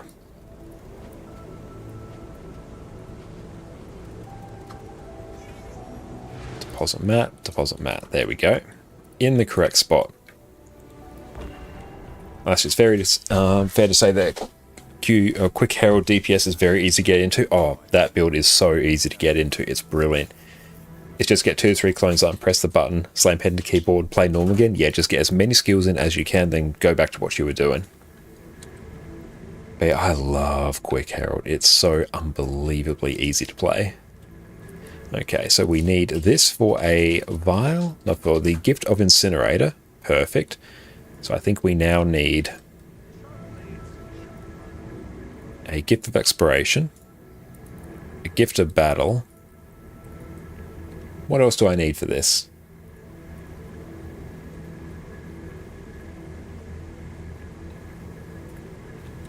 Where are my Obi shards? Also, I need a Bloodstone shard. Where did I put my Obi shards? Oh, hang on, I can do the search. Let's take a look. But they're in my material storage. I didn't actually put them in my bank, because that's why I can't craft. It's dangerous to get into Quick Herald because then you might not want to play anything else. Yeah, everything else you're like, I'm doing okay, but I could be playing Quickness Herald. and then just be carrying my team on my broad, muscular shoulders. This is one of the trickiest parts about legendary crafting, is the split between your material storage and your bank and your character. You love you can focus on mechanics. I completely agree, mate. Okay, so let's go. Obi shards. Bloodstone shard. Gift of battle. Gift of exploration. Gift of mastery. And Heal Vindy for World vs. World's very fun. I love Heal Vindy in World vs. World. I do enjoy that. Your CC fighting, your quickness yesterday, it was so funny. Very nice. XM, you started Q Herald, you're lost, no way back. Only Greatsword Q Herald from here on out. Ooh, Chrono versus Scrapper. Oh, very nice. Chrono has like insane levels of CC. Really good thing about the build. So we have Ectos, Mystic Clovers, Gift of Magic, Gift of Might. That is an insane level of CC there. You are not wrong. Gift of Fortune is done. So now if we go Gift of Fortune, Gift of Mastery, Gift of Incinerator, and Gift of, I literally said it again, Spark. Not Gift of Spark, Spark. We forge that together, then we spit out an Incinerator. Outstanding. We love to see it. So let's go see how much that sells for on the trading post. That sells for a very good amount right there. So what we will actually do, so we don't have to worry about picking up the gold and transferring it, we're just going to pop this into our bank there. Nice, there we go. Outstanding. That is a legendary done and dusted. So now what we're going to do is see if we can finish unlocking the rest of Scrapper now. And thank you, that's another one to sell on our EU account, so that will be great. I have to see how much gold we end up sitting on. We might end up around about 5k gold on our EU account, which will be pretty hype. We're well and truly good for legendary armor then. Contacting the Incinerator Mafia. I thought about doing another Frostfang, but then that would have been 3 Frostfangs, which is, it just feels like it's a bit too much. Did you remember when Spark had the same icon as Usoko's Needle? I remember that. You get so excited when you got an Usoko's Needle. And then, yeah, your sadness was just insurmountable. I need to actually go through. Show me my markers, please. It's probably actually manage modules pathing, settings, or is it in here?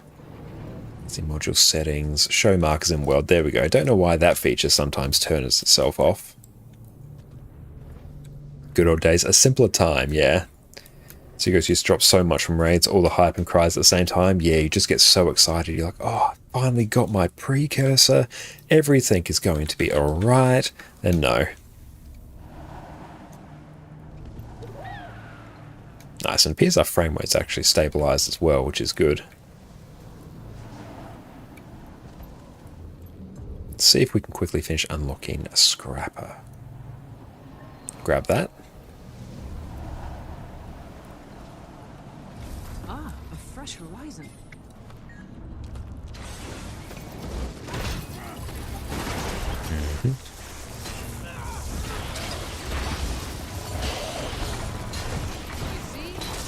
How many legendaries do you have on your ult? None on my ult yet. I've made and sold 3. I sold 2 legendaries on my ult to sell, but once I get raid legendary armor, then I will, well, obviously have 6 there, and then I'll probably get the legendary PvE amulet. Got to finish the Season of the Dragon stuff on that account, and then probably the raid ring coalescence. How many have we done there? 5 of 6. So I think we can probably hit up Desert Highlands now.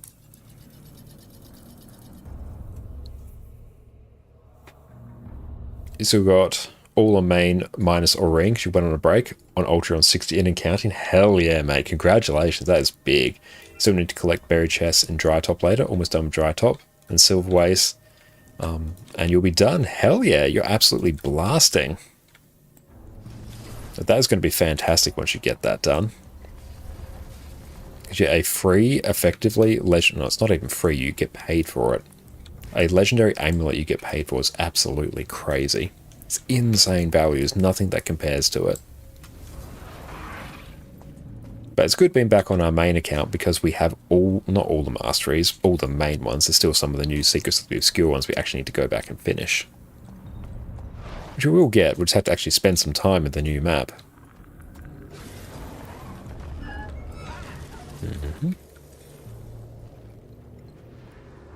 Let's see what we can achieve here. Won't go through Despair of PvP again. That necklace saved your ass big time. Yeah, I don't see myself getting the PvP necklace just because it's like such a huge time investment. It's not that bad to get in the scheme of things. And what are your favorite Jadebot modules to run? It will be the gliding boost is my main one. Then I'll just take one of the either magic or might scavenger protocols just so I can get some extra loots.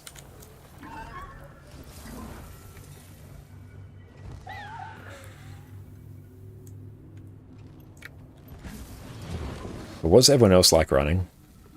You got the PvP back and neck on your main. Wouldn't want to do it again though. Yeah, I've got both of those on my main account. I'll go for Ad Infinitum though on EU.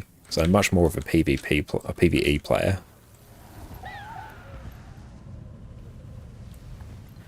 See if we can get up here. Extra loots, yeah. If you have the Magical Might Scavenger Protocol, you get, whenever you kill a mob, you get a chance to get like some extra crafting materials. They actually pay for themselves fairly quickly in the cosmic scheme of things.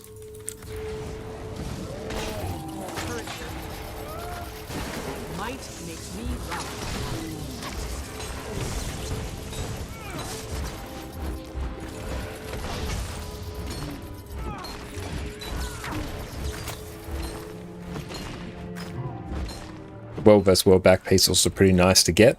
We chose ring on alt over back piece. Yeah, I will a ring over the back piece. Yeah, I gotcha. Yeah, I won't get the World vs. World back piece straight up because I won't spend enough time in World vs. World on my main, on my alt to go through and get it. Like there's just not even a chance of me getting that. At the TP or where you only have glide boost and mount regen, fine, but loot is loot. I'm not sure if you can buy it in the trading post. Scavenger. You might have to craft it. Oh, here we go. Yeah, Scavenger Protocol, Might Trophies. Yeah, just go buy one of those. I can't remember which one's actually the most profitable, but if you actually check out the fast farming website, go over to, let's see, display. We go over to Jadebot over here. So fast farming site. This one's absolutely amazing. He called his EU's main for a second. I'm gradually doing it, Habaro. Each day we're closer to EU becoming our main, and honestly when we were getting better ping on EU than we were on NA, I'm like, is this just now my main? The fast farming side does take a little bit to load. There we go, the magic trophies are better, and it will pay off after 231 procs, which you will get super quickly. Oh no. But yeah, go through and buy the magic one. Then you just go and slot that in and you are good to go. Also, Gunner's Hold, nice. I think I'm on Seafarer's Rest on EU.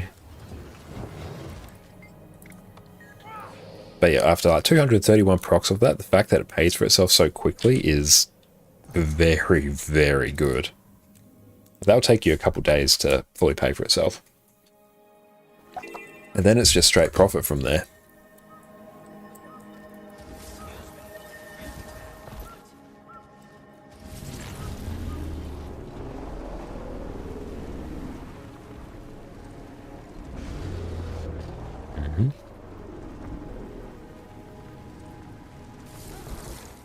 Infusion just paid for you, nice.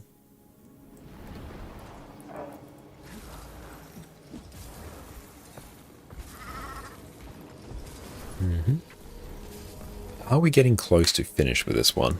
We'll see. Take a bone.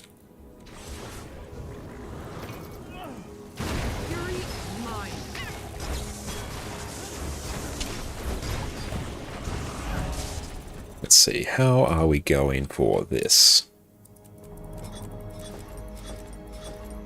Very, very close.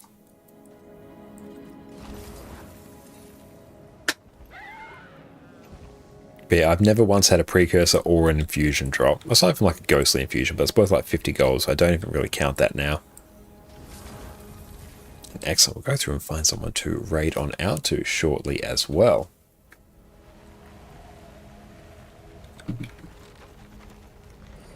Let's take a look. Do you see Saga's online? You have 15 to 20k hours in total? Damn. Very impressive. I'm about 10k or so between my accounts.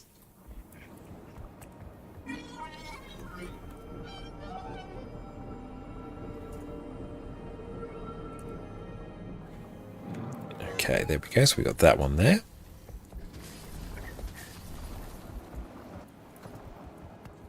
Your underwater precursor course, that's not so special. Nice. I do have to work on underwater legendaries on my main account, but always bound by spirit shards. The fact I had so many spirit shards was really surprising to me. I thought I had far less than what I actually did.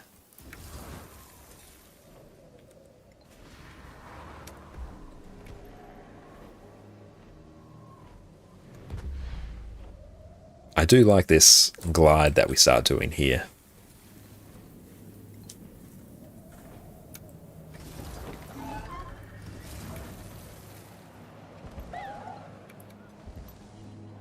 Path of Fire maps are exceptionally pretty. I do really enjoy them.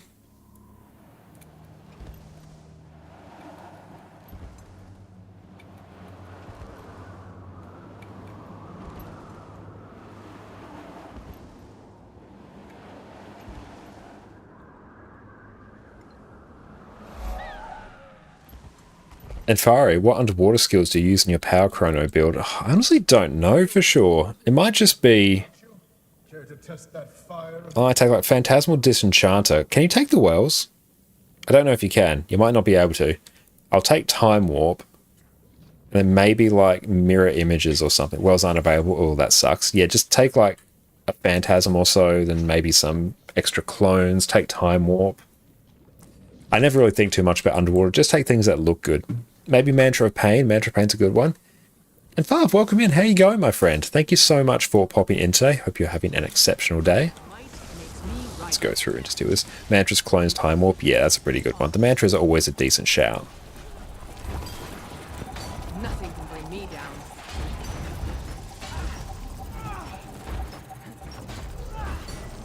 Beautiful. There is that. Then we can take our personal waypoint back here.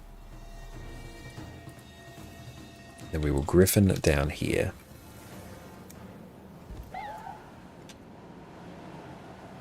What's the fastest crafting profession to level up? You don't have any yet? If you check the website gw2crafts.net, that will give you the optimal way to fully level any of your crafting disciplines. Order of magnitude, they're around about the same time. I'd say Chef is probably the fastest one in general. Chef is typically the fastest one. It's also by far and away the cheapest. Sometimes you need to be underwater from that completion. Yeah, I take maybe Mantra of Pain, maybe Phantasmal Disenchanter, and then maybe some extra clones and Time Warp. Then that should be pretty good. I'm not fastest. Which one do you benefit from the most? It is always a good thing to max out all of your crafting in Guild Wars 2 across different characters. Like, you will need them for something at some point. I'd say probably the most useful one may be the armor crafter of your weight class, like Tailor, Armor Smith, and Leatherworker. They might be the more useful ones. Purely because jewelry, you don't really worry about getting Ascended gear through crafting. Well, you straight up can't. You'll go through and get that from Living World raids or strikes typically. Weapons as well, it's easier to get them through other means than crafting them. But I think armor, that's one where you're probably more likely to need to craft it. But Chef is also a really good one, because being able to craft your own food is very, very nice. And if I ever need to level one up just for like the experience or to have a crafting, I'll do Chef.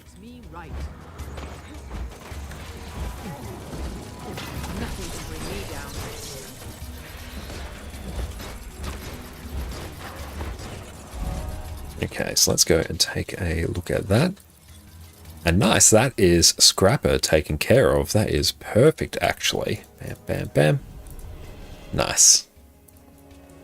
What's attacking us? Oh, it's damn turrets, actually. And thank you, Engel, for the follow, my friend. Really appreciate you, mate. I hate how they did a Naruto, Boruto, and Cantha. I didn't know that was a thing in the game. Outstanding.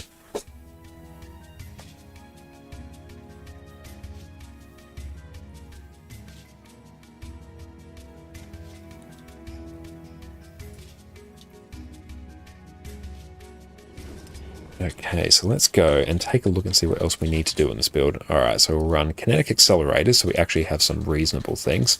We will run bulwark gyro. Perfect. And thank you for the stretch as well. Hey Engel, how's it going? Really appreciate you popping in, mate.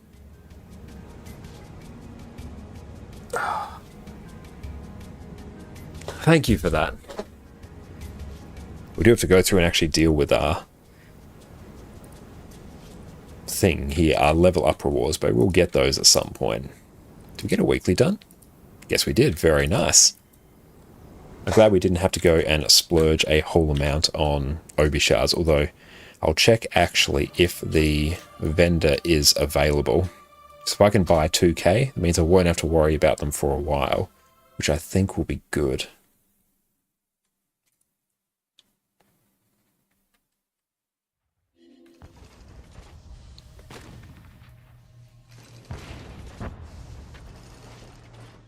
Let's take a look and see who else is on. Wait until his ads finish up. Okay, that map thing is still done. Oh, you just hit 80 with the NG. Time to make gold. Oh, very nice. Make sure you check out our secret to making gold Guild Wars 2 video on our YouTube channel. That one might be of assistance to you. But how you been enjoying your NG? Been very much enjoying playing Scrapper for the last couple of days. That's been fantastic. And thank you so much, Conniption Sushi, for the follow as well. You, my friend, are an absolute champion.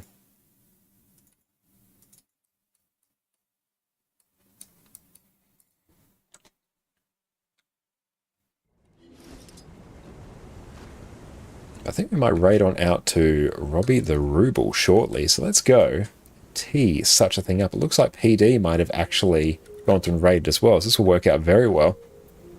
I kept you watching for an hour or so and you're super chill. Well, thank you so much for that. That's really kind of you to say. And thank you so much for lurking. I really appreciate that. And yeah, I can't wait to see everyone again on... when are we back next? Sunday. Yes, Sunday is the next day we are live, and they'll be doing some more Harvest Temple challenge mode as well. That's going to be an absolute blast. I'm keen to see how we actually progress on that, because certain people's DPS went through the roof today, which I am very happy to see. We got to Zaitan more consistently, which was good. We actually cleanly got past Giants at one point with a DPS down, so that's good. Got subbed and saved the vid, thanks. Oh, thank you so much for that. You're an absolute legend.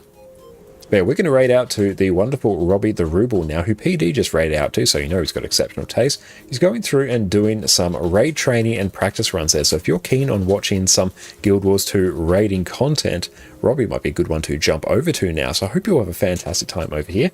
And then go try and make a Hollowsmith. Is it any good? Yes, it is very good. Hollowsmith is a great one. Most NG specs are really good at the moment, so I wouldn't really worry about that. Generally, it's a good idea to try basically everything in the game. You can't go wrong. But yes, Hollowsmith is good. I played it a fair bit. It's great. And Fari99 and 99 to you as well. Hope you and Dante have a great day, and thank you for the subs and triggering the hype train today. You were all incredible. And Afaro, you have a great night as well. Exum, thank you for streaming. Thank you for watching, mate. I appreciate that. You are absolutely incredible. But now we're going to raid out to Robbie. We're going to chill out for this evening, and you will take care now. And cheers. Today, you're going to learn exactly how to gear your character in Guild Wars 2. I've played Guild Wars 2 for 11 years, and one of my favorite features is the lack of gear grind. The gear I got back in 2012 is just as good now as it was back then. But despite how convenient this is in the long term, getting your first set of gear as a new player can seem overwhelming. There's dozens of different stat types, multiple tiers of gear, and so many different ways to obtain the gear that you need. So today I'm taking my 11 years of experience and breaking down exactly how you should be gearing up your characters. Let's dive in.